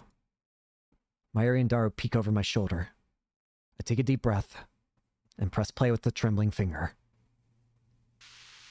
Nothing appears on the screen but noise. Nothing has changed after all. There's no hidden message or any... The noise suddenly dissolves, revealing the silhouette of a man. It looks like the video was shot somewhere dark. I can't see the man's face. And a kempt hair. A lab coat. That's all I can make out. Is that you in 15 years? It has to be. Something about him just says Ocarine. Really? Is this guy really me? My phone's tiny screen has become a window into the future. I can't believe I'm about to hear a message from myself. Did you get my email? Go watch the news. If you have already, then keep listening. So that last mail was from him. From me. It doesn't feel real. Greetings. It's been 15 years. I suppose you could say. Wow, your voice is so deep and cool. The year is 2025. I'm saying this video via a process similar to D-mail. You dismantled the phone wave. So did I. But not 1 year later. I, which is to say you, turned back to time travel as my last hope. I spent 14 years researching time travel. Along the way, I managed to design a D-mail transmitter that wasn't bound by the 36-byte limit. The fact that you're watching this means that you failed to save Kurisu. It hurts, doesn't it? I know how you feel. After all, I went through it myself 15 years ago. That's right. I failed too. I've lived with that failure for 15 years. Do you understand why you had to fail? It was necessary. Necessary to give me the proper motivation. You failed to save Kurisu. You killed her with your own 2 hands. Your guilt, your self-loathing, have driven me for 15 years. It gave me the focus I needed to complete my plan. Without your failure, you would not be watching this message now. As you know, this world line is subject to attractor field conversions. Time travel alone cannot save Kurisu. That is why you had to fail, to create the chain of causality that linked you to me. Because you failed, I spent the last 15 years researching time travel. Holy shit! As the revelations of Nakabachi unleashed sped the world towards nuclear war, I continued my research in secret. Suzuha's time machine is the result, although the finishing touches were Daru's and mine. Its design was based on the theory that CERN first developed, and that Kurisu improved on the world line you undid. Its model number is C204, C for Christina. I believe you understand what that signifies. Now that the causal link has been established, allow me to explain the final stage of the plan. The purpose of this plan is to change divergence and reach the unknown world line known as Steins Gate. By the way, I'm the one who named it Steins Gate. You of all people know why I chose that name. Because it sounds cool. Isn't that right? There are two conditions you must meet to reach Steins Gate. First, you must save Makise Kurisu. Second, you must destroy the Nakabachi paper. I know what you're thinking. Convergence won't let you change the past. No matter what you do, Kurisu will die. But rest assured, there is a way. You can save Kurisu.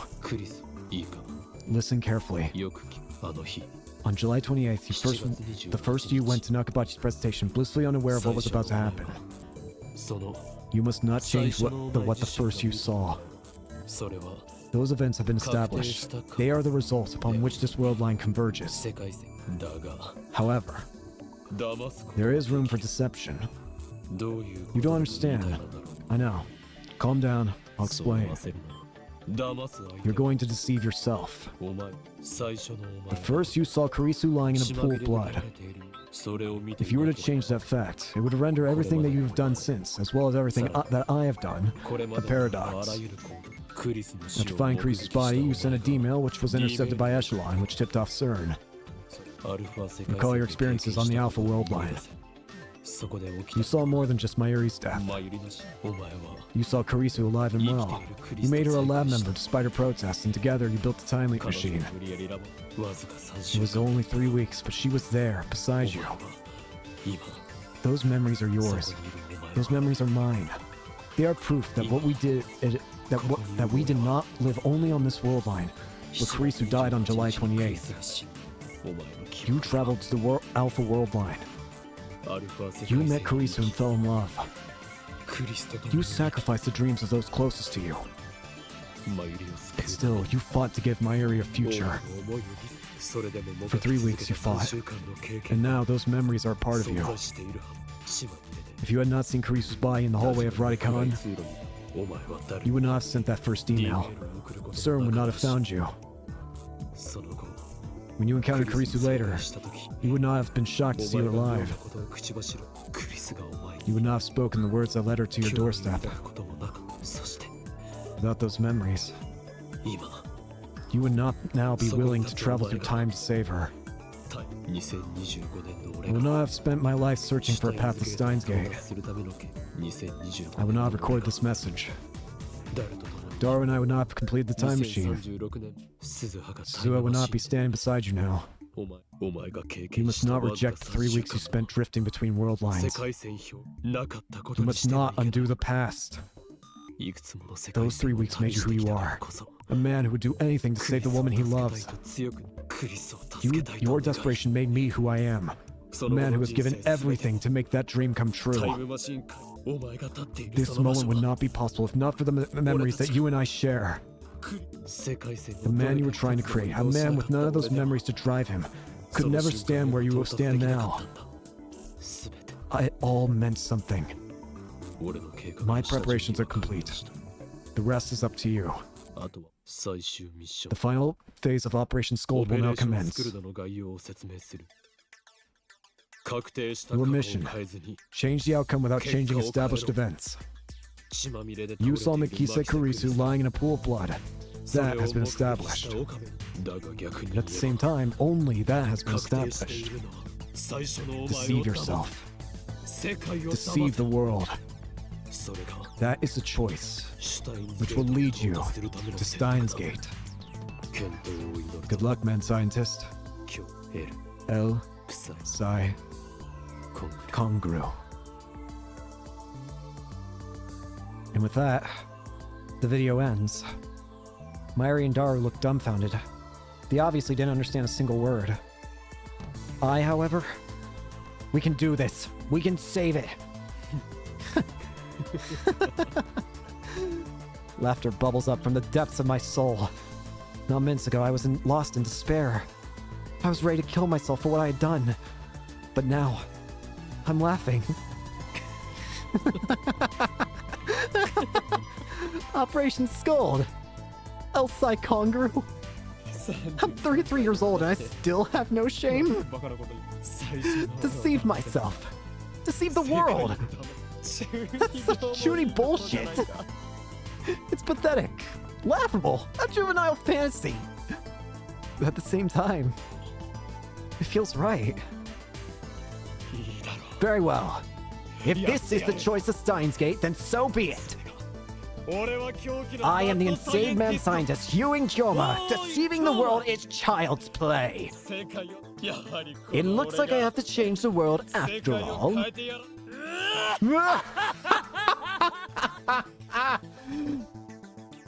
Oh, I thought Oak Cream was fine during serious, but now he's back to his usual antics. But you know, Mayushi likes Ocarine better this way. Yeah, I know what you mean. Ocarina just isn't Ocarina unless he's laughing like an idiot. Ewing Kyoma saved Mayushi, you know. So this time he'll definitely save Makise Kurisu. Let's see the world? What's that supposed to mean? Mayushi doesn't have a clue. I have a plan. Isn't it obvious? The only established fact about the past is that I saw Kurisu lying in a pool of blood. That's the extent of my observation. Kurisu was lying in a pool of blood.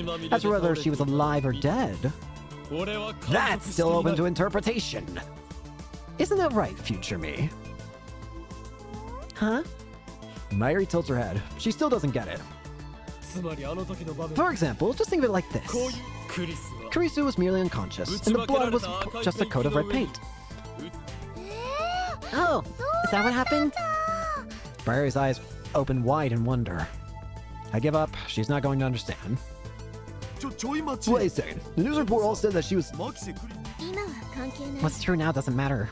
But only what Uncle Ocarine saw on July 28th matters. Really?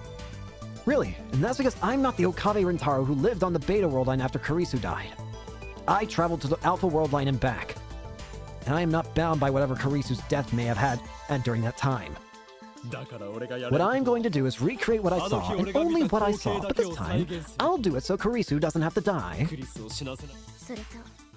Don't forget, you also need to try the hibachi paper. Can you handle it? Who do you think you're talking to, part-time warrior? Part-time warrior? Have you forgotten? I am the insane mad scientist Ewing Kyoma. I disregard the blank stares of my comrades and brush back my hair with a flourish. My plan is flawless. Operation Scold will succeed. But I need to prepare. Give me 30 minutes. Suzuha tightens her expression and nods firmly. I've got a devious plan. I squall against the roof's chain fence with my eyes closed. To refresh my memory, I pull out the drawers of my mental archive and sort through each file one by one. I've got a devious plan in the works. My actions that day, Mayuri's actions, my conversation with Kurisu, Nakabachi's presentation. With those memories to guide me, I begin to draw up a plan for how to complete my mission. I got the stuff. I open my eyes once I hear Mayuri's voice. Then it's time. Operation Skull. I take a deep breath and stand up. Mayuri's faster on her feet than Daru and I are, so I had her pick up some things for me. She went all the way to the lab and back in the sweltering heat, but she's not even breathing hard. She runs up to me with a triumphant smile, almost like a playful puppy shaking her tail. Hey, here you go. Will this work? In her hand is a plastic stick about 30 centimeters long. I take it and nod in satisfaction. Good work, Mayuri. Yeah, Mayushi's happy to be useful with Ocarine. Oh, I also brought you this. She hands me a banana. I guess she's telling me not to time travel on an empty stomach. What's that? A banana. What do you mean you don't know what a banana is? No, I mean that stick. Oh, okay. It's not a stick, it's a sword. A devious, dastardly design. One of our lab's many inventions. Future gadget number 6, the Xylem Saber. Xylem Saber?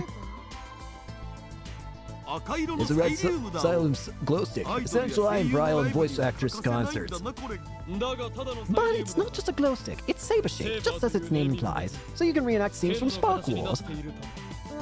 Wow. Furthermore, it can be also form fake blood clots. Detach the cap at the tip, and thick blood starts flowing out. I don't really get what you were trying to accomplish when you made this. Neither do I, but that doesn't matter. We want to make our sword fights more realistic. What he means to say is that everything is inevitable. I think I see the plan. You're gonna use that Xylem stuff as a stand-in for Maxi Crease's blood, aren't you? Precisely. I stuffed my cheeks with banana, enraptured by my own genius. I truly am a mad scientist.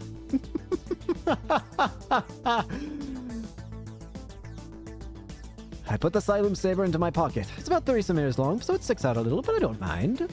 I had Daru buy me a stun gun earlier. I pocket that too. With this, my preparations are complete. I give Suzu a glance. Let's go, Uncle Ocarine. One more time. One more trip to July 28th. There and back. That's all the fuel we have left. This is our last chance. If we fail this, it's over. But you know what? I've been scared this entire game, and yet now, I'm more excited than I've ever been. You ready? Leave it to me. I will change the world.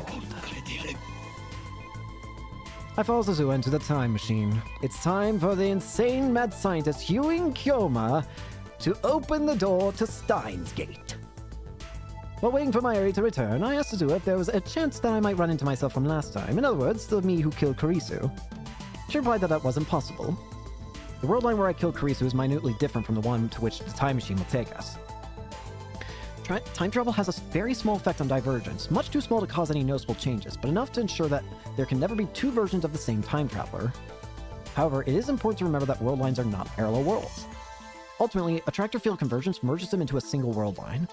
My actions are not meaningless. If I succeed in deceiving both myself and the world, the entire universe will converge upon a different future.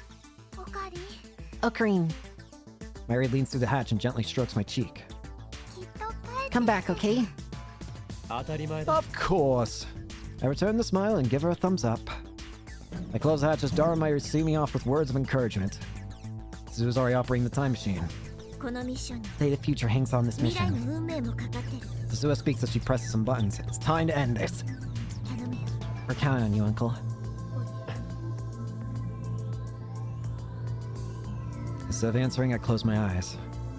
I find myself strangely calm. No impatience. No tension. None of the anxiety I felt the first time. How many times have I tasted failure? My hubris hurt those closest to me. My foolishness cost them their dreams. And even though those mistakes have been undone, the memories still remain as a brand on my heart. You must not reject the 3 weeks you spent drifting between world lines. You must not undo the past. It all meant something. Every mistake. Every sacrifice. Without them, I would not be standing here now. From that knowledge, I draw strength, confidence, and pride. The memories I shoulder deserve nothing less. And so, I am no longer afraid.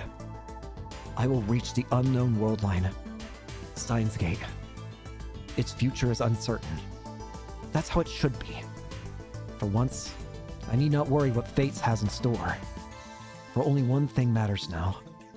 Saving Kurisu. Gravity pulls at my back. Rainbow lights start drifting through the compartment. It's time.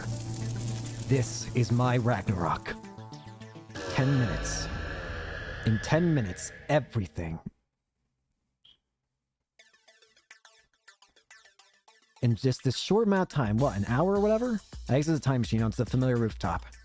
As for it's empty, and I can see the top of the train station a short distance away. This is the third time I've been here now. I run through the plan in my head one more time. Time is short, but I have no choice. I have to do it. No. I will do it. Failure is not an option. Alright, we're good. I wait for Suzuha to break the lock, then I run inside just like last time. Let's do it. Come on. Narrowly avoiding the first me again, I descend to the 7th floor. Last time, I went all the way down to the 4th floor, but not this time. I direct my attention to the capsule toy machines near the landing. Time for step 1. Where's that little Oopa? Right at Kakaru character doll series. This is it. On July 28th, the first me won a super rare metal Oopa on this very machine. No time to waste. I insert a 100 yen coin I prepared beforehand and turn the lever hard. Capsule falls into the slot. Just as I grab it, Bring it! my heart leaps into my throat. That was Mayuri's voice. She's already here. Quickly turn and leave the area before Mayuri can see my face. Luckily, she's so entranced by the capsule toy machine she doesn't realize who I am. Was it right? Bingo! The metal Oopa's inside. This is the prize that was meant for me. Which means the first me will get... The answer is obvious. Phase 1 is complete. Time for Phase 2. I turn around abruptly. Hi! Karisu was standing behind me, her mouth open in surprise. My timing was perfect. Hi there! Hey, you just came down from the... Huh? I'm going to save you. Leave everything to me. どういう What? I say no more. If I tell her everything, she'll have no reason to talk to the first me. On July 28th, she came to me during Nakabachi's presentation. She claimed that I had tried to tell her something, but then proceeded to drag me out into the hallway for further questioning. This is part of my experience. This should be good enough to ensure that it happens exactly as I remember. I pat Karisu on the shoulder, then race back up the stairs. Wait!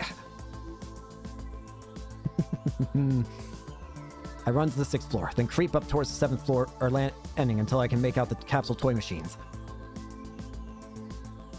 There. As suspected, the first me is about to turn the lever in Mayuri's stead. Doo-doo-doo-doo. It's an Oopa! Is it rare? It's not rare, but isn't it just so cute? Mayushi loves Oopa. Bingo. I grinned to myself. It worked. The order changed. Mayuri now has a regular Oopa, not the metal one I gave her the first time. And that means... Nakabachi's paper is toast. Yep. The presentation's about to begin. I'm ready to head up to the 8th floor. But Mayuri doesn't move. She takes out a pen and starts to sign the Oopa. Just as planned. When Dr. Nakabachi defected to Russia on August 21st, he had Mayuri's metal Oopa with him. If he had a plastic one instead, it should change the fate of the Nakabachi paper. It'll burn up. But one question remains. How exactly did Mayuri's Oopa fall into Dr. Nakabachi's hands?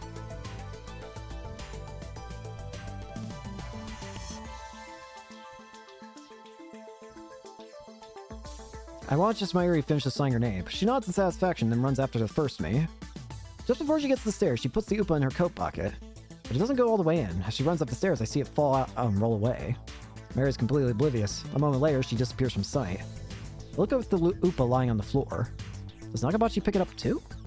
How? He's in the middle of a presentation upstairs. He doesn't have any opportunity. It's probably... Yep, it's Karisu. That's when Karisu comes up from downstairs. I quickly hide in the stairwell across the landing. Yep, yoink. She loves Oopa. Karisu reaches the 7th floor without noticing me. She finds the fallen Oopa and picks it up. So it was Karisu who found the Oopa, the butterfly effect. In 3 weeks, this completely innocuous event changes the outcome of an accidental fire on one of what must be thousands of planes flying that day. By extension, it changes the fate of the entire human race.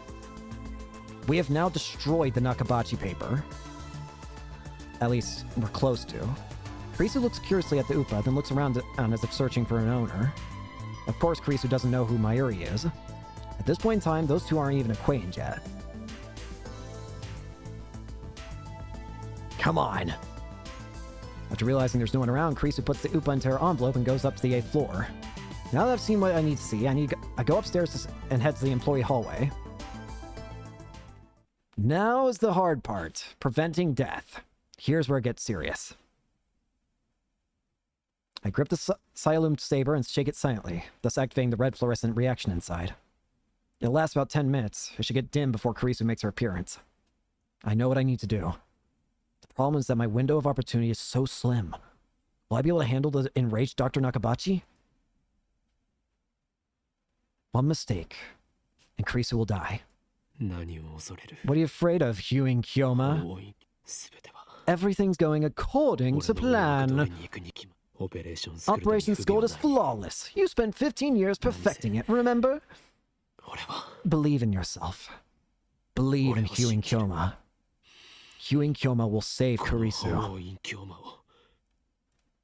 I close my eyes and wait for the time to come, hidden behind the same pile of cardboard boxes as last time. I hear the sound of sparse applause from the event hall, which means I should be hearing footsteps soon.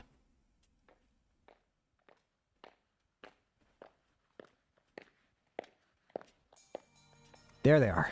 Kurisu's come right on time. She leans against the wall. Now I know the reason behind that smile. It's the Oopa inside. She's probably smiling at how adorable it is. Her smile doesn't really suit you, Kurisu. I still feel a chuckle. I'm surprised I'm calm enough to feel that way despite the current situation.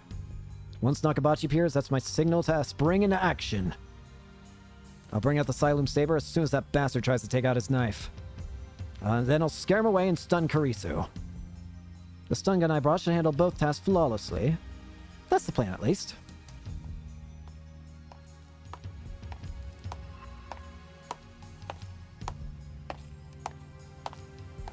The next set of footsteps echoes down the hallway. Kurisu looks up. I can't see Dr. Nakabachi, but I know it's him. I wanted to talk. Are you listening, Papa? Even the words she speaks are the same. What is that? I heard you were getting a presentation on time travel, so I thought about it too. Could it be possible to make a time machine? The atmosphere is far from pleasant. Nakabachi doesn't even try to hide his displeasure. The first me is probably at fault for that, at least partially. Looks like it's about time for Nakabachi to go ballistic. I grip the Xylem Saber and make one final check. It's already dimmed down, and all I have to do is remove the cap at tip and the fake blood will... Huh?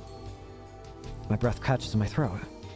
In the darkness of my high spot, I bring the Xylem Saber close to my eyes and peer inside. The fake blood has begun to coagulate. No, this shouldn't happen. I was certain that the liquid would remain fluid for around 3 minutes. Was it defective? Come to think of it, we never tested the Xylem Saber. It could only be used once before the tube needs to be replaced. Given the lab's financial situation, we thought it would be a waste to use it, so we never did. How could I fail to consider this possibility? If I had half a brain, I would have brought a spare. This is bad. The plan is falling apart. I wasn't shy. Nakabachi's shrill shriek startles me. Can we use our own blood? Those incompettent bastards were just jealous of my superiority. I was the one who gave up on them. Please don't yell. Time won't stop for me. How do I recover from this setback? I can't leave. Nakabachi's about to attack his daughter. If I make my appearance after that, it'll be the same as last time. I'll end up killing Kurisu again. No matter what, I can't let that happen. What do I do? Do I go back to the time machine and try again? No, remember what Sasua said? There's not enough fuel for another trip. This is my last chance. We haven't seen each other in a while. There's a lot I want to talk about. You're living in Aomori right now, right? Leave. Huh? Go back to America. Never show your face to me again. But... My opinion, if I'll submit jointly... My heart's pounding. I'm sweating like crazy. It feels like I've just run a marathon. I cover my mouth to suppress the sound of my breathing. Is that pity? I'm gonna kill you. Nakabachi's about to snap. Events are proceeding just like last time, barreling inexorably towards disaster. Please, I find myself begging, make time stop! But another voice from within answers. Are you praying, Hewing Kyoma? Have you forgotten? I'll tell you why. Nothing. Change the future. Deceive the world. Let's do it. With a brand lab coat. I wasn't... Want my opinion? I'll give it to you. I'm gonna bullshit. I won't court the mercy of a heartless god. I will save Kurisu myself. She won't die again. Not at my hands. Not at anyone's. You're stealing it. まさか What'd you say? 私の論文 You're stealing my work. I didn't even think you would do something like... It's time. Nakabashi strikes Kurisu. 誰に対して口を聞いて Starting. おるのだ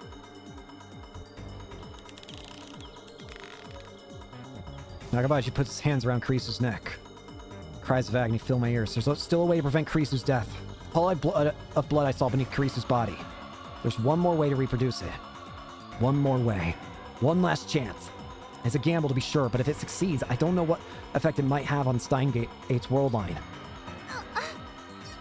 お前に私の気持ちがわかる私より優秀だから遠ざけた Ugh, お前の痛せ matters not.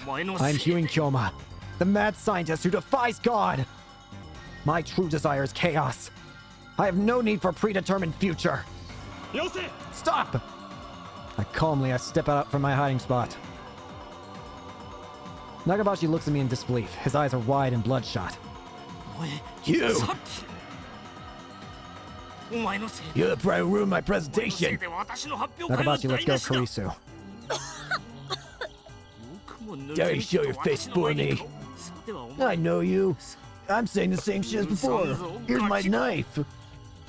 Its blade reflects cold light. I laugh disdainfully. Try it if you dare.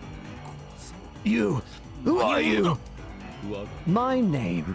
It's Huing Kyoma! What? You for a phoenix, then in. And finally the terrible truth that you must never be revealed. Huing Kyoma. I'm the bringer of chaos, the destroyer of order. And I am the one who will end your ambition. Stagger his feet. Run away! Never! I dismissed Kurisu's plea and instead turned to Nakabashi with my arms spread wide. What's wrong, Dr. Nakabashi? Aren't you going to kill me, or have you lost your nerve? Of course, a mere mortal can never slay a god such as I. You little... ふざけるな Nakabashi goes to a frenzy. He charges me with his knife point first. Nakabashi completely lost his mind. I can see it in his eyes. He won't stop. And if he won't stop, then I'll stop him with my own body. You're nothing! But don't move a muscle. This is my last chance. I'll do whatever it takes.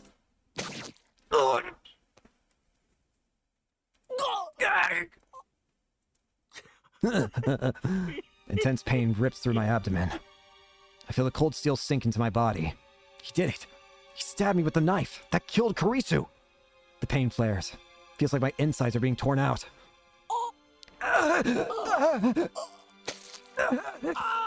Nakabachi yanks the knife out. Blood gushes from the open wound. The iron taste of blood spreads through my mouth. Pain threatens to steal away my consciousness. My body's on fire. My vision blurs. I struggle desperately to stay on my feet. Now who's laughing? That's what you get. 私を馬鹿にするからな I whip out the stun gun and switch it on. The electric arc crackles to life inches away from Nakabachi's face. He instantly turns pale. Now you've done it. I spear him with a glare and take a step forward. A wave of nausea surges over me. Blood spews from my throat, but I don't look away. I keep my eyes fixed on Nakabachi.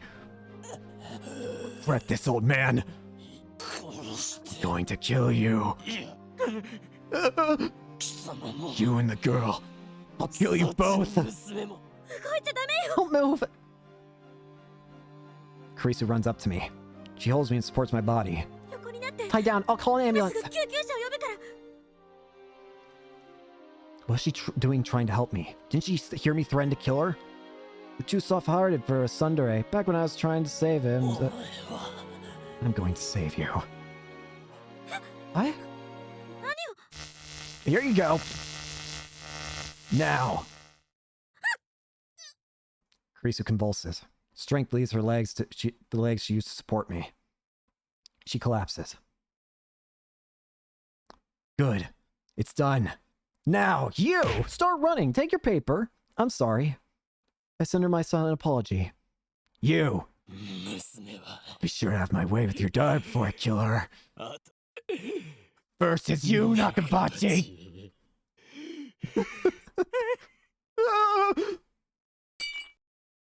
Nakabashi tosses his knife away with a pitiful cry. He takes a step back. 2 steps. Better run! Better fucking run! Firing the stun gun once more does the trick. He flees, but first he makes sure to pick up the envelope. How shrewd. It touched my wound. The light's touch sends pain courses through my body. I fall to my knees. I feel faint. The bleeding won't stop. The blood is starting to pool on the floor. I press my hands into the blood. Still not enough. I reach for my stomach, wet and glistening with blood. I take a deep breath, then drive my fingers into the wound. The pain is like nothing I've ever experienced. Unable to bear it, I throw back my head.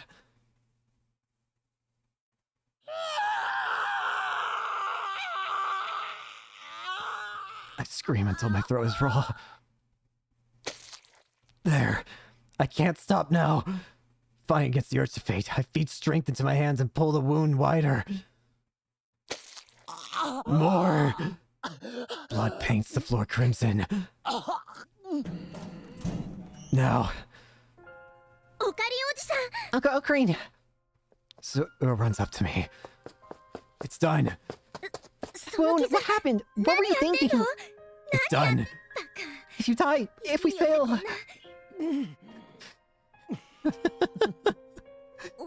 Uncle?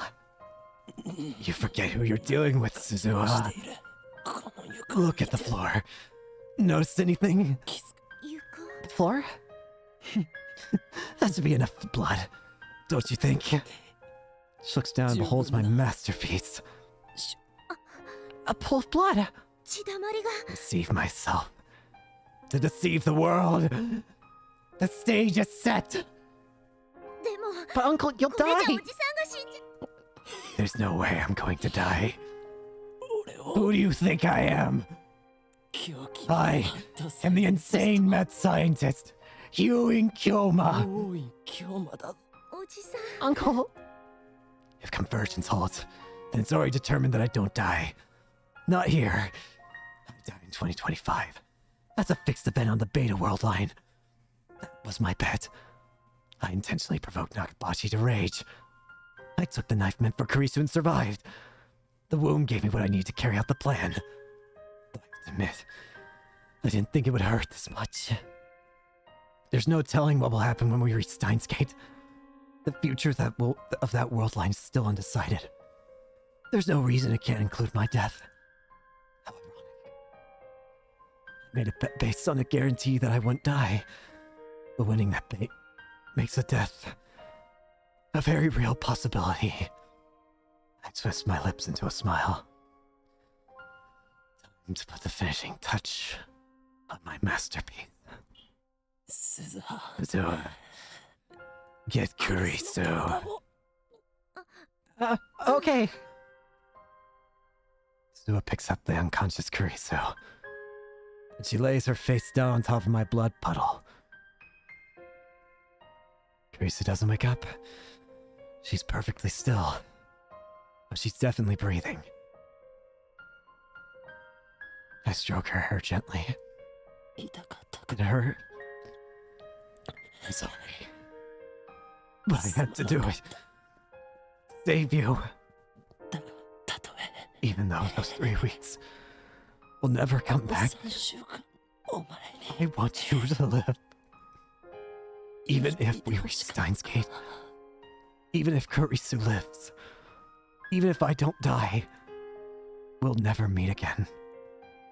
Kurisu will never join the lab. We will never build the time leap machine together. Still, I'm glad I was able to save her. It worked. Goodbye. Please stay unconscious for a while. I need you to save the first me. While Suzuha goes to pick up the knife, I use the wall to climb to my feet. Mission complete. Return to base.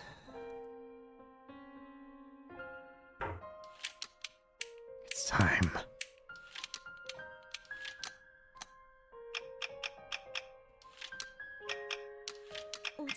It's crazy, Uncle.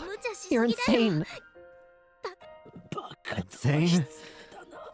Nonsense. This is all according to plan. Don't talk. I'll take you back to August 21st. Try to endure the G's, okay? Damn, I should have brought first-aid kit. I feel pressure push my body. I feel like groaning, but I bite my lip and bear it. The rainbow light fills my vision. Finally, the insane mad scientist has won. The time machine is activated. Zuo wraps my wound with a towel. Hey, Uncle. I'm sure Steins Gate is waiting for us on your side. A world where nothing is known, where anything is possible. A world where Yue live, where Makise Kurisu lives, where Machina Mayuri lives. A world where I have no reason to travel to 2010. The future may still lead to World War III. It may lead to a dystopia ruled by CERN.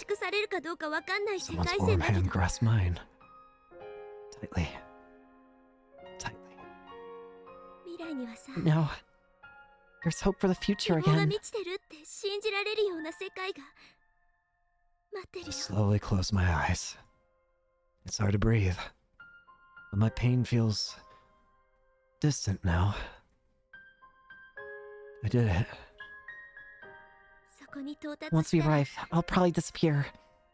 I won't be able to thank you for bringing me to Steins Gate. So, I'll say it now. The warmth of her hand slowly fades away. Thank you, Suzuha. Thank you, Uncle.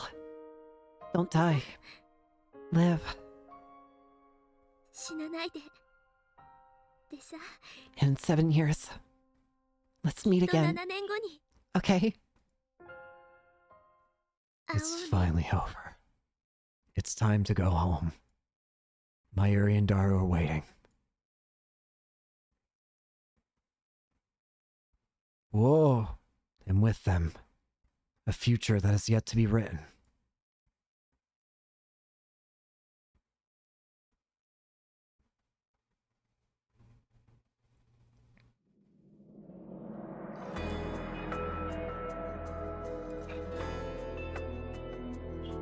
I'm gonna mute the game just in case, but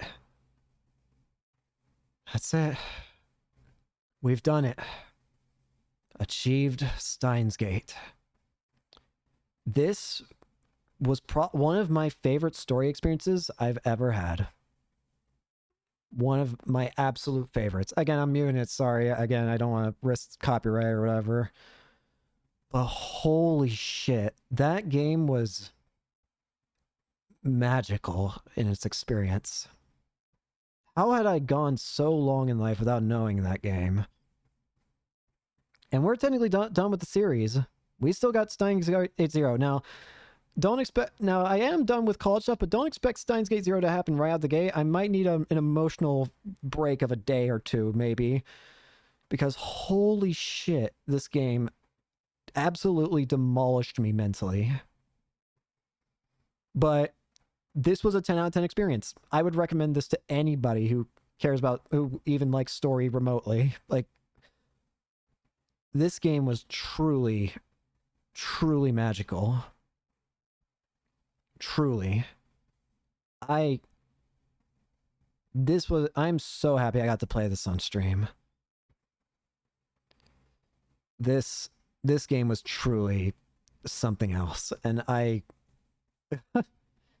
again, we're not done.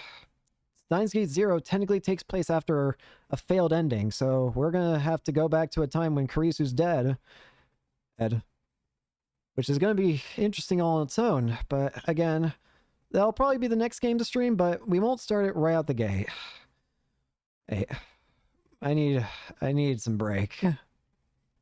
I guess in the meantime, what else can I mention? Oh yeah, recording game on game I'm playing through on YouTube.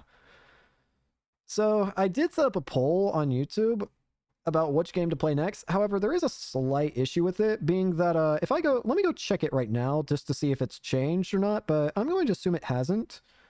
Yeah, the poll has equal votes across all 4 options, so I don't know what to do. Literally, I put 4 options in the poll, and all 4 options have 1 vote, and I don't know how to deal with this. What I'm thinking is, if it doesn't change by like tomorrow, then I might just start with Legend of Heroes, and then just like do the other games in between. Like I won't do a Legend of Heroes all like the entire series all at once, because there's like 10 or 12 games or whatever in that series. So what I'll do is probably play like I'll do Trails in the Sky, which is the first game I think, and then after playing through that, I'll play like either Chain Echoes, Bravely Default 2, maybe Star Ocean, the game I was recommended. After that, I'll play the next the next Legends game. After that, I'll play one of the other 2 remaining options, and then yeah. Oh, this game was truly incredible. That is an experience I will never be able to relive. But I am so happy I got to play through it on stream. Record it. Because this game was truly something else. This game was absolutely phenomenal. And I'm speechless. This game was something different, man. I'm excited to see what Steins Gate Zero will bring. I wonder how much more my heart's gonna get to break apart from depression. But we'll have to figure it out later. We finally did it. We achieved Steins Gate.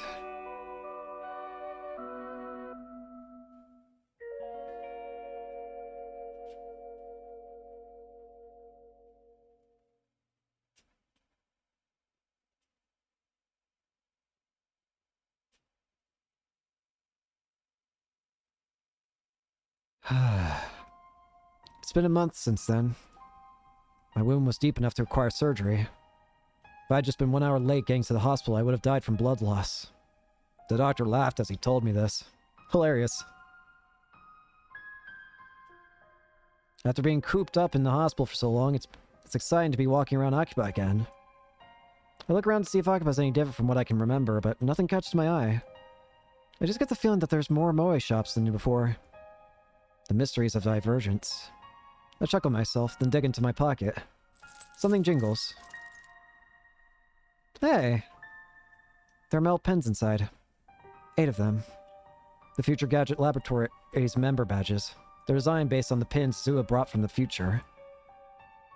Which world line Zua was that again? Anyway, back then we searched all over Akiba for that pin. And while I was hospitalized, I thought it was the perfect opportunity to ask Dara to have them made. And of course, the one we commissioned to make them was that shady, foreign street vendor. The final product is slightly different than Suzua's, but it's pretty well done. I pass through the archway of Yanabayashi Shrine and head to the courtyard. There, brandishing a sword with sublime dignity, stands a Miko. The Miko is so lovely that anyone would doubtless stop to stare. But that's not a Miko, and that's not a real sword. That sword is a 1980 yen imitation, and that beautiful Miko is a guy. Lukaku lifts his head at the sound of my footsteps. Okabe-san! As soon as our eyes meet, he runs up to me in fluster. His eyes are already wet with tears. You were discharged today. Yeah. But I'm sorry. I didn't know anything about it. Of course you didn't. I didn't tell you. But I'm glad you're okay. I'm so happy. And then he starts crying in earnest. Seeing his tears, I feel an urge to pat his head and tell him everything will be alright. But I resist and sigh instead. I hear you were a natural at your cosplay debut. I hear you even have a fan club. Mayuri filled me in on the situation. After years of persistent nagging, she finally convinced Lukaku to cosplay near the end of summer break. It wasn't in time for Kamima, but he wore one of Mayuri's costumes to a cosplay event in early September. His cosplay debut was effective. Dozens of photographers took his picture, and the images soon went viral on the net. Try to look up pictures of Lukaku now and you'll get tons of hits. He's being swarmed by fans, and since he's what they call a trap, he's popular with girls too. There's some things in this world I just don't understand. To be honest, it's so confusing. You know, I still haven't had the pleasure to see you cosplay in the flesh. I just can't. If Okabe-san were to see me, I'd get so embarrassed I'd die. But you had fun, didn't you? That's what Mayuri said. Yeah. You've grown up, Lukaku. He's overcome his feelings of inadequacy and accepted himself for who he is. And he even had fun doing it. Okabe, I mean Kyoma-san. It's all thanks to the Seishin Zanma style you taught me. It cleared my mind of all mundane thoughts. He truly is a worthy disciple. But you must not grow complacent. Your next objective is to ascend to the true form of Seishin Zanma style. Once you've mastered it, the flames of evil sealed within you will have nothing left to burn. That moment will mark the beginning of the legend of Urushibara Luka, Guardian Mika of the Personopolis of Akihabara. What exactly will this legend be about? I shall tell you at the proper time. I reach into my pocket and take out a pen.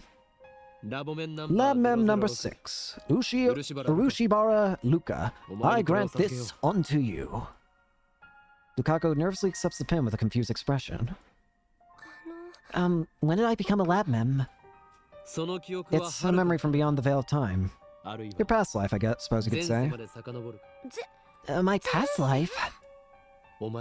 You've been a lab mem from the moment you were born. Be proud. It's not an exaggeration. It's the truth. Lukaku most likely doesn't remember. But it's okay. Even if I'm the only one who does. You don't like it? No, it's just... I'm really happy.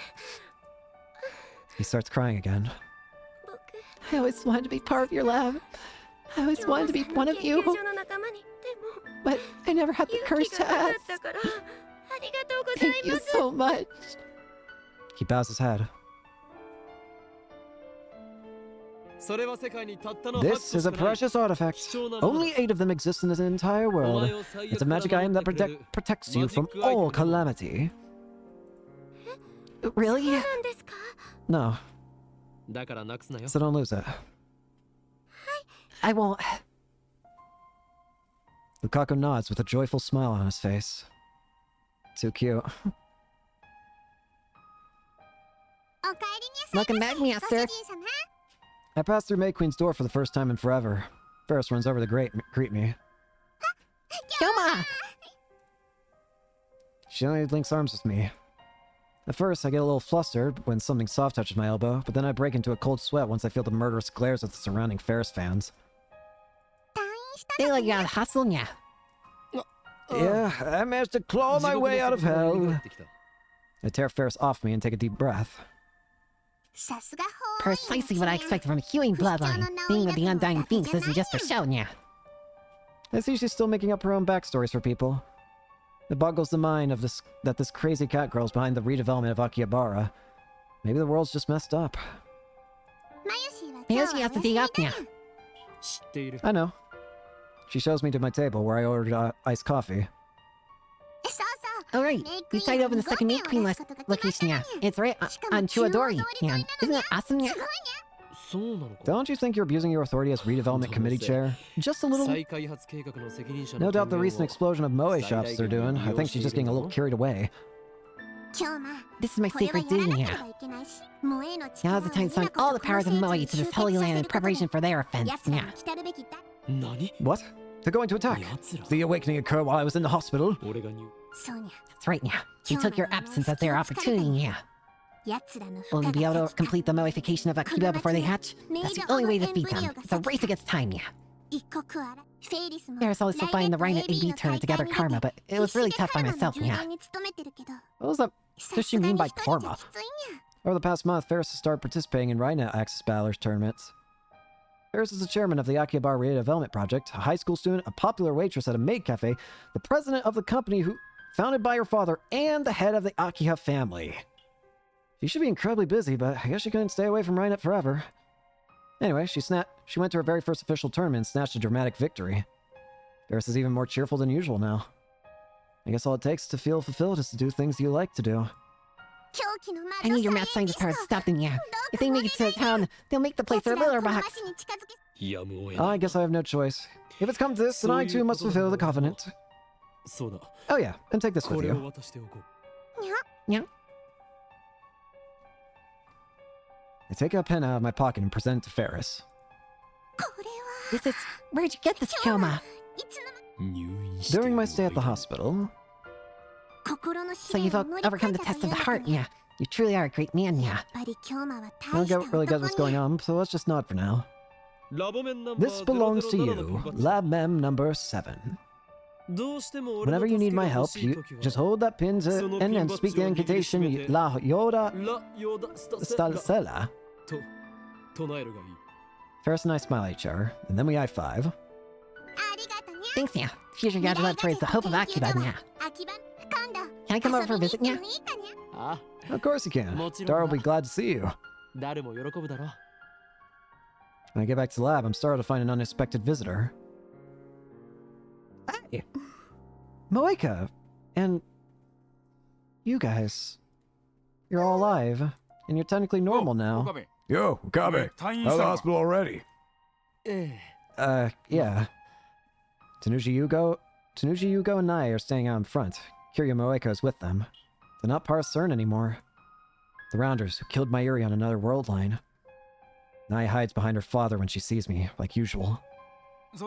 Oh yeah, let me introduce you. Tanuji indicates Moeka with his chin. Starting today, this girl's gonna work part-time at my place. Aww. Moeka bows her head. She's silent as always, but at least she's not holding her phone. I guess that's some improvement. Doesn't talk much, but don't let it bother you. Don't worry, Shining Finger and I know each other already. Shining Finger? Who's that? I point to Moeka. Shining Finger! That's the name of her Esper power! Tanuji and Moeka ignore me completely. He helped me look for an IBM 5100. I got a thank you email for her during my stay in the hospital. The email helped me figure out our relationship in this world line. Oh, that retro PC you were talking about. Did you find one? Moeka shakes her head. Well, it's just an urban legend. Why did you decide to work here? Did Tanuji tell her who he is? I thought Moeka wasn't supposed to know FB's true identity. I brought her. Nai speaks up in a tiny voice. I introduced her to Daddy. I see. So you're a matchmaker, huh? Hey, numbskull. There's only two things I love in this world. Brawn tubes and my little girl. Daddy. Besides, it's more like the other way around. After Nai fell and got hurt, this girl gave her first aid and brought her all the way back here. I didn't know Moeka had such a gentle side. Since she was unemployed, I decided to give her a job as thanks for helping my girl. Never thought our store would hire a part-timer. Didn't you hire one just last month? Huh? You on your painkillers, kid? I never had any help before. Of course. The Zua worked here was the Zua of the Alpha World line. The Zua who came from a future ruled by CERN. Current world line has a different future, so she didn't come. The time she spent here never happened. Well, in that case, good luck to you, Moeka. This is a perfect opportunity. I take a pin out of my pocket and hand it to Moeka. Oh, now you're flirting. Don't mess around with my part-timer. This pin is proof that you are Lab Mem number 5. Our lab is on the 2nd floor. Come on by whenever you feel like it. Moeka stares at the pin in her hand. But I can't help you look for the IBM 5100 anymore, okay? Don't be like that. Help her out, will you? I can't. I'm a busy man. Catch the attention of the Rounders again? No thanks. Besides, the three of them are better off if we never find an IBM 5100. And I end the conversation with a shrug and head to the stairs. Okabe-kun. Akabe-kun. Moeka calls my name. I turn back to see Moeka smiling, ever so faintly. これ Thank you for this. ありがとう。 Yeah. The hatred I once felt towards them is gone. I forgave Moeka and Tanushi both. Now that I've destroyed our time machine, we can go back to being good neighbors. I won't pry into their secret lives, and I won't attempt to fight them either. It's all up to them. However, the affection that Nai showed towards Moeka brings an undeniable warmth to my heart.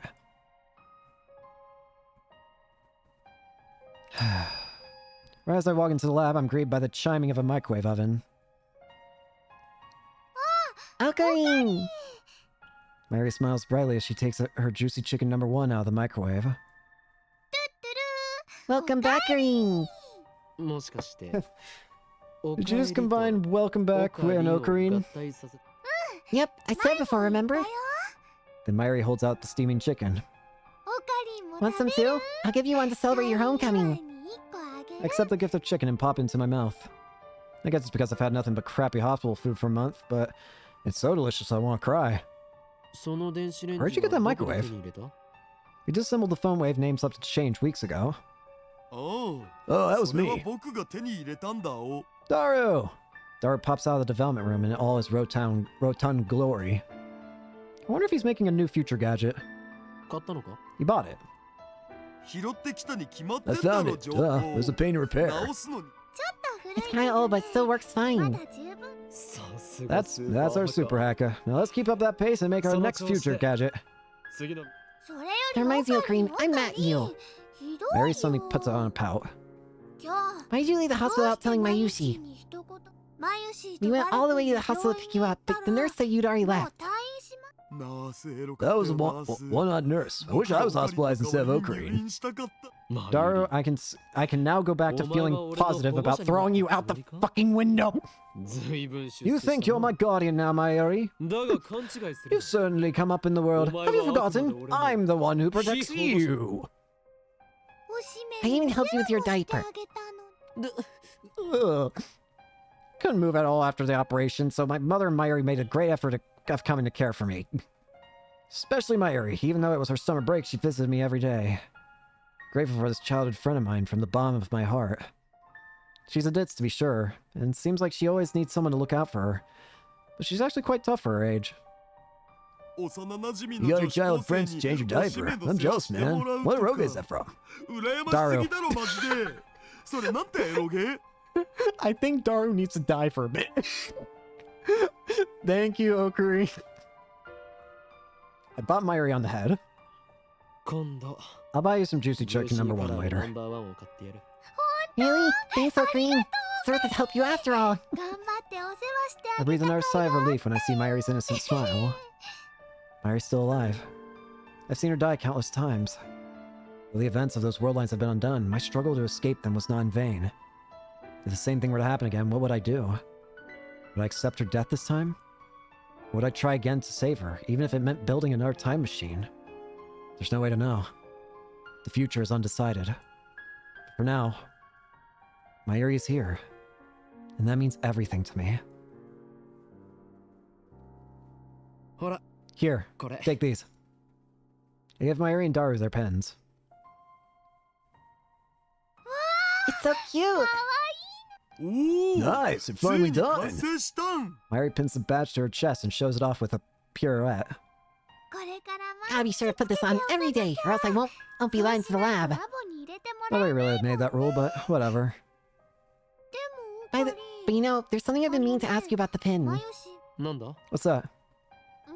There's an inscription, right? It says OSHMKUFA 2010.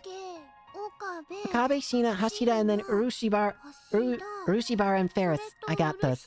What about MK and A? Who are they? M for Makise.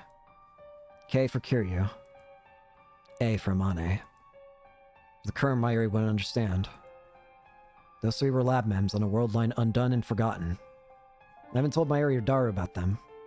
They wouldn't believe me even if I told them, especially about the last initial, A. I mean, how do I tell Daru he's going to have a daughter? I can just imagine his reaction. Who's my lucky bride be? Oh, you got a cute face, so let's flesh you. Okay. He'd say something gross like that, no doubt. Perish, Daru. I remember. As I lay dying in the time machine, Zua gripped my hand and said, Once you arrive, I'll probably disappear. I won't be able to thank you for bringing me to Steins Gate. So I'll thank you now. Thank you, Uncle. Don't die. Live. Just as she predicted, Zua vanished the moment we returned to August 21st. Right before my very eyes, the time machine was enveloped in rainbow light and disappeared. She was smiling as she faded away. That was proof I had reached Steins Gate. And that's why I don't mourn Suzuha. In 7 years. Let's meet again, okay? I don't know what the future will bring. There's still the possibility that Daru won't get married, that Suzuha will never be born. Still, I believe. In 7 years, we will meet again. And that's when I will give her this pen. Her birthright as Lab Mem number 8. Until then, I'll keep it in a safe place. And then there's just one more. I aimlessly head out to town, alone. I want to get a better look at the Steins Gate world line. But try as I may, I can't find anything drastically different. Way back when, Ferris's D-mail erased the Moe shops from Akiba. At that time, it was obvious that the world had changed. I feel unsatisfied, so I look up at Radicon. Obviously, there's no satellite stuck in the roof.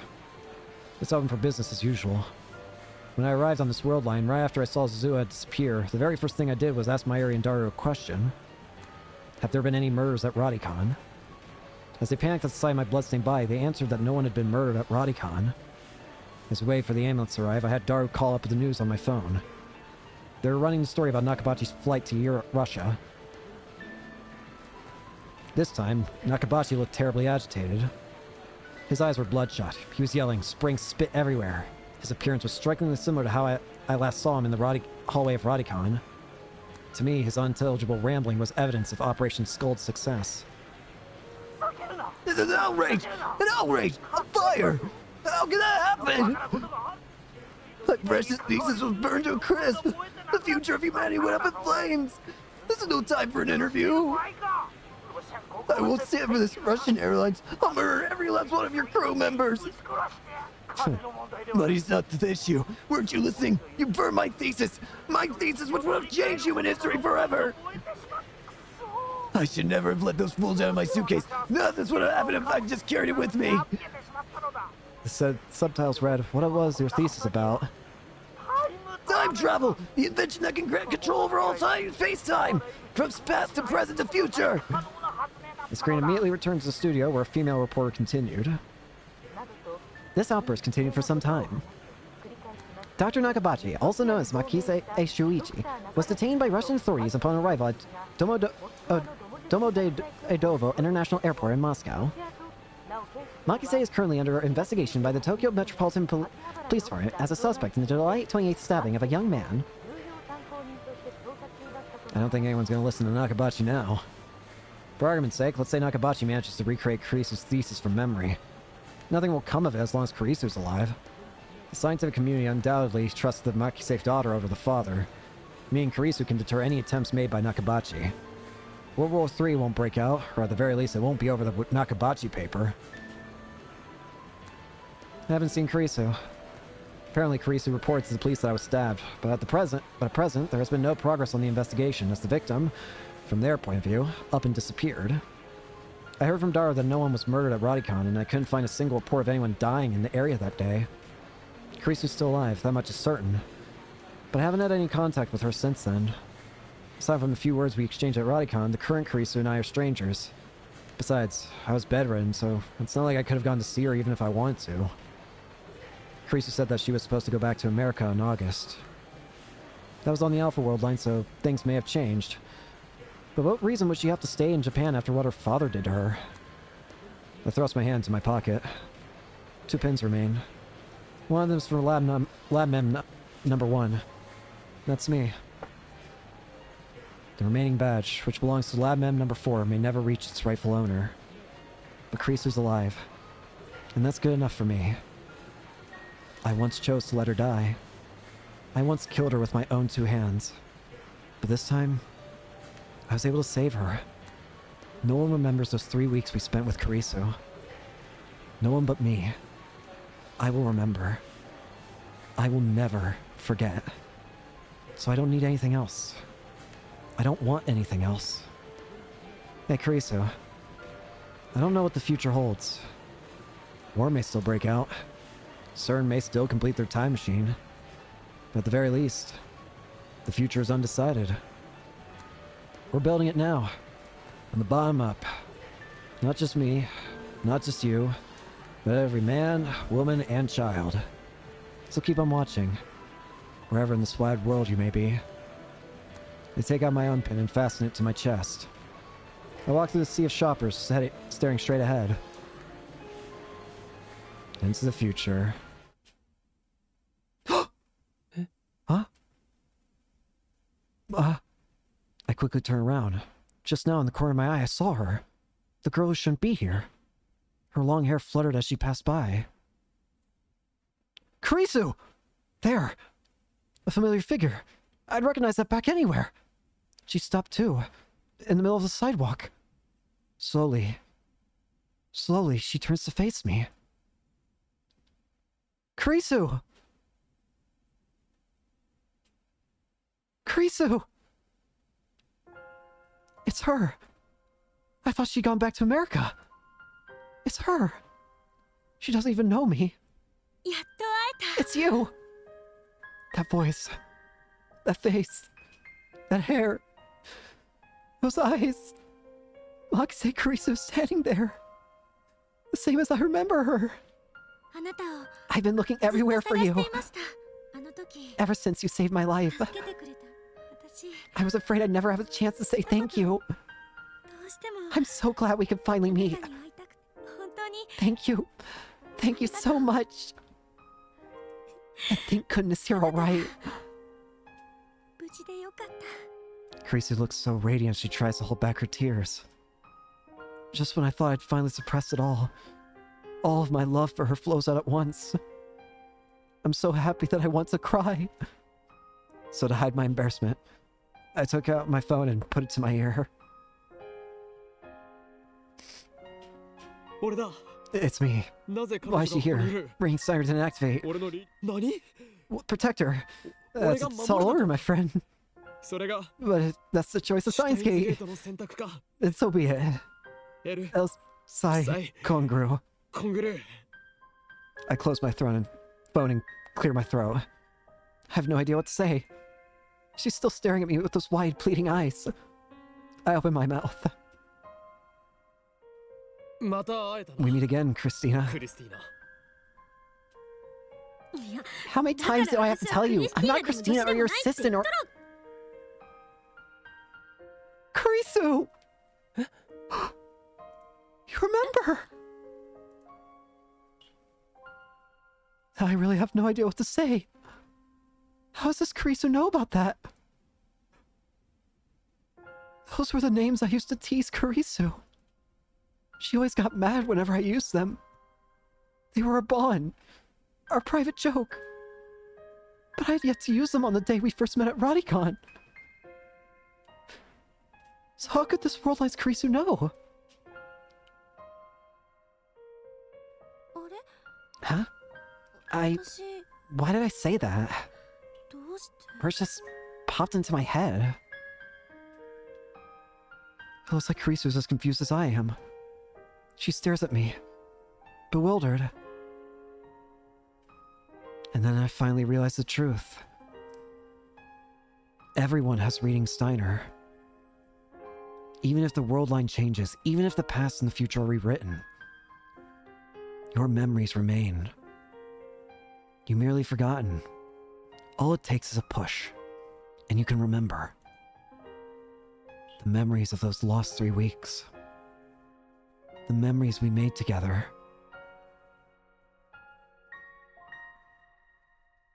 Yokoso. Welcome back, 我が助手 my assistant, マキセ Makise クリス Kurisu. No. いや、 Christina. クリスティーナ。 I reach into my pocket and take out the last pen. Nobody knows what the future holds.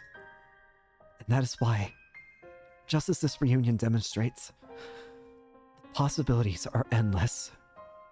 I place the pen in Kreese's hand and gently close her hand in mine. And holding back my tears, I tell her, これが this is the choice シュ of タイン Steins ズゲート Gate. の選択だよ。